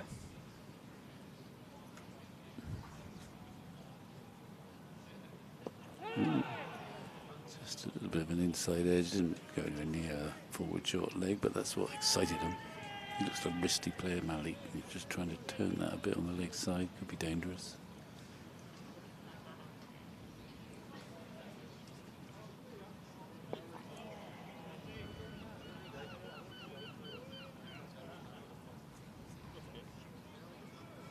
Seymour do classy looking strokes from him. Yeah. No, he's sweet time over cricket ball. He's pushing Herman back up mid-off. There's a single there to mid-off, if he can get it there.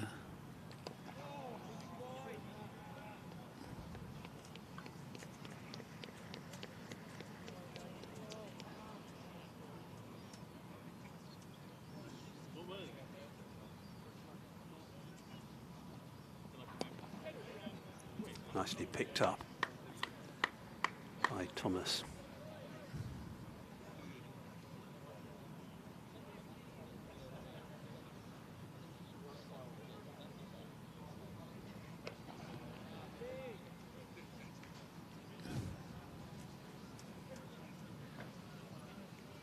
Gets the over rate up, if nothing else. A couple of spinners, neither of them hang around.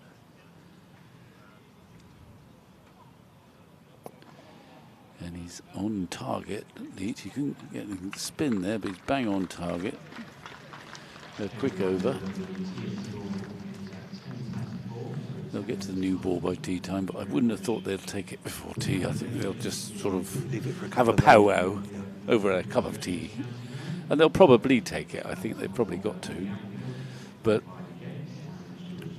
with the knowledge that they might have to revert to Leach and maybe Vaughan fairly promptly. That's assuming that they don't get a wicket here. They might just keep going, actually. But well, that's the old reverse sweep. It's a strange shot to see someone who's 6'6" playing, but he's played it perfectly well. How he managed to get down to it. Yeah.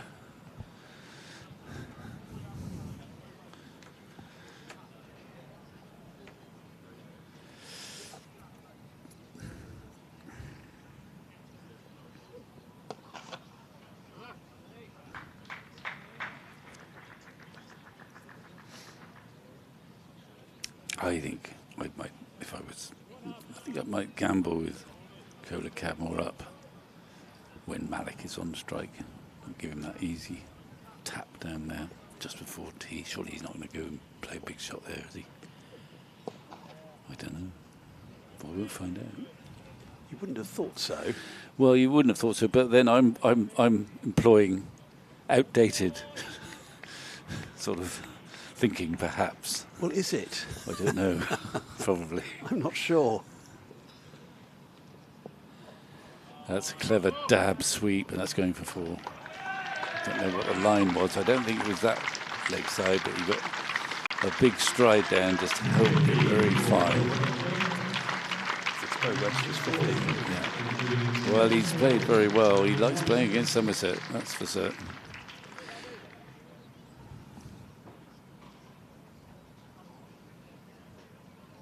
Yeah, that's It's pretty straight. Yeah, it's pretty straight, but he's.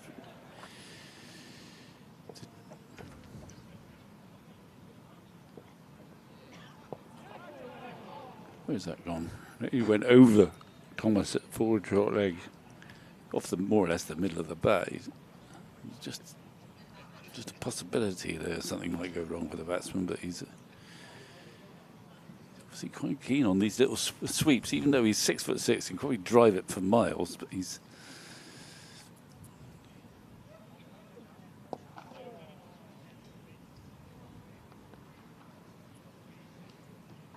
End of Archie Vaughan's second.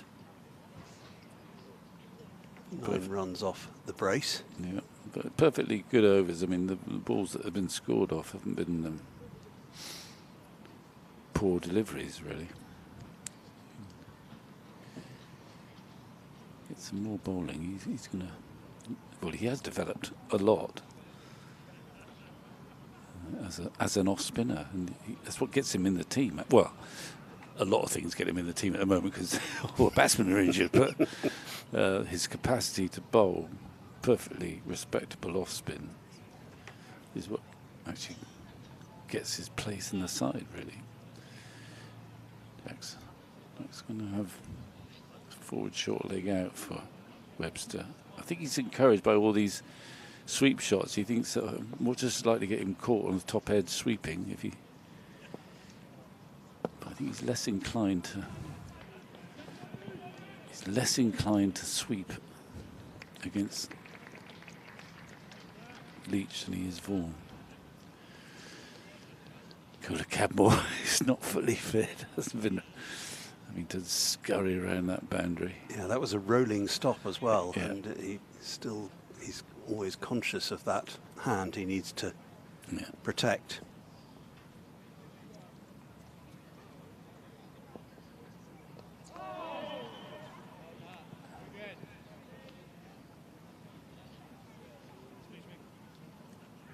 Single for Webster.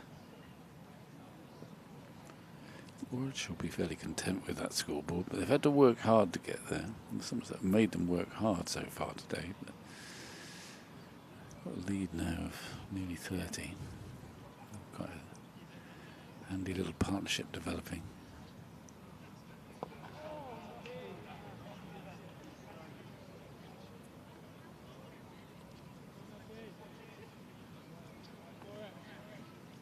Feel it's less likely to spin from this end. Just looking at the surface from a distance, there's not so much bare soil up that end. Yeah, there's still more green there than here, as it were.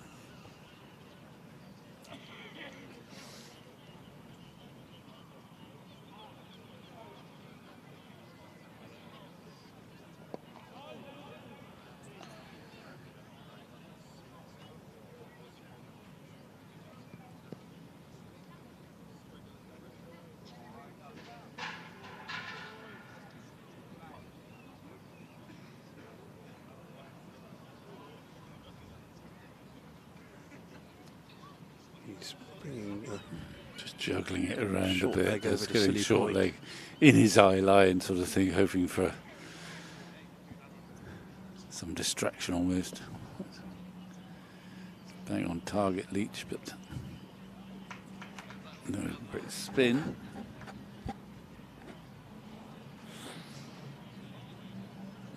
Yes, nothing really to Yeah, convince him that the river end isn't I think preferable. we haven't seen much, but we saw the ball that dismissed Barnard clearly spun. And there's another one from Leach from the river end. I'm sure Leach would prefer to bowl from the river end, but he's just allowing. He's not captain anyway, but he's allowing Vaughan to have a go from there. And Leach has popped out a deep mid wicket. Is he going to keep sweeping, Webster?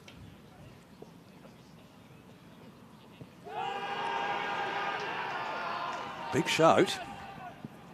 Nothing from David Milnes. Yes, well, we'll have another look. Maybe it's too much bounce.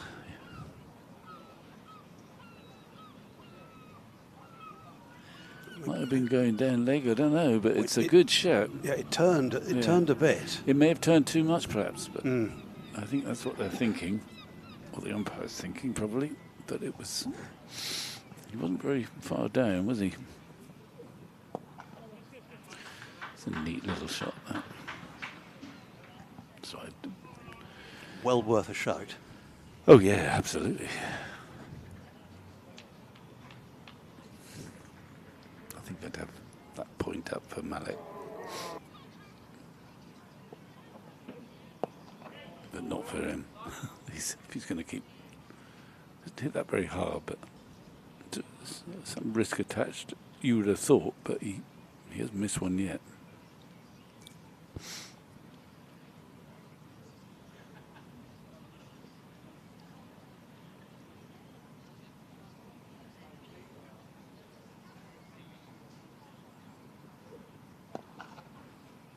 He turns his arm over quite whippily, Archie Vaughan.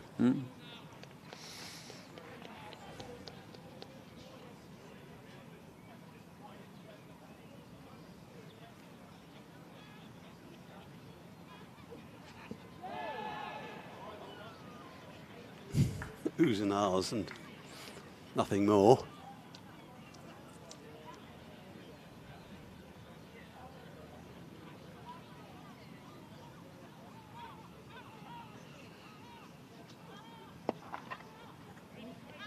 At least one here.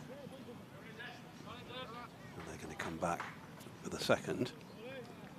So two more for Malik. 240 for 5. The new ball technically due, but given it's just a couple of minutes, in fact 1 minute to go before tea. Yeah, well, they won't be taking it. They can have a little think about it over tea. I would think they probably would take it, in the knowledge that if they want to, they can just go back to particularly Leach from the river end with a newish ball. He might like that, but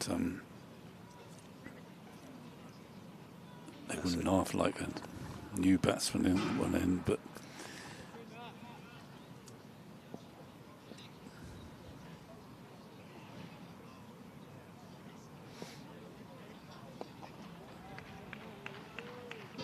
Yeah, this will definitely be the last over of the session.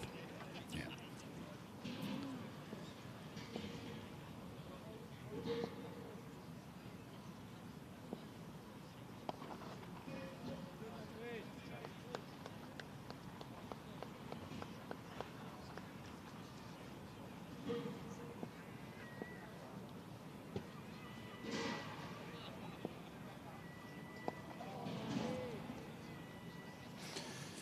Getting a left leg a long way down now, Webster.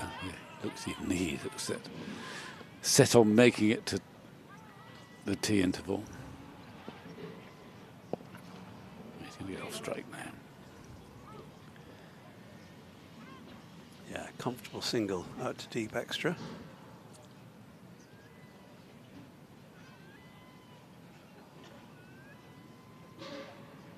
Like a handy signing by Webster, who's an overseas player.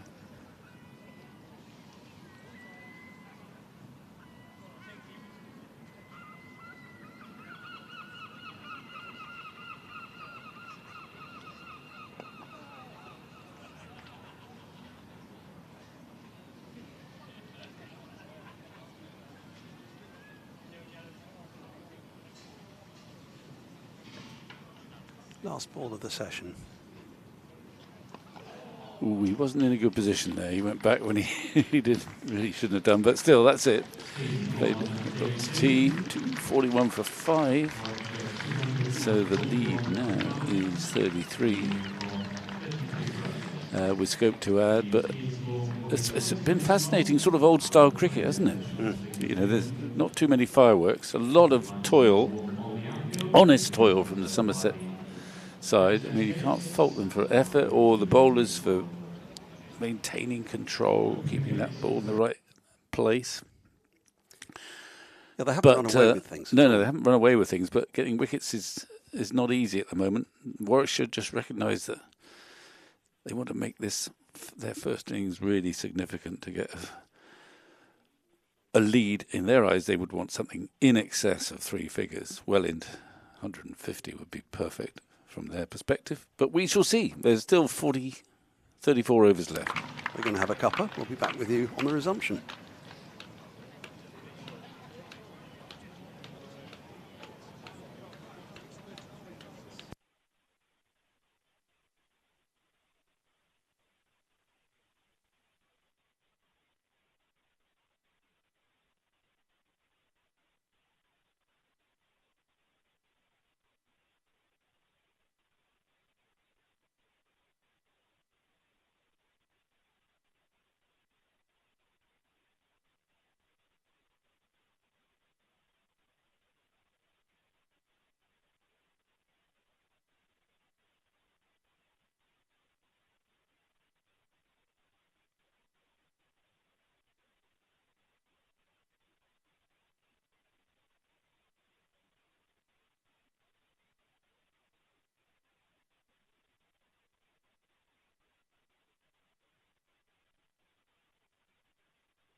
Very good afternoon to you. Welcome back to the Cooper Associates County Ground for the final session of this second day of Somerset Rothesay County Championship match against Warwickshire. Warwickshire who've moved into something of a lead after Somerset were bowled out yesterday for 208, Warwickshire 241 for 5 in reply. So a lead of 33. Bo Webster has made an attractive half century, 58 not out, and Malik with him on 13. We have a new ball due. And it's going to be taken. I think they've taken it. In fact, I think Jake Ball's got it in his hand already. Looks very much like it, doesn't it? Yeah. I haven't yet seen it held up. I may have missed it being held up to the scorer for his attention. Well, I'm pretty sure I've seen him clutching it. I'm pretty sure they're going to take it anyway. Yeah, the umpire's waving something. I think he's waved to the scorer's box. It's, it's, as we all say in commentary, it's a critical moment now. But the trouble is, every day we turn up and say, I think the next half hour is going to be absolutely critical. Jake Ball, he's worked well so far, as has most of the Somerset side, but it's a hard graft. Here he comes.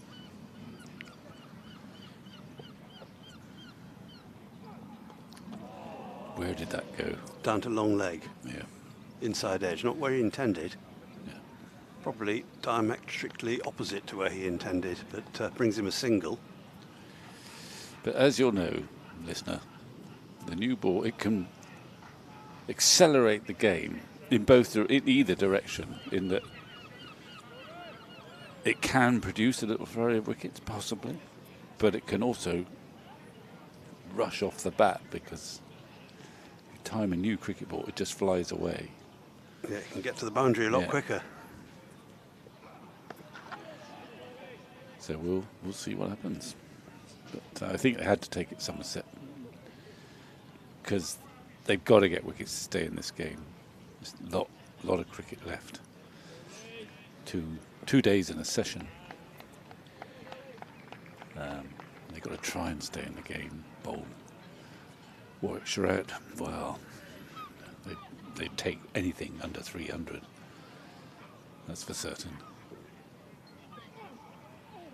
But the game can accelerate with a new ball. As I say, it could be the run rate, it could be the number of wickets falling. Yeah, it's glinting in what little sunshine we have. Yeah, and it's actually a much brighter too than it's been all day. I spy blue sky away to our left. We haven't seen much of that today, surprisingly. I think it's going to get brighter and warmer as this game continues. Yeah, we could have a sunny end to the session. Which means we could be here at 4:30. Actually, they caught up quite well. 7-ish? 4:30, 34 overs. Well, you're the expert. I mean, it shouldn't quite go to 7, should it? But we'll see. Maybe between 6:30 and 7. Yeah. The over rate is positive at the moment. A little flurry of spin before tea. Yes, they don't waste time, Vaughan and Leach. No, that's taken it from level to 2 over. Yeah. So no problem on that front. Won't see them again for a little bit, Leach or Vaughan, because of this new ball. Just a question of who takes it at the other end. Will it be the skipper or possibly Alfie Ogborn? I don't know. Let's have a look. I'm looking at Alfie. He's at mid-off, practicing his batting actually at the moment. So this could be the skipper.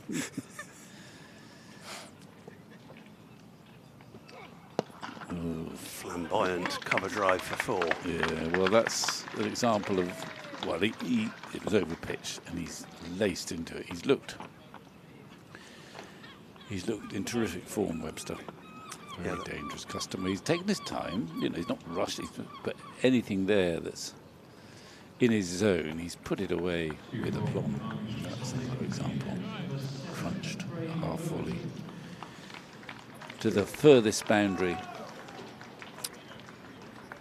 Yeah, 38 of his runs have come in boundaries. That's his 9th in all. 8 fours, 1 6. 6 was off Jack Leach over square leg. It is going to be Craig Overton for the time being. So just Alfie wants to know whether he wants a deep square leg or not. He's not looking in his direction. So he's staying on the 1, I think.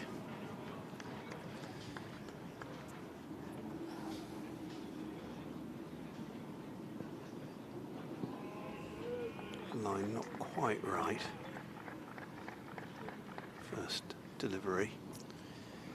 He's been quite a workhorse this year. I don't think Overton's missed a game, has he? No. In the entire season so far. And it's not the first time he stood in as captain. No. He's performed very well as captain. Well, he's actually performed as a bowler and a batsman very well whilst he's been captain. And I'm sure he's captained perfectly well as well. They've put in a gritty performance today. They're still behind in this game. It'll take an awful lot of work to get back in it, but they lacked effort today so far. It's a big session there, though. Pace bowlers bound to be a bit weary.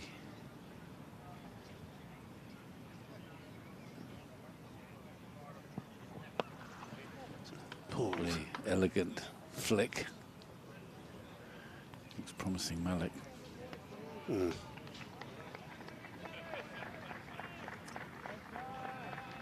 Comfortable single for him. It's not the part. First time I've seen him bat, but it's impressive. Nice timing, style. Yeah.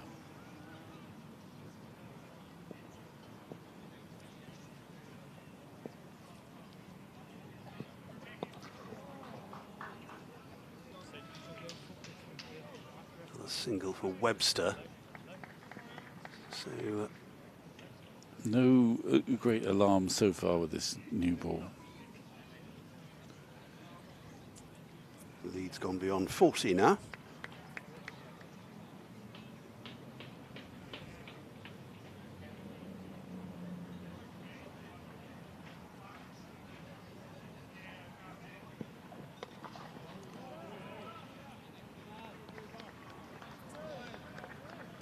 Saw 12 wickets fall yesterday, only 3 so far today. It's a bit of a contrast. Yeah. Well, obviously, I wasn't here yesterday, but the Somerset batting was not up to scratch. No doubt, Warwickshire.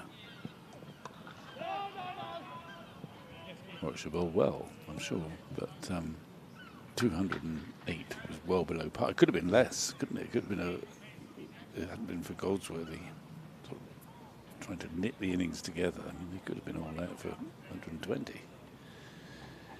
Yeah. Again, the injury situation would have played a part in that when you think how important James Rew and Tom Abel have been really with the bat this summer. Abel's been outstanding, and James Rew as well. Yeah, James Rew not injured, of course. No. Well, you have to celebrate the fact that he's playing for England. And of course, it creates all sorts of opportunities, but it does weaken the team when so many absent.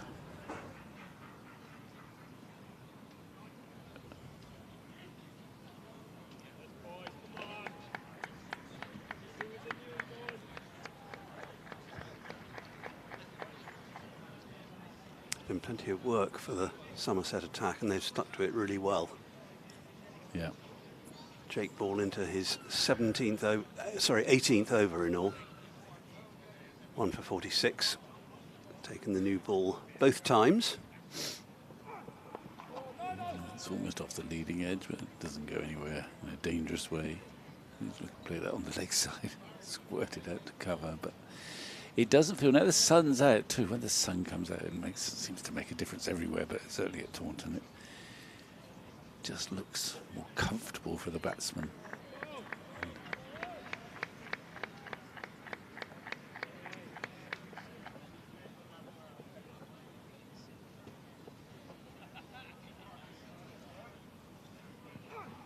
That's got to be out, and it is. Well, that's a timely wicket. And Jake Ball, I think we don't begrudge him that wicket. He's just been hit in the middle of the front pad, maybe turning that on the leg side a little prematurely. Felt out. I think if he was playing in a test match, he wouldn't bother to review that one. We'll have another look in a second. It certainly wasn't going over. Thudded into that front pad. He played across around his front leg a bit. Let's have a look. It's just nipped back a little bit, maybe. Hit him just below the knee roll. And I don't think David Mills, who doesn't tend to agonise for a long time before making his decision, it didn't take long to stick the finger up, and I don't think anyone's agreed about that. It's one of those sort of regulation ones where Webster kind of started to set off for a hopeful, optimistic leg by single, and then not to his surprise, he had to veer off towards the pavilion. So, well, that's a little bit, but it zipped back into him. It is a higher knee roll than average. Well, that's by true, Webster's. but I don't think he's quarrelling with it. It looked pretty plumb. Yeah. So another wicket, another point. So that's 2 in this match for Somerset. Warwickshire on the verge of their first batting point. The new batsman is Jordan Thompson. Yorkshire exile, if I'm right in thinking. Am I right in thinking that? He certainly came from Yorkshire, but I don't know if he's left-handed. Yes, he's coming in one place higher than listed, above Ethan Bamber. Yeah, well, I think he can bat. But he has got the new ball against him. He's got Jake Ball, who's been in good rhythm throughout this innings. By and large, throughout this season.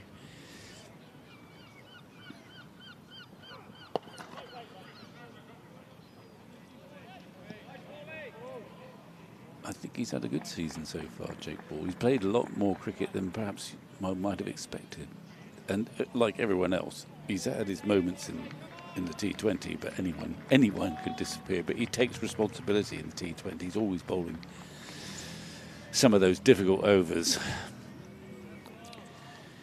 And he seems to have been playing the vast majority of the games. Ooh, that's just going down, clearly. He's gingerly there. So he's got another wicket, Jake Ball. Leg by.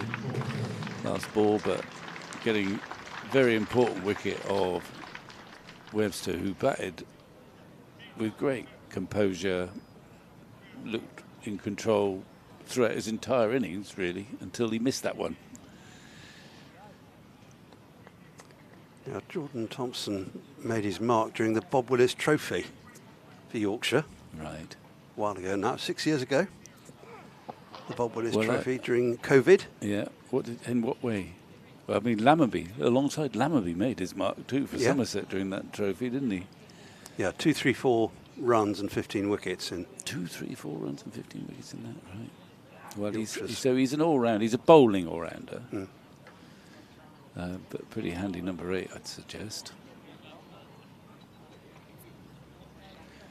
Well, it's another fresh batsman anyway. Somerset, as I say, if they could finish the innings off before Warwickshire get a 3-figure lead, then there is some scope, if they play well, and they need to play that well to get back in the game. But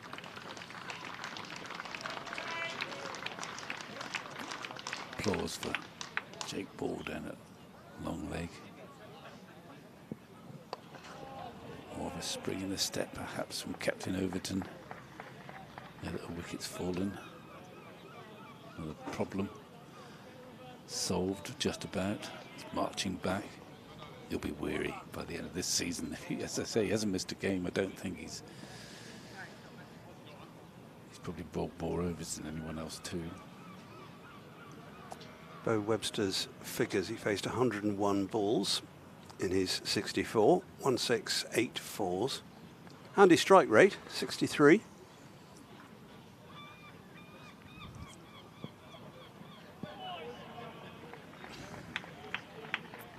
Impressive knock.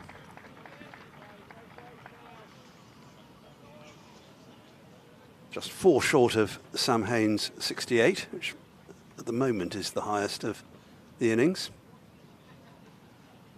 Somerset will be hoping that that remains the case, but who knows?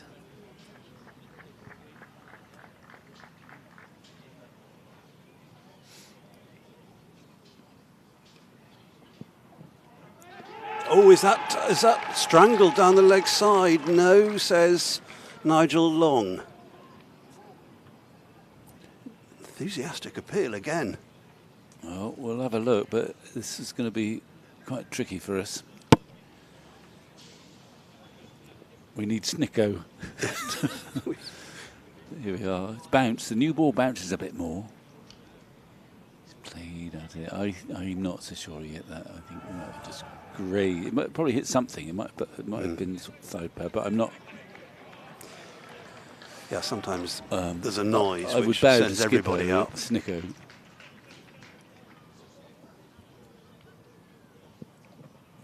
Oh, well bowled. That nearly bowled him. Oh, crowd coming alive. There's been quite a good crowd here today. Why not? It's gone through the gate. Missed the off stump though. They've opened up more of the Somerset stand, haven't they? For this match. Yeah, 2 rather than 1. There are 5 blocks in all.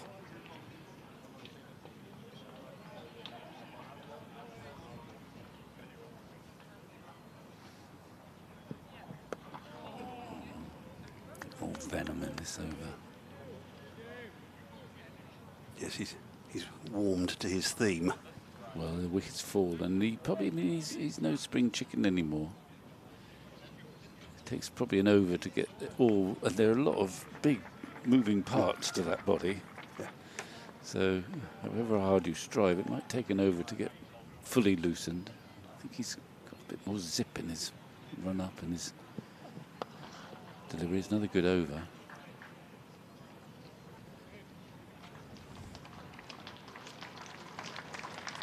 Yep. Another maiden, 1 for 40. 5 maidens altogether out of the 19 overs he's bowled. Yeah.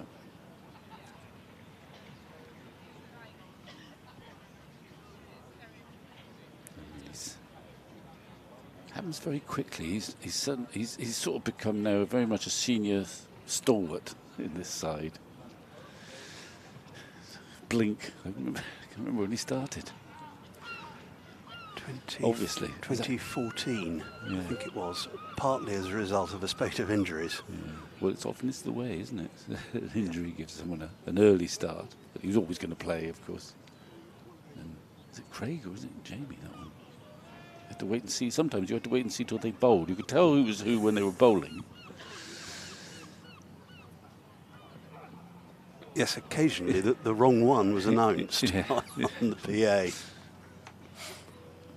But yeah, Craig and Lewis Gregory, Jack Leach, they're the senior players now. Absolutely, yeah. And Tom Abel. they're a terrific collection of senior players, as it happens. You know, they're all been hugely committed, given everything to the club. Long may they continue to do so, but they are senior citizens, the senior citizens now, along with. That's a good shot for. He won't stop that. It's a glorious shot. Yeah, Jack Leach was out in the deep there, but that was timed so well. There was no way, he knew it, that he was going to intercept that. Well, that's how that new ball can fizz off the bat if you get it right. And it's just slightly over pitch, but he hasn't overhit that. He's just stroked it. And there's a man out there. It's a short boundary out there, but my goodness me, he crunched that one. Without any effort. Slightly ominous. Get number 8 playing shots like that. Look, God, running. Oof. Yeah, no. That was a terrible. He was running for the shot there. It was a nice clip, Went straight to Alfie Ogborn at mid-on, at pace. And he's come down to apologise, I think, and explain. I forgot he was left-handed. Well, not that made much difference, actually. Yeah, he was in danger of selling It doesn't matter whether Malik he was down the left or river. right-handed. A direct hit, and they were in desperate trouble. He was excited, though, by the shot. I think as a lot of lower order batsmen are. They think, God, it's such a good shot. I've got to get runs to that. Oh. He's slightly intoxicated by that boundary. I think he was. Which was a He lovely suddenly way to thinks, get off the mark. I am Brian Lara. I mean, I don't know, but that exquisite cover drive could be the undoing of him. I mean, It's funny how it can work. well, Mark Wood, I remember, after a test match. I mean, Mark Wood can hit a cricket ball, as we know. Ooh, Off that's a the nick, edge. and that'll be four. But I do remember Mark Wood giving a very entertaining press conference, as he would do, after he got some runs in a test match somewhere, and he said, trouble is, once I've hit a couple boundaries, I think I'm Don Bradman. As he was explaining another dismissal for 27 or something like that, having played 2 or 3 absolutely cracking shots. He's a special cricketer. Yeah. Well, he's been terrific, hasn't he? I haven't seen him for a while now. But actually, I think I heard him in the Sky commentary box. He was. He did in a this day. test match, which of course he'll do extremely well as well. But you have to admire him as a cricketer. He had to battle so hard to get his body into a situation where he could bowl fast, and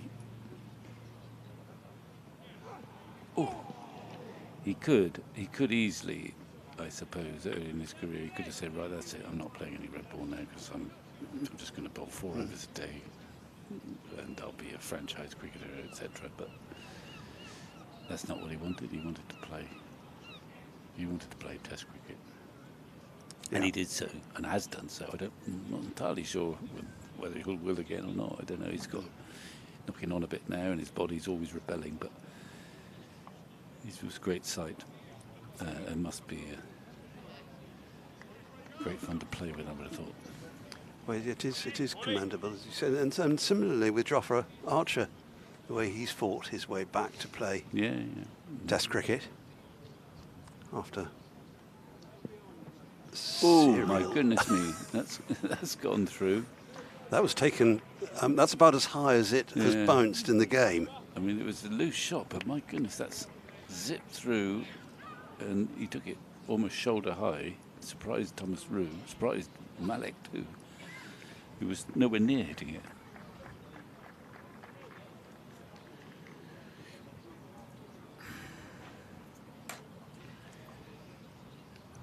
It's been a fascinating day of cricket. It hasn't been sort of wham-bam type of cricket, but he's got him. He's got him. Caught and bowled again. That's the second one. He's going to catch him. He doesn't everything. drop. He's better. I mean, Jake Ball had a possible caught and bowled earlier, but he was never going to catch that. But 9 times out of 10, he's going to catch them. yeah, I wonder whether the ball before had sort of unnerved him. His balance was wrong there. It was foolish length. He went for a drive. He milled it, but it just went straight back to Overton, who deserves the wicket. Hasn't quite got over. It's all under push, really. Whether it's the batsman will think it might have stopped on him a bit. I don't know whether it did or not, but it's another important wicket. 2:59 for 7. Now this looks like Sutar. I'm afraid I don't know anything about Sutar's batting prowess. I suspect he's bound to be pretty good. But he is a recent Test cricketer. Against Afghanistan. Can you get it up? Earlier this month. Let's see what number he batted for India. And let's do some research on his. We saw him bowling, and as I say, I watched him yesterday very briefly on the stream. And I thought, blimey, this bloke can bowl. But I didn't realise that he was an Indian Test cricketer at the time. And I don't know about his batting capabilities, but we're doing research now. I'm finding the match Stevens on against him.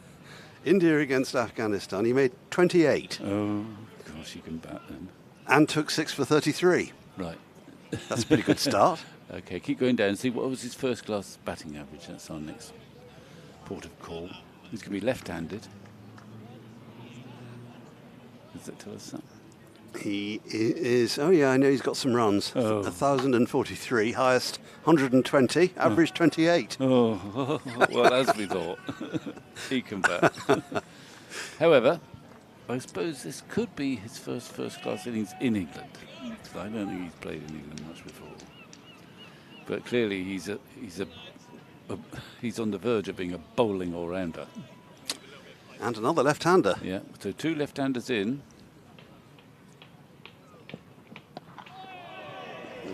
Hurried into the Into defensive that, push. A bit of extra bounce. I mean, it's not a vicious pitch by any means, but just bounced a little bit. Played it okay, but was slightly taken aback by the steepness of the bounce. 23 years of age, rising 24, born in Rajasthan. Plays in the IPL, I'm told, but I don't know who for. You've got to be tough to play in that, haven't you?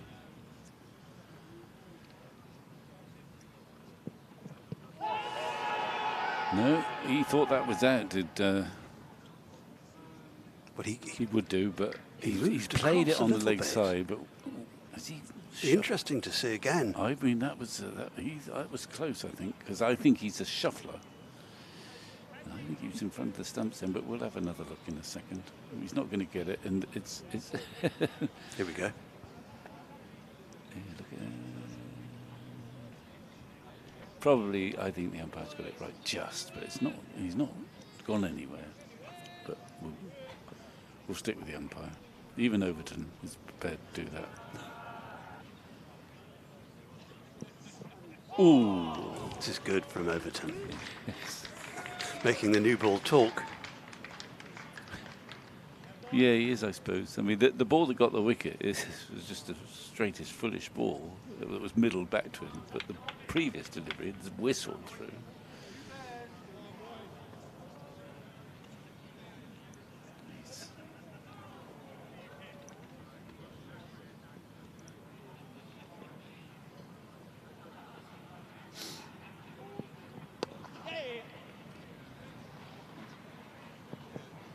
Single for Jordan Thompson, having started with 2 boundaries. The lead now is 53. 53. Well, the new ball's delivered a couple of wickets. But has gone for a couple of boundaries as well. Yeah, but they need the wickets, don't they? But Overton's got a low 5 from Archie Vaughan.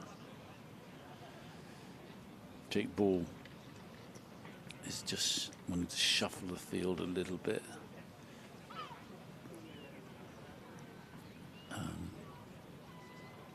He's actually shuffling the personnel even now. Who's at mid-on? Offering advice. They're all allowed to offer advice, of course. Yes, there's some deliberation. Well, I just want to know where they want the boundary fielder, who's Jack Leach out there on that short boundary. I think Alfie was offering a bit of advice to Jake Ball, but they're just tickled with that offside field, and in comes ball to Thompson, who doesn't hang around, I don't think.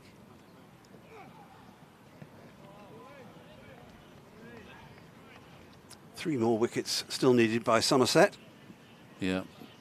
And then there'll be some tension because it's vital that Somerset, as opposed to that first innings, get a significant start because they're going to have to score. Well, they're going to have to score in excess of 300 to stay in this game. I would have thought. In fact. Ooh. He's going to get 4, I think, for that. No, you won't. No, pulled in. Yep. Well done, Archie Vaughan. Good chase. Leg byes again. He's a batsman you have to keep an eye on, Thompson. Something's always happening, I think, with him. He's pretty forthright. He's played one glorious shot. a couple of wafts. Nearly ran himself out. I think he's fourth right. And quite exciting.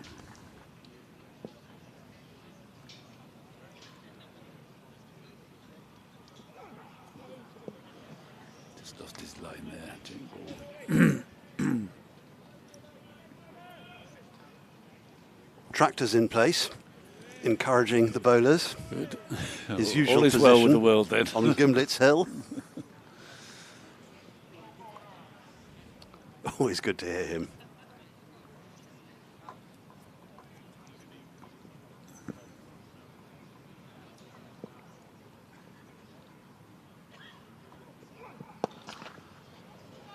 Well, he's walloped that on the leg side. It's gone long. 6. 6. That's a huge boundary out there, you know. It's about 80 and 90 yards. Just pick that up. Boom. I thought, well, that's 4. I didn't think it would carry 6. That's the longest boundary in this game. Well, I told you it was worth watching, but I didn't think you could do that. Eventually retrieved from somewhere in the Trade Nations stand over there. Yeah, I mean, that is a fantastic shot. Just watched it, of course, there's no point running. Right at the meat of the bat, new ball. In fact, the ball was tossed to the umpire just to check it out after it hit concrete of some sort or something pretty hard. What a shot that was.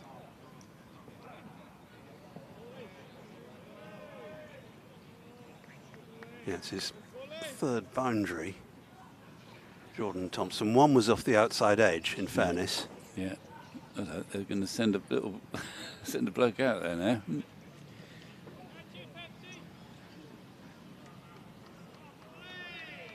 I think it's Josh Thomas who's going Yeah, out to the rope. but he cleared it. It's a long way back there, but Josh Thomas hasn't quite gone to the boundary edge. I think it's fair enough. Having one there. Sort of a bouncer. And then after it's gone, he practices an uppercut.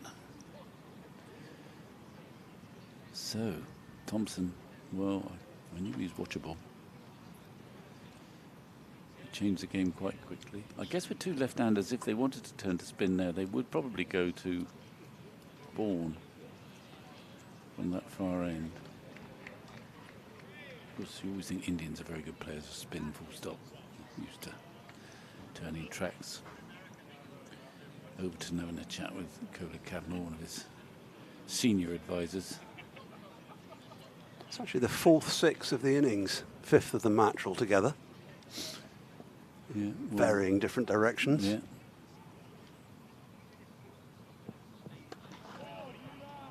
First one was from Thomas Rue yesterday, which went into the river. Right.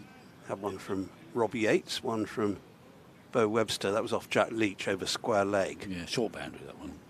I think, well, I wasn't here for Thomas Rue's, but obviously he's quite clever to clear the Ian Botham stand. But that one that Jordan Thompson's just hit, I mean, that could take the biscuit. Although I noticed there are no biscuits left for tea. Yeah, I mean, I think that would be further, wouldn't it, over it's there a long than way. the river is. Yeah, yeah. It's odd, really. 4, 5, 6s, but quite, by modern standards, quite a serene run rate in this match. 3 and over. Certainly no more than that at the moment.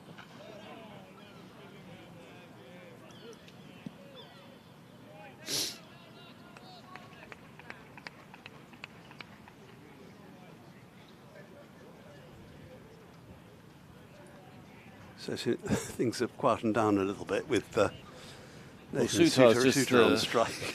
Doing a bit of reconnaissance on the English game.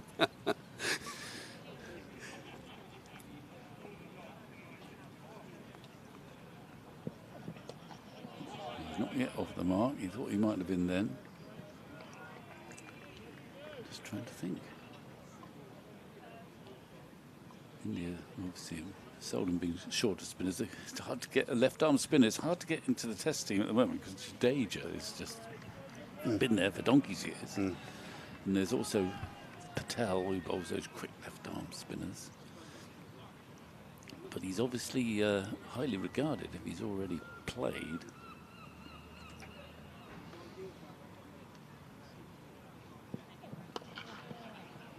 Slightly playing on the walk there, but Overton's quite keen to give him a glare. But he can't be bothered to look at him. It's great, isn't it? He walked backwards towards his mark, Craig Overton. Waiting for him to look at me. I suppose I'm sure he's cuddly, Craig Overton, really, but he can look quite fierce, can't he? Oh, yeah. From that height. Yeah.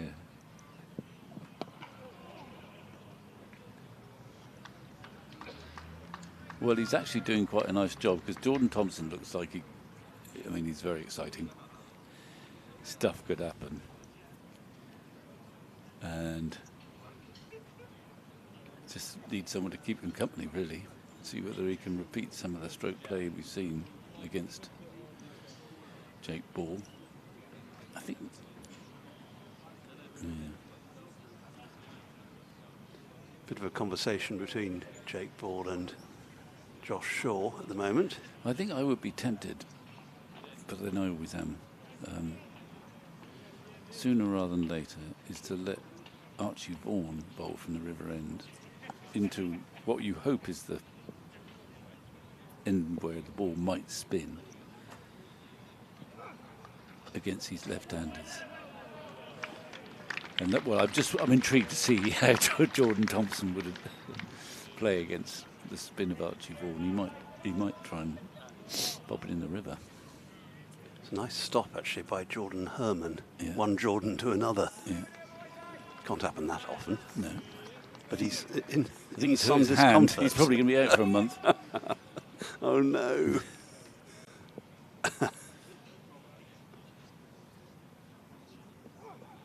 He's played that shot again, and he's hit that so sweetly. I think that's It's another boundary. Roberts out there. He's rush him round. So I don't know if someone else is off the field. I've lost. I can't keep up. It may not be Roberts. Slip's coming out. Yeah. Archie Vaughan's going into a run-saving extra cover position. Well, he doesn't want the innings to sort of run away. He's got 7 down. He's got a passive partner at the moment, Thompson. So Overton's just trying to keep things in a bit of check and not let the innings run away, which it can do late in the second session. And he's played 2, 3 absolutely glorious shots, Thompson. He's obviously a very gifted timer of a cricket ball and the sort of batsman where anything can happen. I think I've seen Overton have a word with Vaughan. I think Vaughan's going to bowl the next over at the river end. Obviously, I think they're listening to us out there. No. Well, it seemed like it a few So he times. certainly did. Well, I think, like me, Overton's just intrigued to see what would happen if you bowled off spin, i.e. spinning away from the bat against Thompson. And Who's chancing his arm a bit. Yeah. So anything could happen. But I quite like the idea, as I say. And I think Overton's come to the same view. That's 4 more too, and that is sort of more of a confirmation why this might be quite a good idea. He's hit that well too. He just leant back and used the hardness of the ball, really. It speeds off that bat and whoosh. They often talk about bat speed now. We never used to, but there's a lot of bat speed there. It bounced back into the outfield. Well, that ball's getting dented. And so are Jake Ball's figures when he's bowling at Thompson at the moment. So he's got to have another bouncer. It was a tame bouncer, that one. So I reckon that Vaughan has been given the task, the interesting task, of having a little bowl at these two left-handers, and particularly Jordan Thompson, who has timed the ball. He's played 4 or 5 terrific shots. He's got 23 now. And 22 balls. One monumental 6. Beautiful shot. Must have gone 80, 90 yards easily. Plus 2 or 3 others in similar calibre. Meanwhile,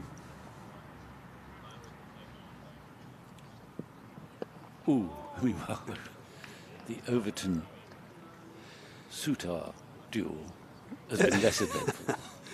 Yes, he hasn't got off the mark. That's his 9th delivery, Manny that's Sutar. all right. It's not that, yeah. Well, I mean, Overton's keeping him honest. I've seen batters take longer to get that first run on the board. Yeah.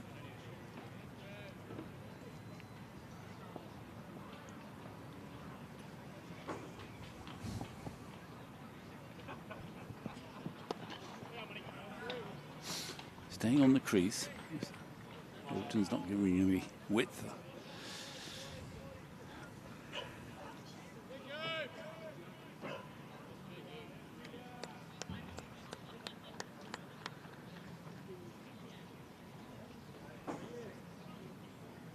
Thompson's 23 has come at pretty much a run a ball. 6 and 4 fours.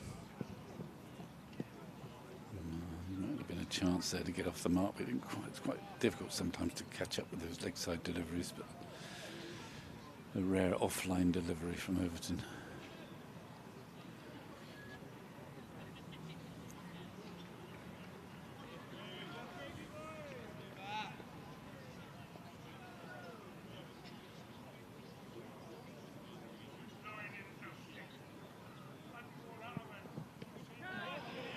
Gloved. He's got away with that. It's off the glove. So he is off the mark. Yeah.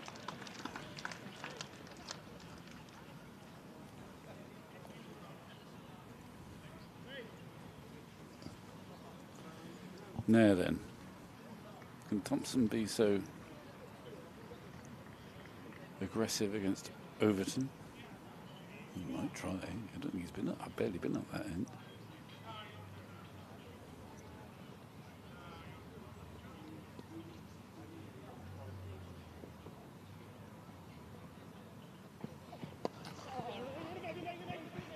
He wants to, but he can't have it. That's straight to Ogborn out there. He's got the flavour, I think, Thompson. He wants to strike whenever possible. Got up for it. And I think most of the spectators quite like the idea of, I mean, obviously they want Somerset to win, most of them here, but they can't help being quite transfixed when Thompson's on strike. Doesn't hang around.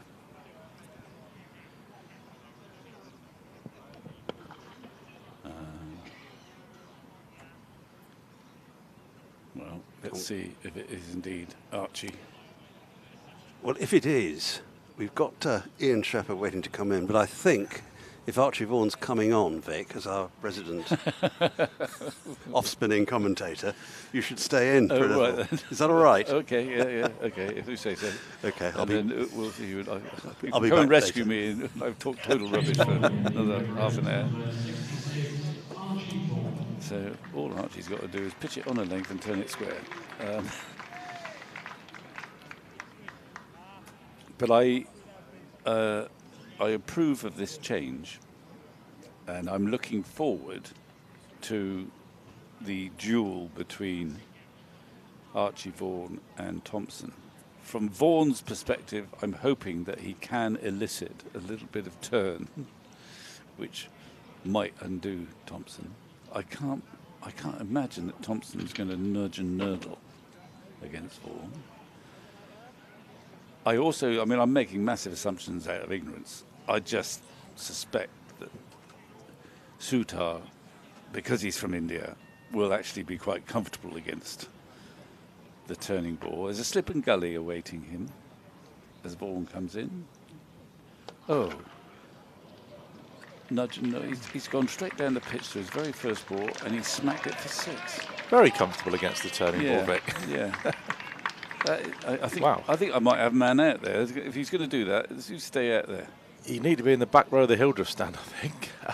Yes, I mean he wasn't quite there even. He wasn't in the perfect position. But Indians, they're not intimidated by the prospect of. In fact, he's going to leave his man fairly. I think that's fair enough. What? It's a good ball actually from having just been bowled. Perfectly respectable delivery first up. To see Sutar run down and smash it over long off. Came out the hand. He probably thought, that's all right. That's more or less where I want it to go. Yeah, and the next 2 have been on target as well. So I'm applauding Vaughan in my head. It's disconcerting when he come down straight away. Craig Overton kept the 2 slips in. See Vaughan given the nod ahead of Leach with this second new ball with the 2 left-handers on strike, Sutar and Thompson. And Thompson's played a lovely couple of pick-up shots off Jake Ball off his pads. Oh, the one went for 6. This is incredible here. And, it's 90 yards. Just a flick. Well bowled and well played. So I'm still applauding the decision by Overton. I was thinking that it would be Thompson who would be launching into big shots. Well, we've seen one from Sutar.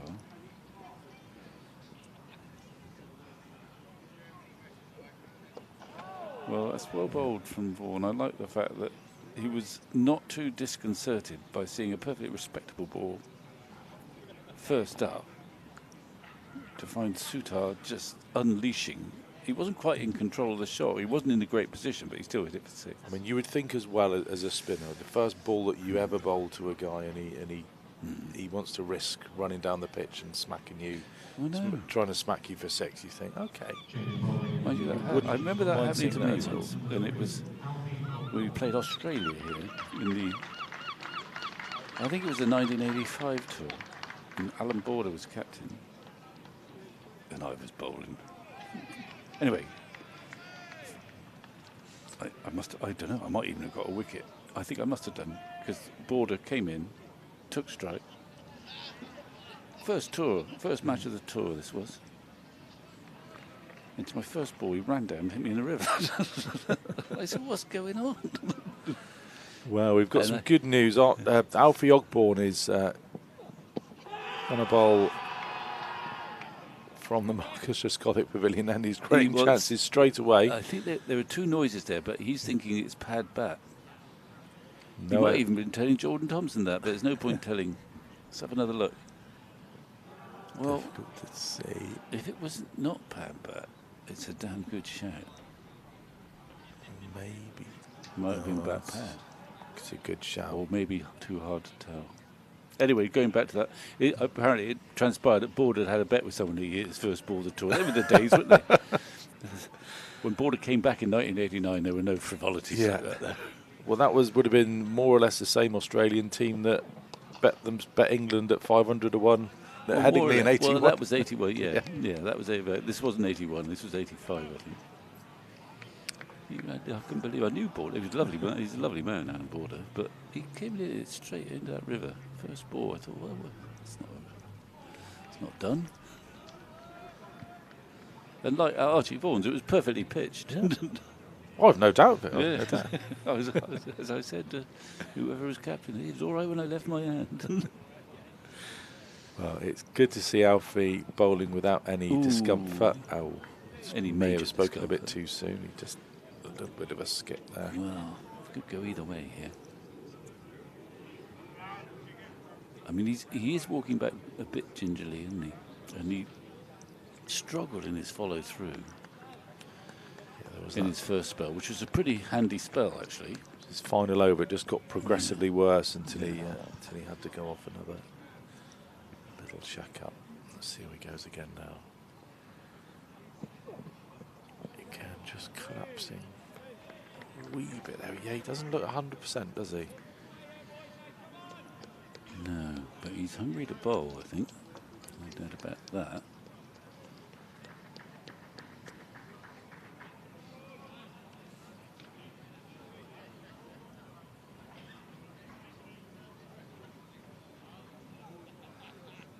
So the state of the game then, Warwickshire are, 78 runs ahead, Yeah. 3 wickets in. There's 23 overs left in the day, so you almost now, if you're Somerset, you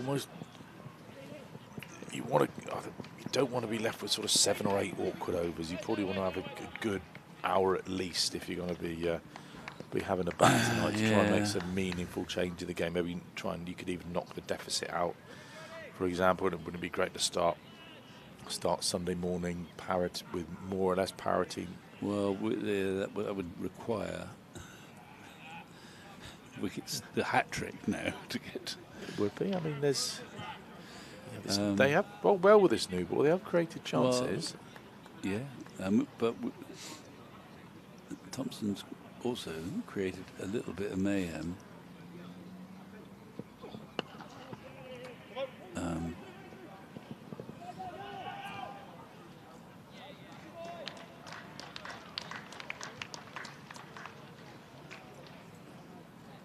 I mean, I think you're right that in one way they wouldn't want to bat tonight for a nasty 7 overs, but they've also got to bowl them out. Yeah.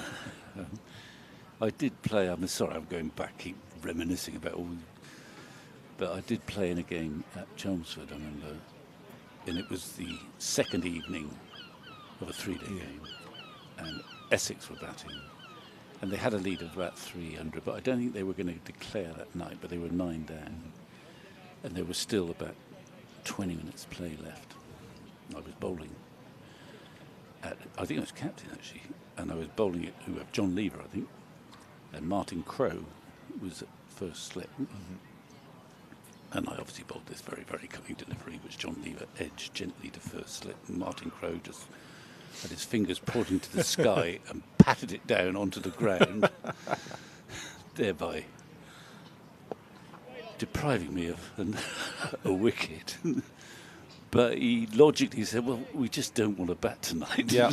And they didn't I don't think, I mean, the Essex weren't bothered about getting a couple overs in, but we did not want to bat tonight. But I felt a bit aggrieved. Because, you know, these wickets, they're hard to come by, you know. But I do, and he sort of smiled when he did it. But I was the captain too. But he had a point. I think the openers, whoever they were very grateful. Very brave to do that off a skipper, I have to say. Well, he might not have done it if BB had been captain. It's a lovely shot there. He might get 4. No, Josh Shaw does well. Good piece of fielding out there. Who is it? It's the Centurion, Josh Shaw.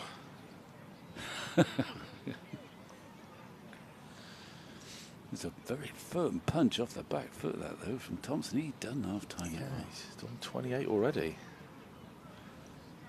It's in outfield. Now, even for Sutar, who's shown that, well, like most Indians, he quite likes the idea of facing spin, but it's I think it's a perfectly good decision by Overton. Do you bowl the off spinner at these two? And just somebody's deliver that. Let's have a look and see. I think that's spun, but we'll have another look.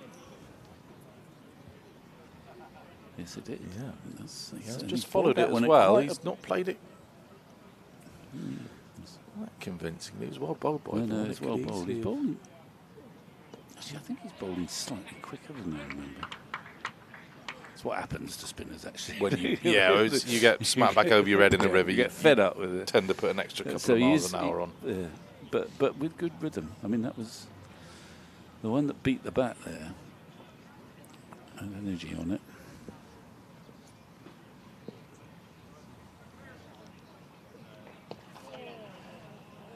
So he's.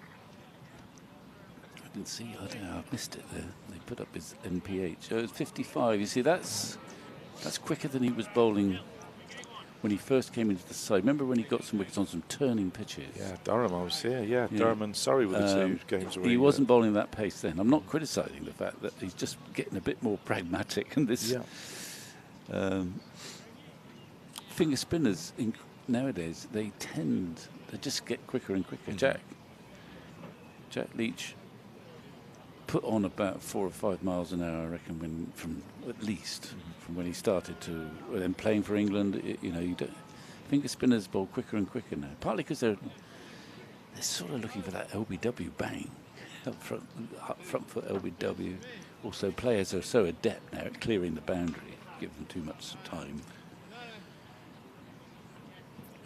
And Vaughan, and this is not a criticism because I think on certain surfaces it's an asset. He's got a bit quicker through the air. Right, and I think as soon as we do start seeing some proper turning pitches come the back end of the season, him and Jack will obviously have the nous just to bowl at a better pace than that, which will be. Well, I think Jack, in the last year or two, to his credit, he's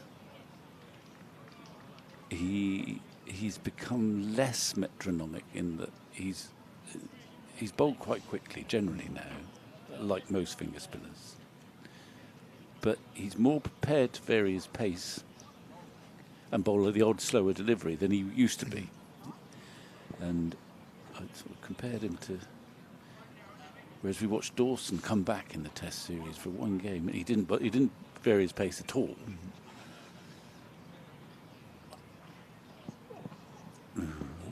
Lights have come back on here at the Cooper Associates County Ground. It looks like that's the brightest part of the day to me. But they've the umpires have asked for them. The shadows don't quite seem as crisp as they were at various points earlier on in the day. It's a bit of cloud, but I mean they can't possibly go off here, can they? I wouldn't have thought so. No, it's markedly lighter than They just put man out on the sort of hook shot for Sutar, who wafted at the last one. Got Josh Thomas Hang in on. there. Now what's he doing? He's just... Josh Thomas is in under the lid at sort of a very, very close square leg.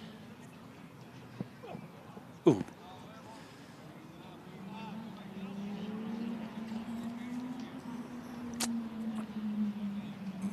Update from the Oval.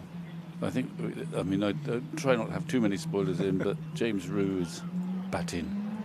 Brooks out at the Oval. I don't know what the score is, but I'll be able to tell you very shortly. 1-4, 1-for-4. So I imagine Root got a very quick something or other. Still about 300 on a bit adrift. Oh yeah, 141 for 4 and oh dear. 463 to win. And just as we're talking about the Oval, as was in the first innings, there's byes going to a wicketkeeper called Rue that he pretty much had no chance of stopping. Yeah, he's fired that. He's just lost his rhythm a bit. That's fired down the leg side, trying to slant that into the left-hander, I suppose. Just wonder about this tactic. I wonder whether he picks up his wickets with length balls, good length balls that move. Yeah. Well, I don't know what I agree with you. I mean, he hasn't got a field set for that all-out short pitch stuff. No, he's got 2 slips to gully there. But I do. And if you were going to do it with the 2 left-handers in, I think you'd be better off doing it from the river end, where you've got the longer leg side boundary. Yeah, but I think he's just lost. He's not trying to bang that one in. He's just lost his line for some reason. He's sort of opened out.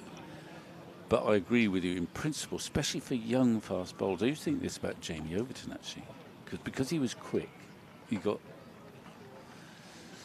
encouraged when on flat tracks to start bowling a succession of short balls, and by and large it didn't work terribly well.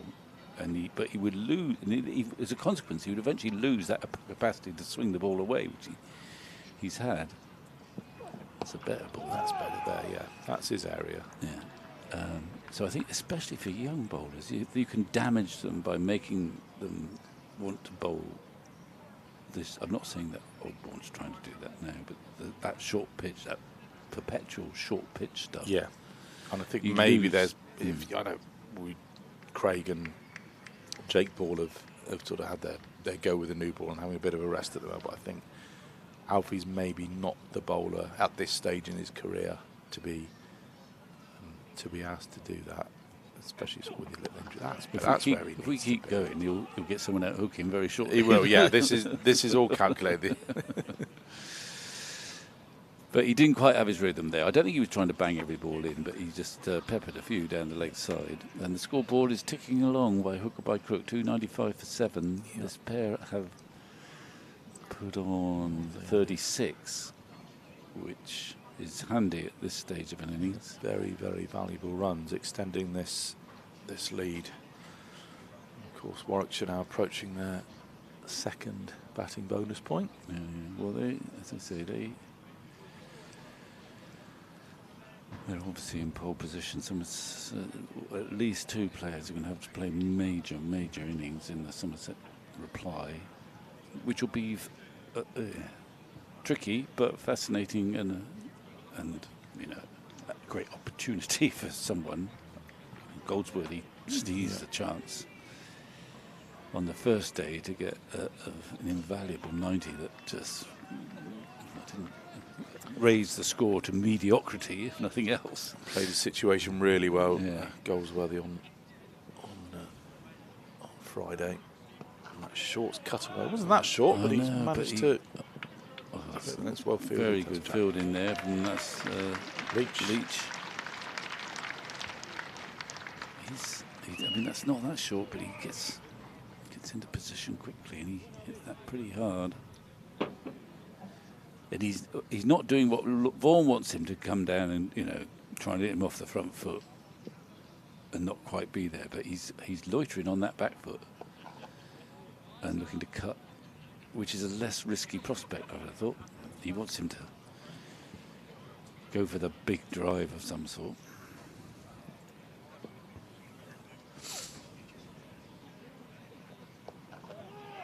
I think he's batting with discretion.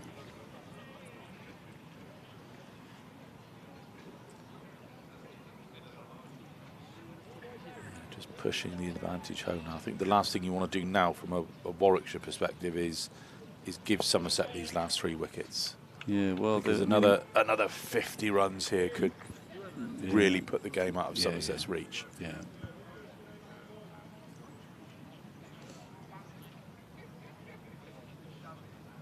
Well, whatever happens, Somerset have got to be able to bat for 4 sessions, certainly. But you can score quickly here at Taunton. I don't think there's any realistic chance of them sort of looking to make any sort of declaration. Well, I think it's a bit getting premature. Way ahead of myself there, but yeah, to consider. Well, you think Craig Overton standing a slip and saying, "Well, I'm just not sure when I'm going to declare in this second innings." Got to be optimistic. I know. There we are. That's what he wants him to do. Well, maybe not. 6. I mean, all these Indian left-handers, I mean, they just don't hang around. He's intentionally opened himself up to hit that over extra cover. We've got to have a look at that again. I mean, he wants that intent, maybe not that result. I think that is a fantastic shot. I think that's what he was aiming to do. You're not supposed to be able to do that very easily. I mean, if he is taking him, I mean, he does look him. We want to hit him inside out over extra. So I don't know, maybe a change of ends. Well, wouldn't have made much of a difference. I think it's go over 6, whichever end. I think maybe change a bowler. Possibly, yeah. I mean, he hasn't done anything wrong there, Archie. That is an amazing shot. Hang on, our microphone's picking up an interesting conversation. Let's hope it stays just interesting. Well, there was quite a few interesting conversations yesterday with the farmers down on the Thatcher's balcony. I think I may have heard 1 or 2 words that might have required an apology had we been required to by Ofcom. Well, that's another bonus point to Warwickshire. 304 for 7. It's a dangerous partnership now, entertaining one too. And that last shot, I mean, he's an imposter at number 9. Should be arrested. Yeah, looking up his 28. Stats. He averages 28 in first class 100. cricket. He's got 100. So very much a sort of bowling all-rounder mould. They've taken Josh Thomas out from that catching position at sort of a leg gully, so it looks like it's going to be a more orthodox approach I think Alfie for the moment. Essentially, he wants to bowl his normal off-stump line, and he's allowed to bowl the occasional bouncer, the surprise bouncer. Oh, there's a big He's shout. got He's in, gone. He's got in. Well done. Thompson goes. There's the virtue of a orthodox length. You can't keep doing that. What is it they say? Top of off and the occasional bouncer. Yeah. Let's have a look. Let's at have a this. look. I mean, if anything, it's going to be leg-sided, but it's not his absolute. I think he's out. That's out. Yeah. I don't think He's there's tormented. much complaint. He was seduced by that short boundary. I mean, the shot. It was similar to the shot he played off Jake Ball. He was aiming for. Good pace for Murphy as well. Yeah. Full and straight. That's right. And an entertaining innings and quite an important one. I mean, it's gone for 31, but 31 from your number 8 in this situation is quite handy. It's all bubbling up now because if you're really, well, you have to ask the question: who are the Somerset owners? Because they change so often. But we know it's the old firm of Thomas and Herman. Yeah. Isn't it? Yes. That established firm is the roll off the tongue. Rose and Denning, Scott Thomas and and Sapphire, Well, Herman and Thomas. they're starting to think, well, I wonder how many overs we've got. But it's not going to be. If you've got 20 overs to bat, you think, well, I can do something here. But if you Might come off for 20, as you said, 25. for 7, you can't gain much apart from being there at the end. And it's quite hard sometimes. But I suppose if that's the name of the game. That's why you. Yeah. You've got to deal with all having these- said that, they haven't got these 2 wickets yet. I mean, I don't think Warwickshire will be. Well, they won't mind bowling 7 overs tonight, 8 overs. They'd like that, but I don't think they'll necessarily declare. And if Ethan Bamber, who's the new back, Can he bat? Yeah. Well, I was just going. He can certainly bowl. He bowled very well yesterday morning. 3 slips there. Jordan Herman in all sorts of trouble. And I expect he'd like to have another opportunity to do that again sooner rather than later. Here is.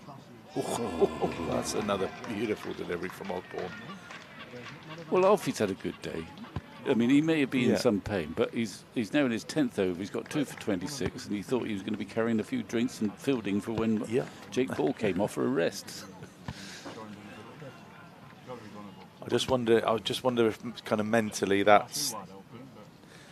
It's He's easier. not had to sit. He's not had to sort of agonise worry about. last Oh, am night. I going to bowl tomorrow? Yeah, What am I going yeah. to do? What's the plan's going to be? Well, All of a sudden, literally get chuck the ball. Here you go. yeah. I mean, I'm always keen to see him play if he's fit, Yeah. because he does give you something different. And otherwise we've got a very sort of monochrome right arm, good solid right arm And he is- seaming attack. He's not just a left armer. He's a damn good bowler as well, Yeah, and yeah. he's got Anyway. massive scope to improve.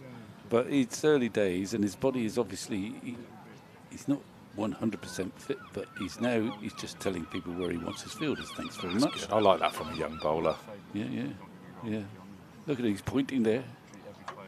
Maybe he was the vice captain when Overton went off. I wouldn't be surprised. I'll tell you what. I know. All joking aside, I think he's got the character to. Well, but so's Thomas Rue, although he's he's 17. Oh, he might be 18 now. He's 18. He's got 2 short mid wickets. Yeah. He's hitting the right spots now. 3 slips there. Somerset could do with another wicket promptly to get that sort of bonus point. You've got to get something out of this game. At the moment, they take 11. Yeah. It takes some doing to get 11 points out of this game, but they. Bamber's first class rocket. Has got a first class 100, but Oh an my average goodness, of they can all bat nowadays, can't 13.7, just under 14. they? Yeah, so he can obviously hold a bat. That would be. He was from Middlesex, wasn't He he? used ex Middlesex. Yeah.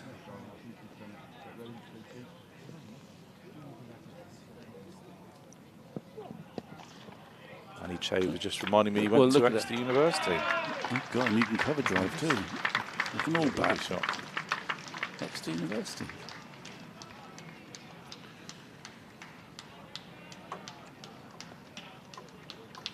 Although Cricinfo haven't actually updated their page and to reflect the fact that he is transferred to Warwickshire from Middlesex. He's still down just as a Middlesex player. He was there at Warwickshire last year, wasn't he? Was he, or this is his first year? no, I I think can't keep up. I mean, it's very inconvenient, isn't it? They keep moving around nowadays. I don't- Now then, What's he going to do at that end? I think this is a good. I would have done. Jacks on. Okay, you hit the left arm spinner over extra cover for 6 if you can, Mr. Sutar. You probably can. He'll be interested in this, you know, facing an England spinner. And he's a. Let's see what he's got. He won't over-attack. Be an in-out field, I reckon. He's shown an appetite to strike the ball. I don't think the field's going to be anything too elaborate. Is he going to bowl over the wicket? He's got a 5 on the offside, actually. So I'll tell you what he'll do if he's I don't know. Indians don't dab sweep so much as the others, you know. They still like to hit with a vertical bat where possible. But I'm thinking of, you know, your standard England player now. A very fine paddle sweep of some sort would be on the cards. Let's see what he does. He runs down, he blocks it. So there's 4 in what would be the circle for a limited overs match. Archie Vaughan's at cover. You've got Alfie at a sort of very straightish mid-wicket. Backward point, Lewis Goldsworthy and Craig Overton's in its slip. As he goes for the reverse, and he finds the gap. He's a young Indian player. The old Indian players still play with the vertical bat, but he's a youngster, and that's a fine shot. That's a fine shot. I'll hand over to Stephen, one of our younger commentators.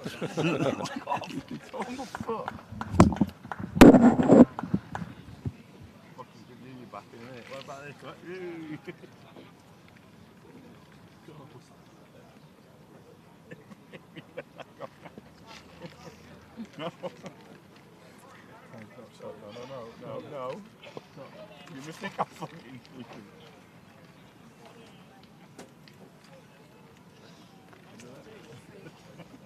It's actually quite nice, isn't it? Well, welcome back, Stephen Lamb. Somerset plugging away here. Indeed. Nice, Yeah, the Vaughan ploy didn't work really in terms of wickets, but he didn't bowl badly. No, it was took a couple of pretty exceptional shots really to get Vaughan beaten out of the attack. But yeah, I do like the question now being asked of if Sutar wants to play that shot with the ball coming into him. We have seen Jack turn a few today.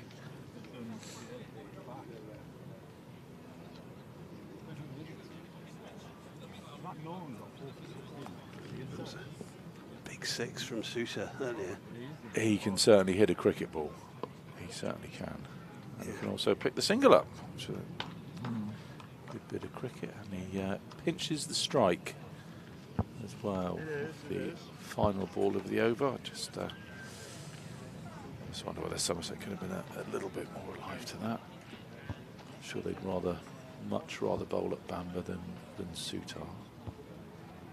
Yeah, so lead in excess of 100 now, and it's still possible we'll see Somerset bat again this evening.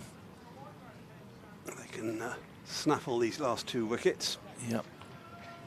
So we lose 2 overs, don't we, for the changeover, so that would leave a maximum of 14 if Alfie Ogborn were to pick up these last 2 wickets in this over. It's a relief to see him moving a bit better than he was when he went off. Yeah, and it's also a relief to see him abandoning that bouncer plan from a few overs ago. Yeah, quite. Josh Thomas is in a bit deeper now at a leg gully. So Ogborn's in that short Sutar cuts handsomely through point for 4. Nobody out sweeping on the offside. There is going to be a change in the field now. Josh Thomas comes out of that leg gully and reinforces the ring on the offside.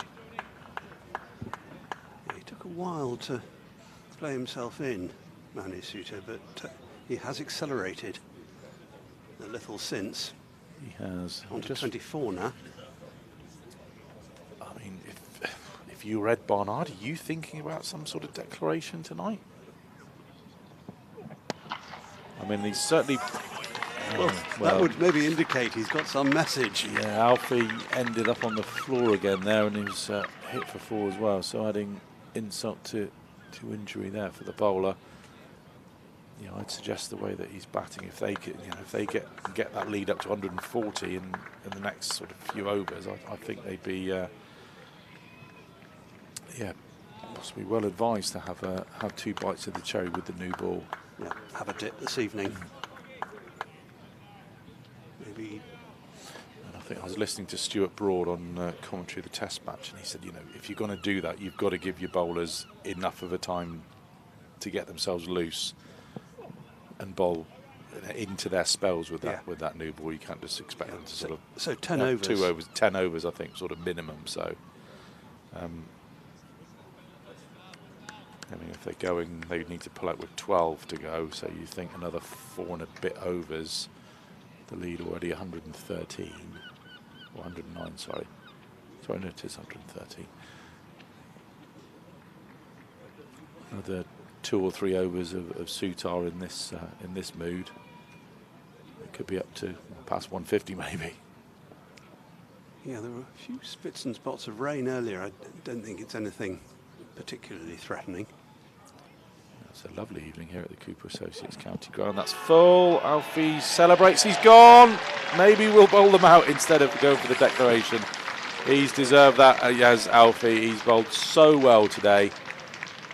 Full and straight. That's the way that he operates. Full straight, attacking the stumps, looking for bold, looking for LBW. And doesn't he celebrate well? He does. There's a young man that loves playing for Somerset County Cricket Club. Have a look at this. And that's what you want. Look at him. Terrific. He was thinking he was going to be sat with his sat on the bench in the dugout running on drinks. Well, he's picked up 3 wickets, and he's maybe they're not, Somerset aren't quite massively in the game, but thanks to Alfie Ogburn, they've certainly got a sniff. 3 for 38 he's picked up. He's bowled magnificently well. Yeah, and Sutar was the man they would have preferred to see the back of, one feels. Absolutely. The way he was playing, he'd accelerated substantially, and he's back in the hutch. So just 1 wicket to take now. Nathan Gilchrist. Formerly of this parish. Indeed. Joining Ethan Bamber, 10 and Jack. Can Alfie make it 4? Must be fancying his chances. Absolutely.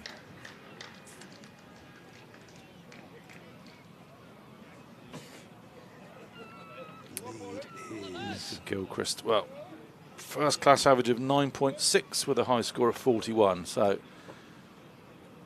Alfie will be fancying his chances of completing a 4 for sooner rather than later. He switched to around the wicket. He feels when he does that, he can just get a bit more snap and get around his shoulder a bit more and just get a bit more pace. They've made sure of that bowling point as well, Ian. Yep, he'll be expecting to target the stumps here. And did that carry? I think it may have been short of Craig Overton. Yeah, I think he got a hand to it, but probably after it had hit the ground. Well, he's staying down. Surely this can't be another hand injury. I think it may just be disappointment. He's so. looking towards the physio. He's signalling for the physio. Or is that to come on? Or no, he sent the physio away. So I think he's going to be okay. They breed them tough in North Devon. Barnstaple Barnacle. Yeah. Look at the replay. Yeah, just not quite carried. Awkward one to take. So Ogborn to stop the Gilchrist. boundary though. Nathan Gilchrist looks like he's here for a good time and not a long time. Big swish at that one, completes another successful over for Alfie Ogborn. And you can hear from the applause appreciated by this crowd here at the Cooper Associates County Ground. Absolutely, and well, this time yesterday he probably wasn't expecting to play in this game. Now he's got 3 wickets in the bag. 3 for 40 from 11. Can Jack Leach finish it off then? He's heavily loaded Thomas Rue with helmets and caps and whatever. for you to carry from one end to the other. Just going to have the slip by the looks of it. And they do seem to be quite worried about Ethan Bamber's striking ability. He's got a deep square. I suppose Kohler Cadmore and Herman are quite deep just to try and maybe give Bamber the single so they can bowl at Gilchrist. Let's dip into the oval and see what's happening. James Rue, 8 not out, Route 164, 164 for England, chasing a somewhat improbable victory total of 464. So just 300 to go. It's been done. Leach then looking to finish this off. Bamber reverse sweeps. He sit on the pad as a big appeal. I fancy the umpire may think he's got too far down the pitch to be certain where the ball was going to continue travelling. So one Rue bats, the other's keeping wicket. They were both keeping wicket earlier today. There was that, yes, there was talk around, has this ever happened before? Yeah. Two brothers both keeping wicket in first class cricket for different teams simultaneously. That's a good ball. And the first part of that question is to try and find two brothers that have kept wicket in first class cricket simultaneously, well, at all. Turn and lift there for Jack Leach. Yeah, that will be interesting. Encouraging Manoj Sutar, definitely.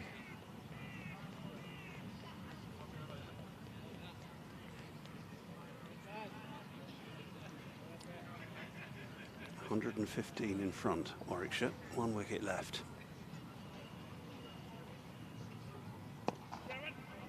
Quick single.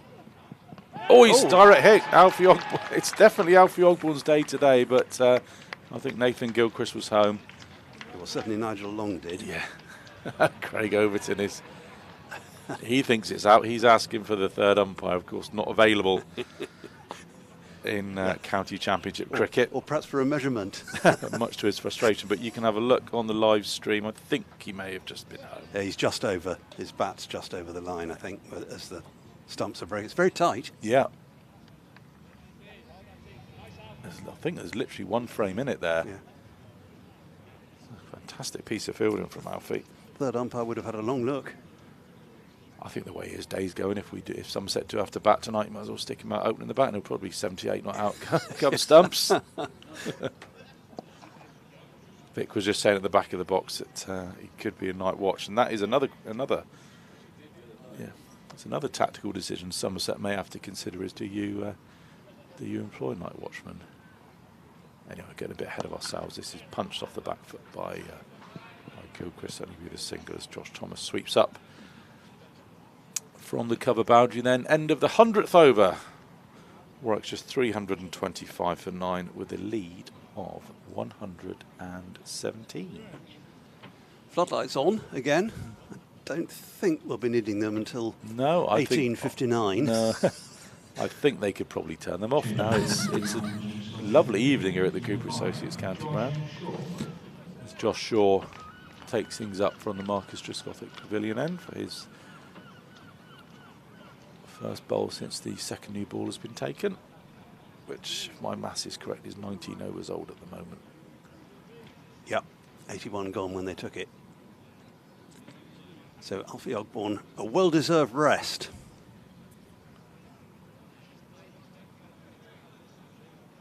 Can Josh Shaw take this last Warwickshire wicket? Nathan Gilchrist is on 3.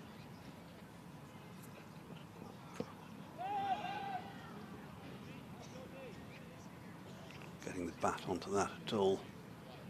Yeah, didn't look comfortable playing that, just coming back into him and just cramping him for room. Just another look at that fantastic piece of fielding from Alfie.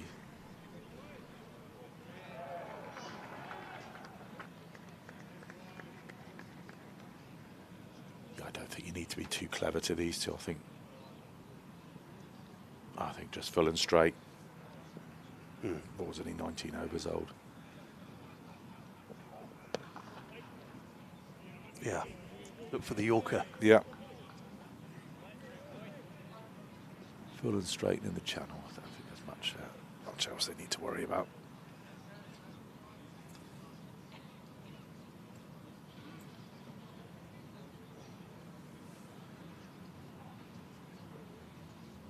No three-figure scores for Warwickshire in that 3-2-5.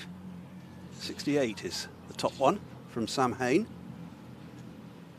He was looking really well set. If you haven't seen the delivery that Alfie produced to get rid of him, it's a waft from Gilchrist to a short and wide one from short. Do go and have a look. It was an absolute snorter of a delivery, and it really kind of came out of nowhere because the form that Sam Hain was in, it looked like, you know, stick the mortgage on him getting 100. Well, pretty much the same with Bo Webster. Both men were looking in very good nick and very good order today. Yeah, lots of starts in and around that middle order. Shaw's in again. This leaves Gilchrist, who has a rather awkward prod at it. He doesn't look particularly confident. Yeah, 68 from Sam Hain, 64 Bo Webster, 54 Dan Mosley. Those are the three top scorers for Warwickshire in this innings. It was Josh Shaw that got the breakthrough earlier today, getting rid of Dan Mosley to break that overnight partnership. Warwickshire starting the day on, was it 93 for 2, 92 for 2. It's down the leg side, well gathered by Thomas Root.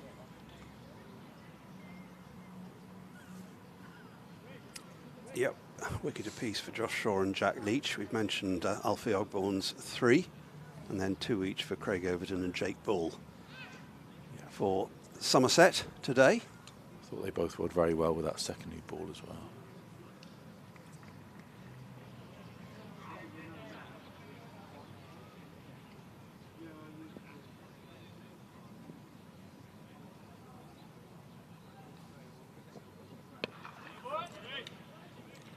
It's 4. Deep backward point. Yeah, 4 of them. Thickest outside edge. Josh Shaw's given Nathan Gilchrist a bit of width, and he's very gratefully hit it away to the boundary. Moves on to 7. 14 overs left in the day. Somerset will have a maximum of 11 overs to bat should a wicket fall in this over, which looks like it's going to. Jack Leach is going to continue from his preferred river end. Yeah, I just had a couple at this Marcus Trescothick Pavilion end before the tea interval to give Archie Bourne a chance to bowl from the other. But, always been more comfortable at that end. Bowling to Ethan Bamber. Yeah, I did just wonder maybe he bowled from this end because he just wanted to target the stumps a bit more, and there's a bigger leg side boundary for the two right-handers.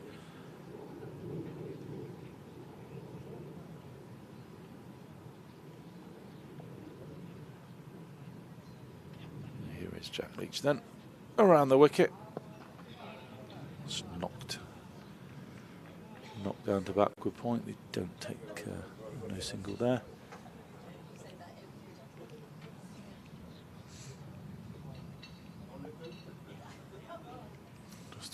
Look at the Warwickshire. Oh. Hard sweep, well fielded by Josh Shaw again out on that deep mid-wicket boundary. Stops to 4, keeps it down to a single. Just have a look around the Warwickshire dugout and balcony to see if there's any kind of activity. Doesn't seem to be. He did really well, Josh Shaw, there. He had minimal time. Yeah, he's a big lad. Big solidly built Yorkshireman, got himself down very well. Well struck. And the answer is no, there doesn't seem to be a hive of activity among the Bears, backroom staff or players. It's defended by Gilchrist, so you would think probably going to try and take this into tomorrow. And the thoughts of a declaration aren't forthcoming. Yeah, well, they'd lose the 2 overs, wouldn't they? And then we're down to just 12 left, 11 probably. This one part spent. Well, it's a moot point now as Jack Leach knocks back Nathan Gilchrist off stump. Warwickshire all out for 330. Jack finishing with figures of 2 for 42. So Warwickshire then with a lead of 122. Somerset will have, what do we reckon? So that was the last ball of the over, so it will be 11 overs for what we think will be Josh Thomas and Jordan Herman to face, assuming Mike Watchman isn't sent out. I'm just looking at the Somerset players. It is Herman and Thomas who have made their way off to get padded up the quickest of the Somerset 11. So you assume it would be those two going out to bat in 10 minutes or so's time. And the lead is 122 at the end of the Warwickshire first innings. So we will have a very short break between innings, and we look forward to your company for the last 11 overs.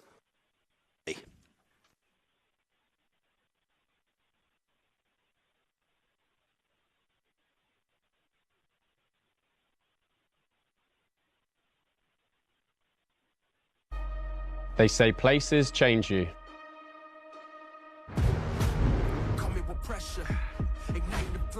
But Taunton made me. 3 stars, they represent glory. But listen to me, we aren't satisfied. We want to be the first in history to retain it. The Vitality Blast is back. If you've never been before, come. If you came last year, join us. Voted best atmosphere in the country 3 years in a row. It's perfect for groups and families. Nobody does T20 cricket like Somerset. Get your tickets now.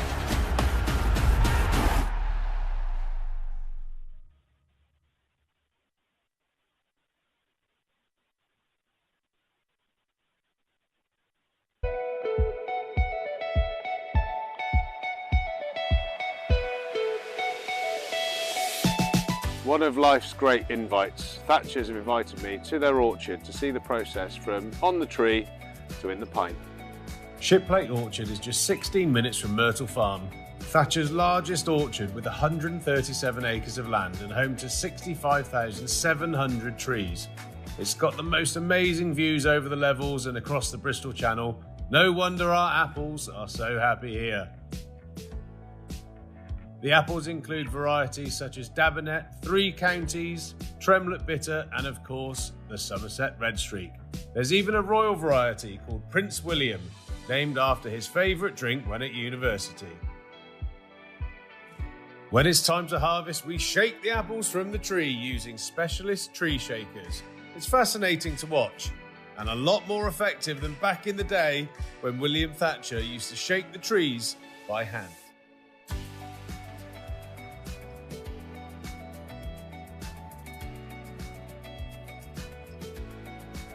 Once the apples are shaken from the tree, it's just a case of gently sweeping them up. The harvester has giant brushes that collect the apples and transfer them to the trailer that's hooked up to our tractor. Right, my lovers, we got a trailer full of apples. We're back to Myrtle Farm now to press these into pints. So we've made it to the processing farm. Here is John here, who we met earlier with my apples, ready to put them onto the weighbridge here at Myrtle Farm.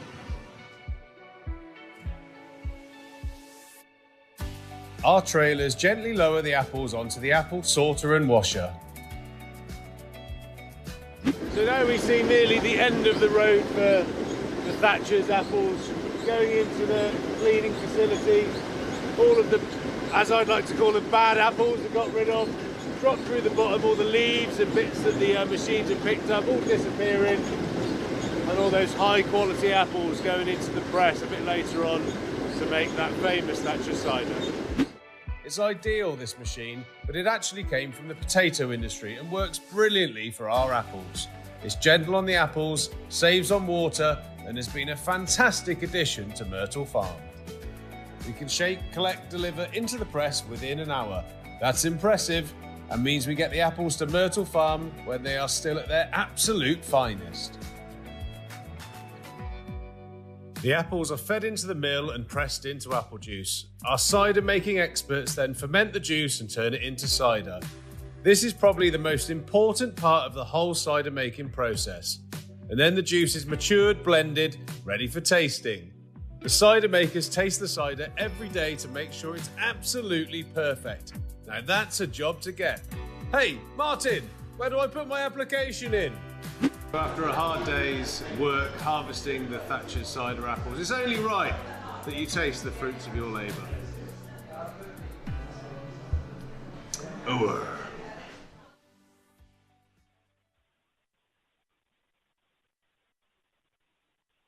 Here just for numbers. We don't want it to be robotic. We want to create connections, leave lasting impressions. The main thing for us, I think, is just building a positive rapport with our customers. Every call, every individual we treat, we don't rush that call because actually they need our support in that time. You can tell whoever's in your office that you get 5 stars, not just you, by the way. Your company is, no, I find you're very responsive and very helpful, the whole company. We're here to make sure we're doing the right things. And that's what I love about WPA, is that we're here, we want to help.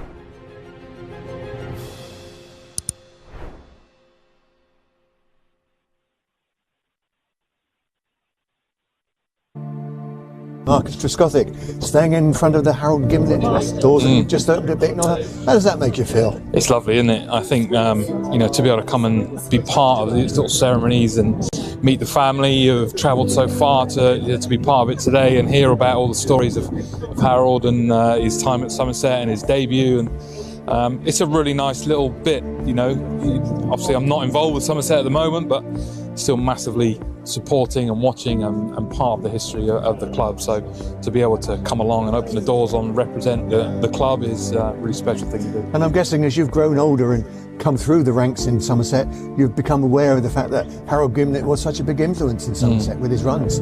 Absolutely, his record is phenomenal, isn't it? When we've looked at it on various sort of stats at the club and the pictures and the history boards that that are part of the club around the ground.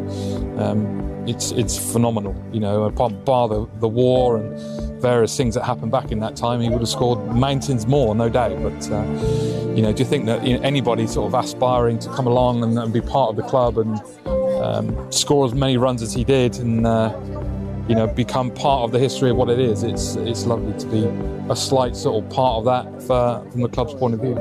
He got 49 centuries. How many did you score for Somerset? 51? Was it 51? I can't remember. It's been so long since I thought about it. I think it's 51. But you hold the record. I do, so currently. You beat that record I thought Hildy was going to break all the records. And I think if he would have carried on playing for probably another 3 or 4 years, he quite well had done, James Hildreth. Yeah. And he could have easily done it, but, it wasn't to be. And, to be even, close and be part of, put alongside of the volume of runs that he's got and the great man himself is something nice. Brilliant. Thank you, Marcus, very much for turning up today. And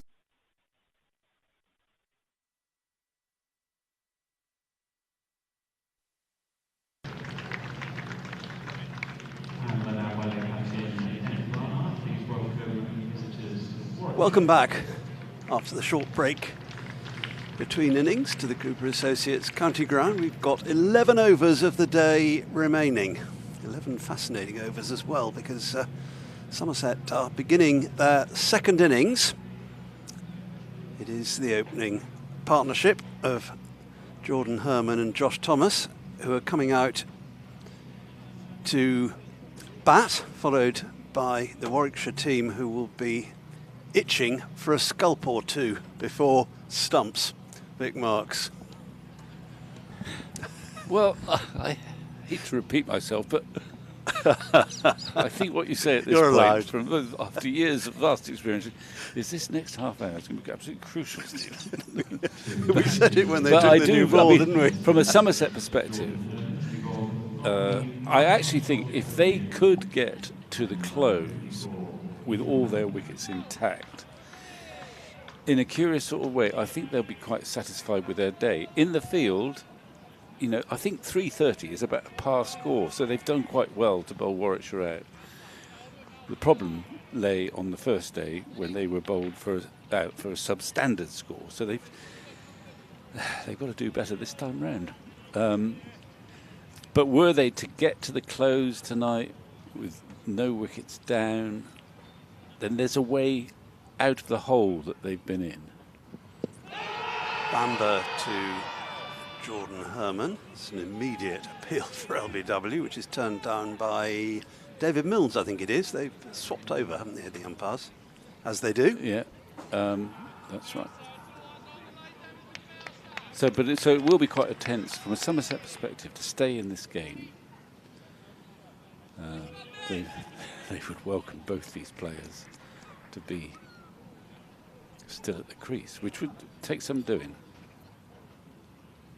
Here's Bamber again, and this time Herman gets bat on ball okay.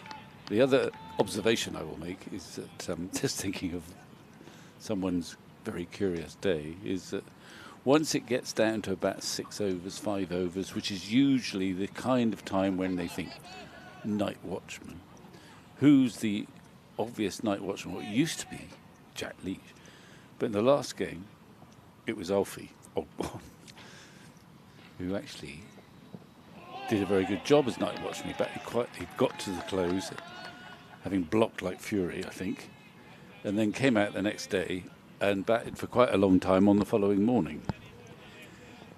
So he could. So he could have. It could be. You know, there's almost a little short story here. Alfie Osborne's curious day. A day in the life. A day in the life of Alfie Osborne. But anyway, that's getting ahead of things here. Bamber, very good on the first day on the attack. And is that going to be caught? caught? It's very nearly out. Short. Risky stroke. Well, he wasn't intending to hit it in the air, I don't suppose. We've seen a few balls actually caught and bowled. Let's have a look at this. It's quite full in length.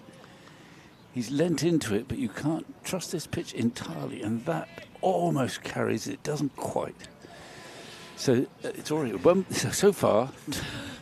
One big LBW appeal, one clipped to mid-off. It's not a good way for an opener to get at. That's better. Lovely leave. That's much better. It's a bit early in the piece to be attempting to drive, isn't it? Well, yeah, I mean, but yeah, we've seen that though. We saw it with Yates. We saw it also. Well, Overton's 2 wickets were caught and bowled. So the odd one maybe stops a little bit. I don't know. But Bamber is on target and just causing a few problems at the moment. Played that okay. Won't get a run for it, so it completes a maiden over. But Herman survives. 1 of the 11 negotiated. Bamber's one of the leading wicket takers in the first division, and on the evidence of that over, we can begin to understand why he's bowling. Yeah, 2 for 35 in the first innings. Bamber briskly in the right direction. Briskly, not out and out fast, but briskly, and he's on target, and he's caused Herman a few problems in that first over, and his heart was in his mouth when he saw that ball going to mid-off. Didn't quite carry. No, Nathan Gilchrist. So started at Somerset, went to Kent, and then did well at Kent. Ergo got picked up by Warwickshire. Big tall man. There's some tall cricketers nowadays, aren't there? Same new ball pairings in the first innings then. Yeah. Gilchrist to Josh Thomas. Oh, that's a good start. He put his bat inside the line there. I'm not so sure he did, but I don't think so. Well, if he did, he might have done it sort of posthumously.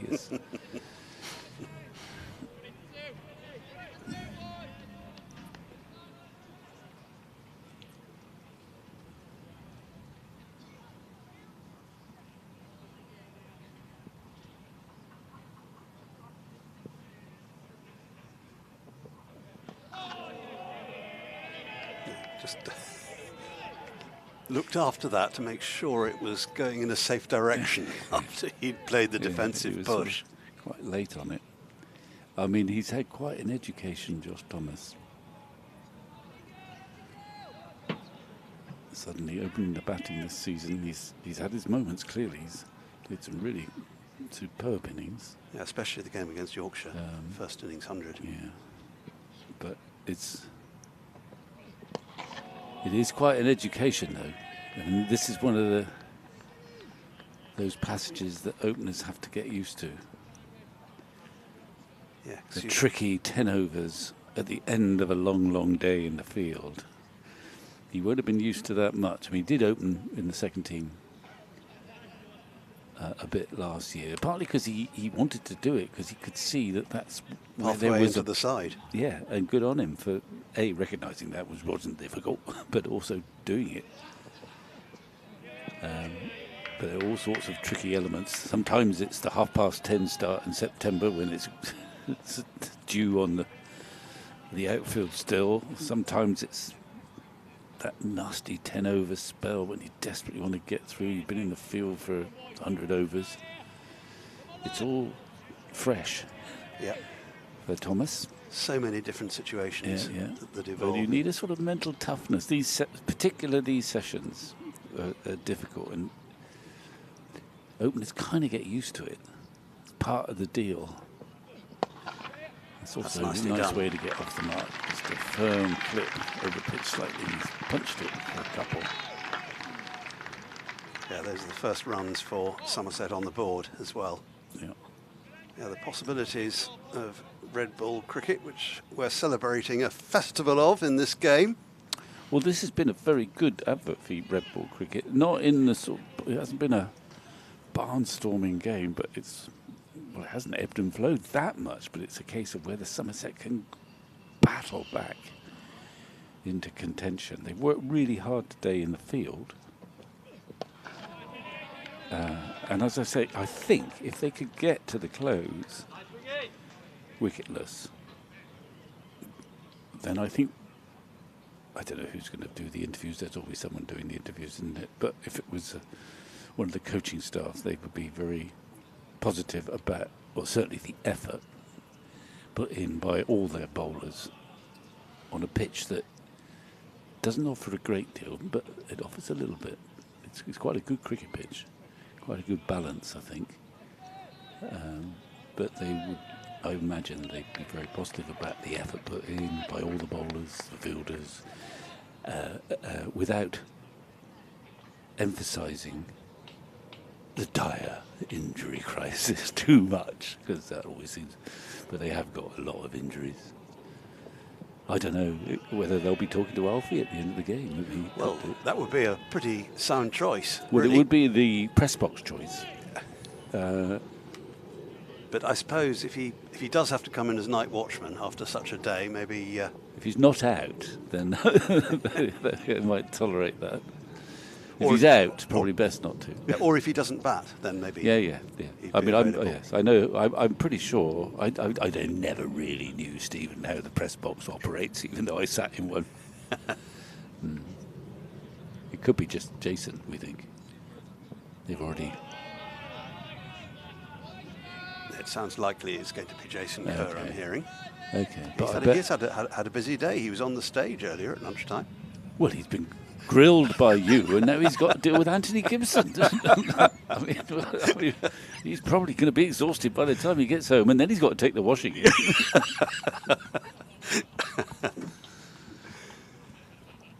So they've got the deficit down to 120, Somerset.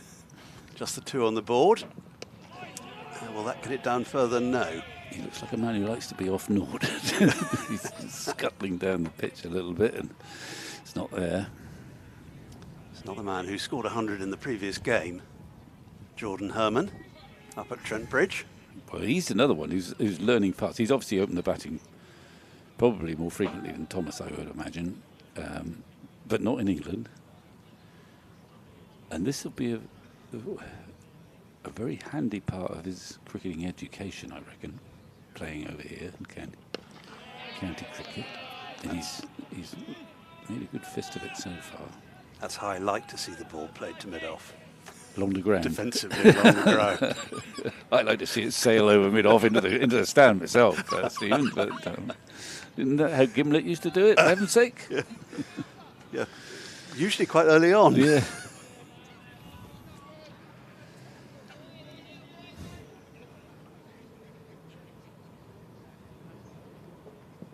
Ooh, he was looking to get off the mark there. He thought he saw a juice, but he just a bit of bottom hand. Tried to hit it too hard, actually. What we witnessed this morning with the likes of Hayne and Mosley, actually, that sort of delivery, they didn't try to hit it. You don't have to hit it very hard here. You just got to beat the field and it races away. Anyway, he's not quite in control yet. Last ball of Bamber's second over coming up. He left that one though. I thought he might have a cut at that, but no. So 3 gone, 8 left. The floodlights. Well, they were. I mean, the art I think is that you've got to. I mean, I did open the baton a little bit, but not very much actually. For Somerset, but I can't remember doing it in this situation. I think the regular openers, they kind of just have their cocoon, and they have this capacity to forget what time of day it is, really, and just to bat the same way, whether it's 3 o'clock in the afternoon or 5:45, or in this case 6:20. And they just accept that they're going to have situations like this and get on and do it. Gilchrist to Thomas. It's off the middle. Quite noisy. Yorkshire were incredibly noisy, weren't they, when they were down here? Not in a positive way, but we can hear all the encouragement from the slip cordon.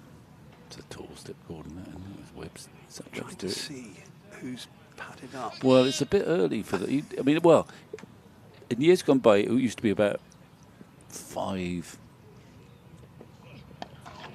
or 6 overs maximum. It felt a bit too. Anything longer than that seemed a bit too long to have for a night watchman. But I can't even see the dressing room. What I can see is there is someone in full kit, I think, padded up, although I'm not sure, and it is not Tom Kohler-Cadmore, who is the designated number 3. I've got some I bad think I'd news. be able to tell if it was him. James Rude's gone. That is bad news. LBW on review. 4:15.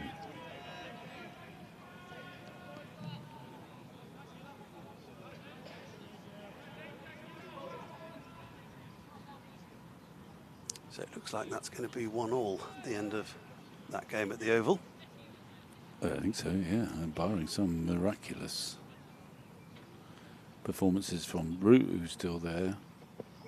And now, well, it's interesting to see whether there's a night watchman scenario at the Oval.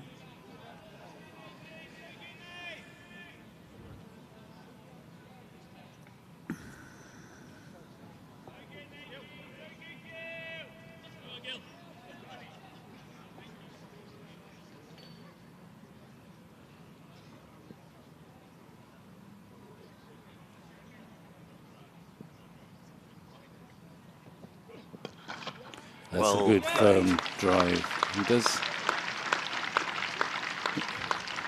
put away those full-length balls. Almost a punchy drive, isn't it?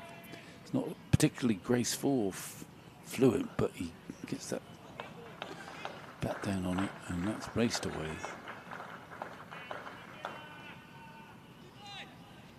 First boundary of the innings. Yeah, it was a hard volley, but they still need hitting. I think Alfie Ogborn is, I think he's ready. I think he's got number 3 on his back. Well, that's Alfie. And he's, yep. Well, there's still 7 going. That's a long way for him to bat, but I mean, I always had him as the favourite. It's either Leach, but he's now batting at number 8, so he's...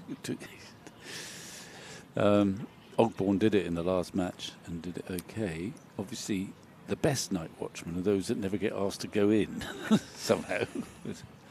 Presumably, Tom Kohler-Cadmore would have had a say in it all, being the designated number 3. whether he wanted one or not. Yeah, I guess so. Most people do. It's always a bit tricky when the night watchman goes in and then gets out, and then you've got to go in anyway. Yeah. Or you have 2 night watchmen, which always seems. Well, there was one game last year. We had 3, I think, didn't we? We might have done. Here is Bamba. And here's a run for Herman. Yeah, he might even have 2 if he's not careful, and he will do. He's scuttled back for a second. So that's. Runs are important, obviously. I mean, that's also the way to think about it. I think as an opener, you've got to go out and bat normally, so you've got to pick up the runs that are available, because the runs are vitally important as well. And it makes you feel better if you've got some, even if you go in tonight at 13 not out, well, it's better than 0 or 2 not out. Oh, that was a good leave. Well, it was in the end. The hands on heads in the slips.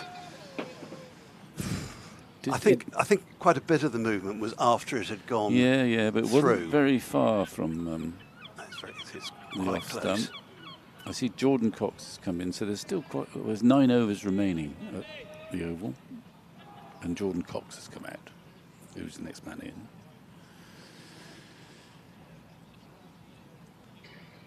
Bamba again then. That's much more comfortable. You're happy with that one, aren't you, Stephen? That was moving the other way.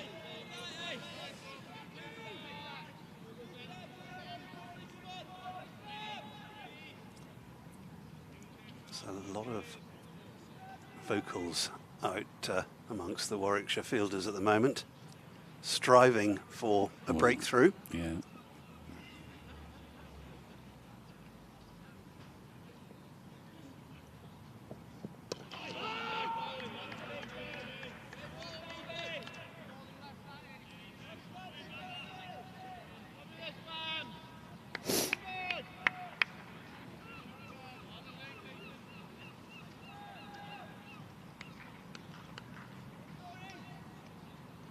Plenty of tension as we move towards stumps. Probably finish around 6:45 this evening. Another lead. 6:45. It's the trouble with a bit of rain in it. Yeah, it's actually pretty grey overhead at the moment as well, but there's no problem with the light. Why can't they possibly go off the light? My train's starting to go home. Just a little field change. There it goes. Boundary fielder on the leg stump. I don't quite know. He's not going to bowl a short ball, is he? No. He's going to bowl a full ball, which is it for 4. That's a lovely shot. Yeah. Beautiful on drive from Herman. That's his first boundary. That will instill further confidence in him. Well, that's a good example. I mean, you're getting obsessed by the clock, how long there is to go. But if there's a ball there to hit, you've got to hit them. And get into your batting bubble. The great players, they kind of bat the same way every innings, and there's some who obviously accelerate more than others, but I'm thinking Alistair Cook, once he got in, he just played the same way. He didn't worry about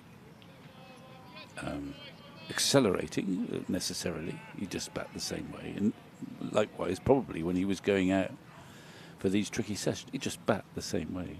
The other there are plenty of examples of that. I mean, Jack Callis would bat the same way every time. Sometimes he got criticised in South Africa for being a bit slow in the 3rd innings when you're setting up a declaration. But I think he just sort of worked out that I bat this way. I leave those balls, I drive those balls if they're in the right slot. Nice take from Alex Davis. Wayward delivery down the leg side. 110 the deficit they've got it down to now. These two, 6 apiece. Yeah, 2 straight drives apiece. 2 over pitch balls, they put away nicely. They haven't changed ends yet. No. Josh Thomas has been taking Gilchrist all the way through, and there's an appeal for LBW. He's gone. That's the breakthrough that Warwickshire were looking for. Josh Thomas trapped in front. And Nathan Gilchrist has a breakthrough. Well, it's a very full delivery, and he wasn't going anywhere. We'll have another look at it in a minute. He's a good piece of bowling in the sense that he was prepared to get it very, very full. Here we go. In it comes. I mean, it hasn't done that much, and it's I don't know quite why he's missed that, if you tell me. It was so full that even a small little step forward, and you'd have thought he got some bat on that. However, he didn't, and he hadn't gone anywhere. Shaw is the night watchman. So the speculation about Alfie Ogborn, well, I suppose he could still come in if another one's needed, but let's not speculate too much about that at the moment. Josh Shaw's got the job. Nice full, it's angled in. I think it just keeps coming. He's he's played outside it just a little bit, and he's got to go. Useful knock in the first innings, Josh Shaw. Kept Lewis Goldsworthy company, making 28. Yeah, well, he's got considerable work to do.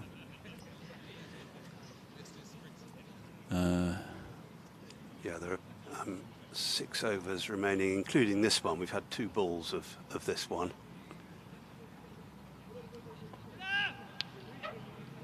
So, yeah, 40 deliveries, to be precise. Well, ideal for Warwickshire to get, they get a couple tonight. Yeah, I think they're bossing this game, obviously. So here's Josh Shaw's first ball. Ooh.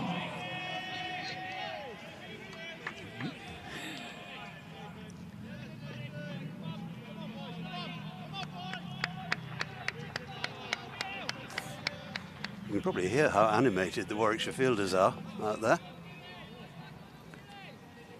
Everyone's got a word. Yeah.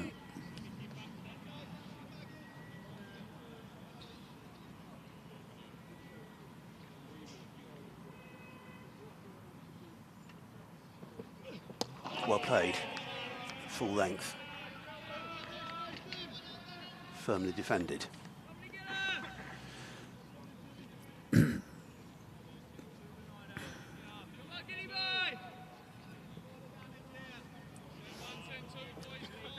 Would have been a good moment for Nathan Gilchrist, that, coming back to the ground where he started, picking up a wicket. He got a couple in the first innings, didn't he?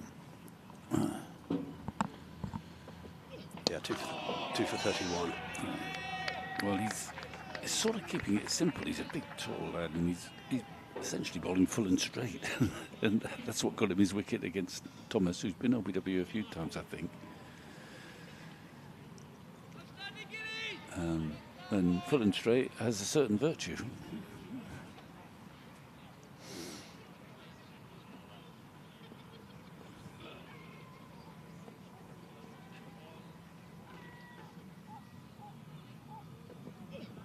Oh, not sure whether he left that or not. No, I'm not sure he did. Anyway, he's survived that. There's still 5 overs remaining.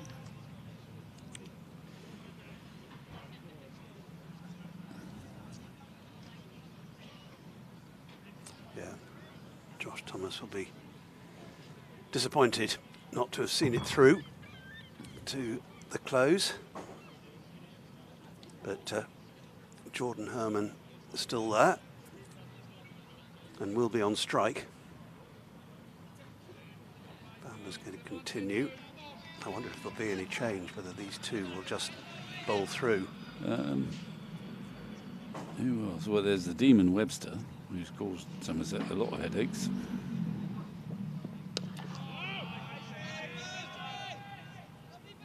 There's the left arm spin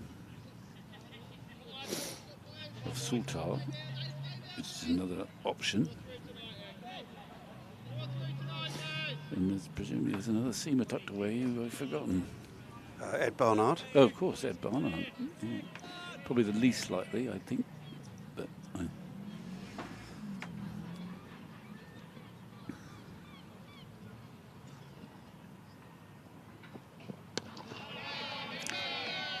he played that one as if he kept a bit low.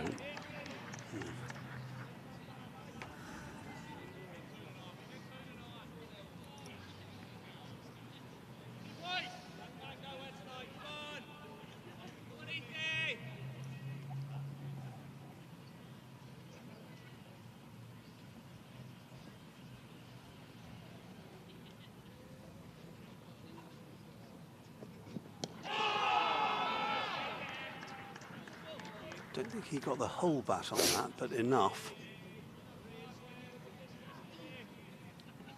Just to push it out to mid-wicket.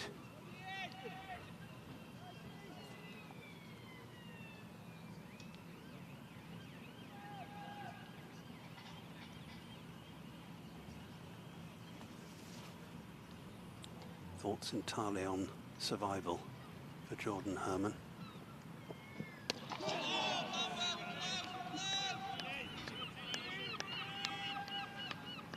Bamber looking for a breakthrough of his own. See one fall to Gilchrist at the other end.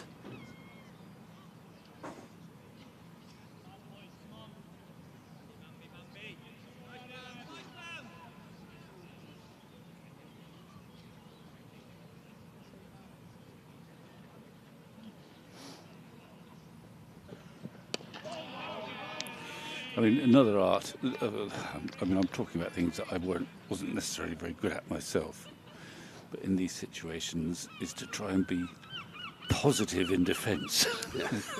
It's more difficult, I think, for modern players. Boycott, in a funny sort of way, was positive in defence. He would still be moving, you know, a significant step forward sometimes, and he would be positive in defence. Whereas I think a lot of more modern players, for some reason, they only really think in terms of moving positively when they're going to hit the ball.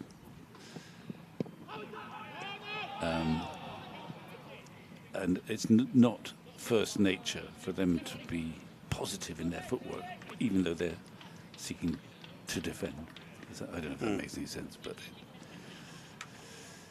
it'd be almost too passive in defence sometimes in terms of how you move. Anyway, here we are. 12 for 1. It's been a hard day for Somerset, and they've battled, but they've still got an awful lot of work to do. He looked like he was setting off to run a leg by for a moment there, Jordan Herman. I don't think it was there. No. Well. Anyway, Josh Shaw is still on strike to Nathan Gilchrist. Well, you'll take that. No, he doesn't Why want not? it. Presumably he wants to take the over. No. That's ridiculous. That's the only rationale I can think of. Well, I mean, if this was the last over, I could understand that. But there's 4 overs to go. So you just got to keep batting in taking what, I mean, runs, we want runs. I don't get that at all. But still.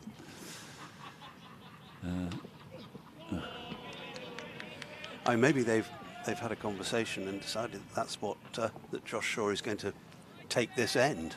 Well, why then? It does seem a bit premature. Yeah, I mean, if it had been the last over, absolutely fine.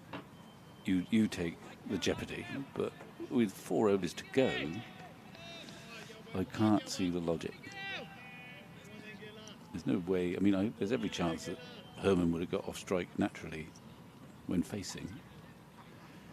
And there's some big holes in the field, in a sense. Still.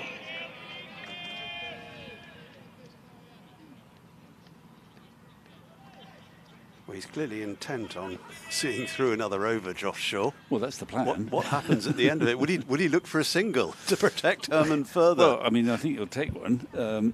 But anyway. Sometimes quite difficult to speculate, isn't it? Well, you never quite know how clear their plan is anyway, but I was amazed they didn't run then.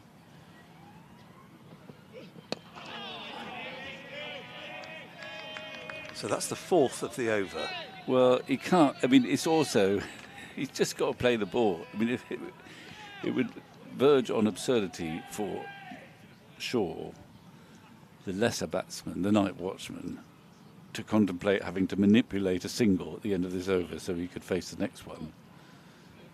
He's got enough on his plate, just trying to stay in. I suppose if it trickled down to third man again, they might run.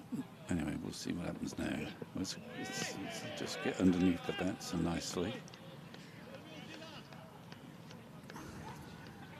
Now they're bringing up the third man. In this sense, you never quite know who the opposition want to bowl at. Really. Well, I think that indicates that they want to bowl at Herman. They want to keep Shaw so they'll at this give him end. 4 if it dribbles down to third man. Anyway, you're probably right, but and they're going to run one, and they could get. Where's the ball gone?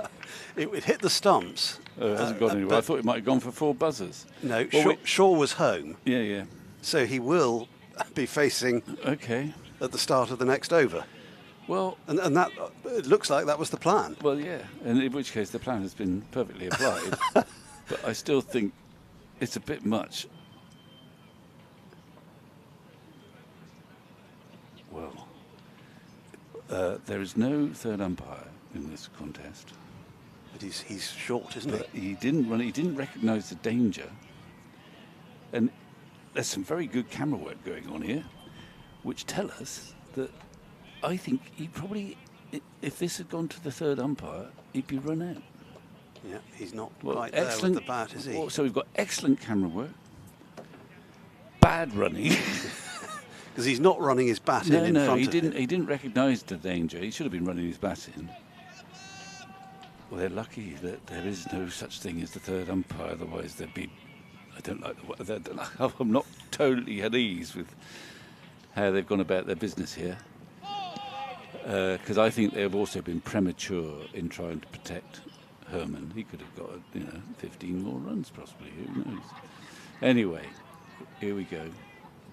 I think it's also a huge ask to ask the night watchman to take every single ball when there's still 25, 24. Well, there was 24 balls to come, but still.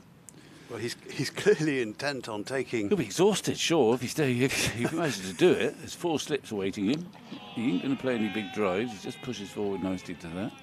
Of course, he's a Yorkshireman, so he's obviously tough. Yeah, altogether, what's he got left now? The 22 left. Well, also we got to cope with the quick single at the end of the over, which and the near create run out. Another run out opportunity.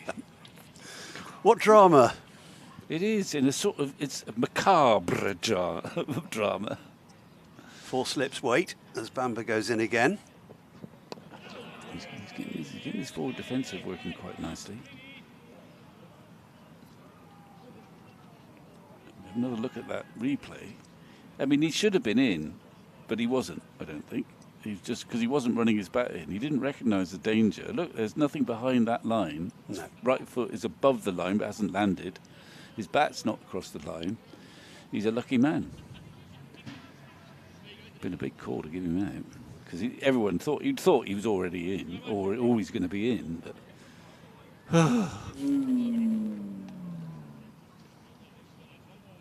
when Shaw gets his 100, they'll be spewing. Short leg coming in, as well as those 4 slips.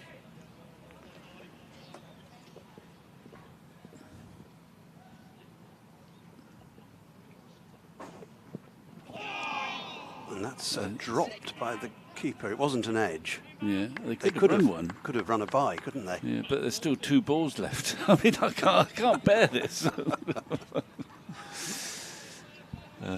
This is a pretty rigorous plan. Well, I think you'd have thought if a single was available off this next I delivery. just sense that there's a runner around the corner now because they're putting so much emphasis on making sure that Shaw is on strike, but we'll see. They're trying to keep Shaw ridiculously. They don't. they want to bowl at Herman. I think that's fairly clear. They brought the third man up into the sort of backward point there. There's 4 slips, 4 short leg. And then 3 men saving the single. And they're going to be tight on the single now. I mean, I don't want to try and keep Herman on strike, who is, of course, the superior batsman. Oh, left. He was some way from that, Josh Shaw. So no doubt now that Jordan Herman will need to face at least one more delivery. You're going to have to back up now because Herman will be looking for some sort of quick single, I think. Anyway, it can get unduly complicated. Well, a plan like this. Yeah. 12 deliveries left in the day. Herman is going to be facing 12? The first of them. I mean, I don't mind these. Well, if you get to the last over, then anything eccentric, you can do this eccentricity. You desperately want Shaw, not desperately, but if you can get Shaw down the right end, you want him to stay there. But to do it from 4 overs out, I find surprising. Anyway, here comes Gilchrist. And he's hit it for 4. I mean, what's to be frightened of? He's hit that crisply. Could have done that a couple of overs ago. Well, he could have done. He could have done if he'd taken that single. Anyway, we won't agonise so much more. But that was lovely shot. That was in the slot for the drive. It was over pitched, but he's hammered it away and picked up 4, and he'd be happy about that.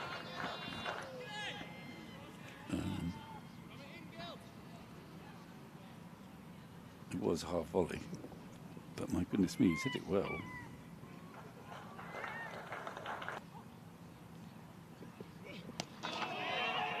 Wants a single and gets it. Well, yeah. He's getting the thumbs up, Herman. Or giving the thumbs up to his partner.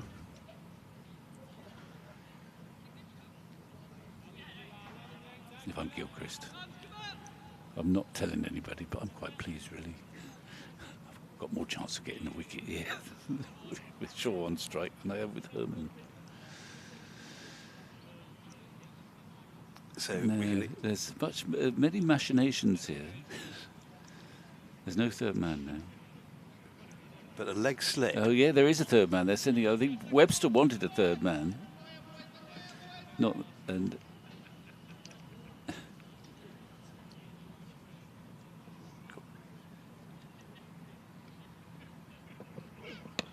See, there's an easy one there, and they're not going to take it. I don't get it myself.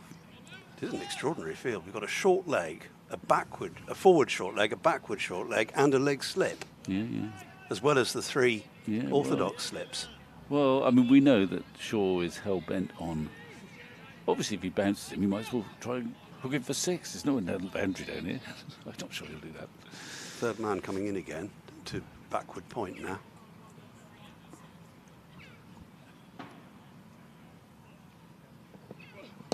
Well played, though. That's a firm defensive shot. A positive defensive shot. Yeah. Taken with the middle of the bat. How many balls left now? Because now they'll be thinking... 8 balls altogether. 2 they'll be in thinking this we've over. got to sneak a quick single here somewhere.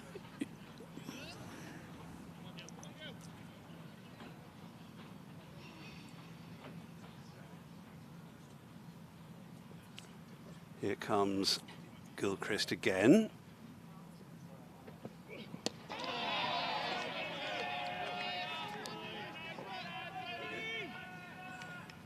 There's tension in the air now because Herman wants him to get a single.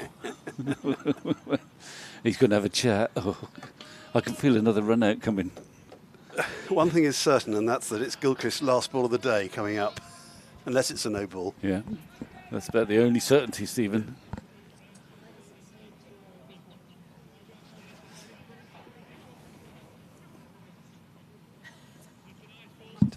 Taking a moment, Josh Shaw, before settling again.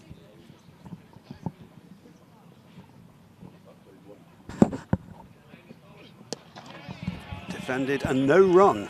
So, okay. Well, all he's got to do now, he's got to back up and not get run out. Oh dear. And I mean, judging by what's happened so far, Herman was very keen to get one. They're going to bowl the left arm spinner. Fair enough. So, yeah, 5 overs apiece for... Of course, theoretically, the left-hander will play the left-arm spinner better than the right-hander, but I don't think that will come into the calculations.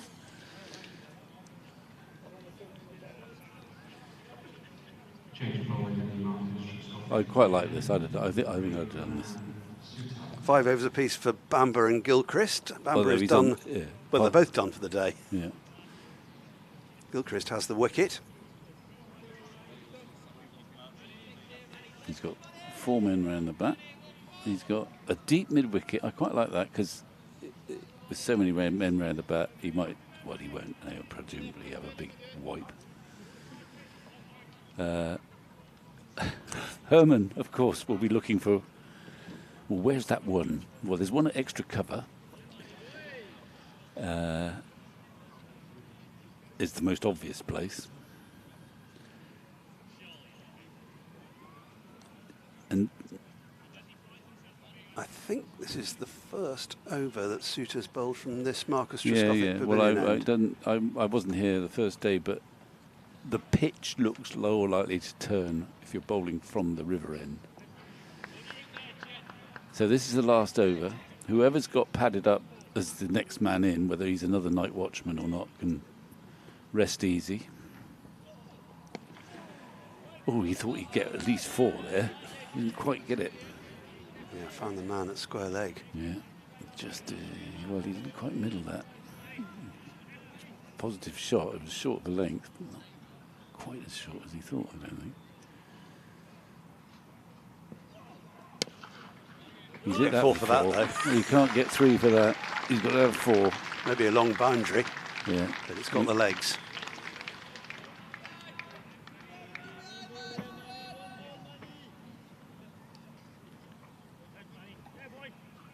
I think that makes the deficit exactly 100. Okay, now what's he doing now, Souttar? He's put a man out at deep mid-wicket, which is, I think Souttar would like to bowl a right-hander too, but we'll see. Yeah, he's got his 1.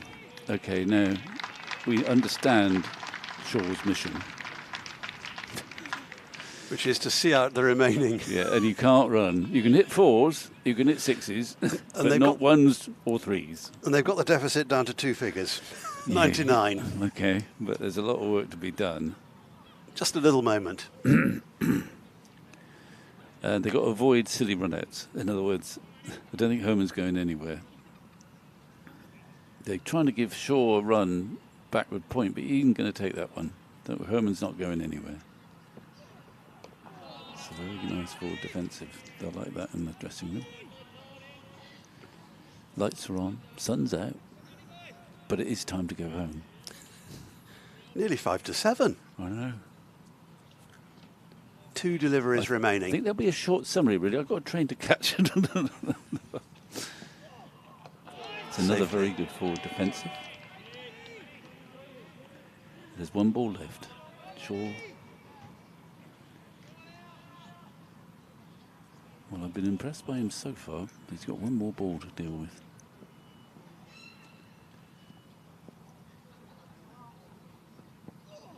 And he's done it very well. I think we can all go home now. I think we can. And Shaw's done a good job. Somerset have fought back, but they're still behind the 8 ball.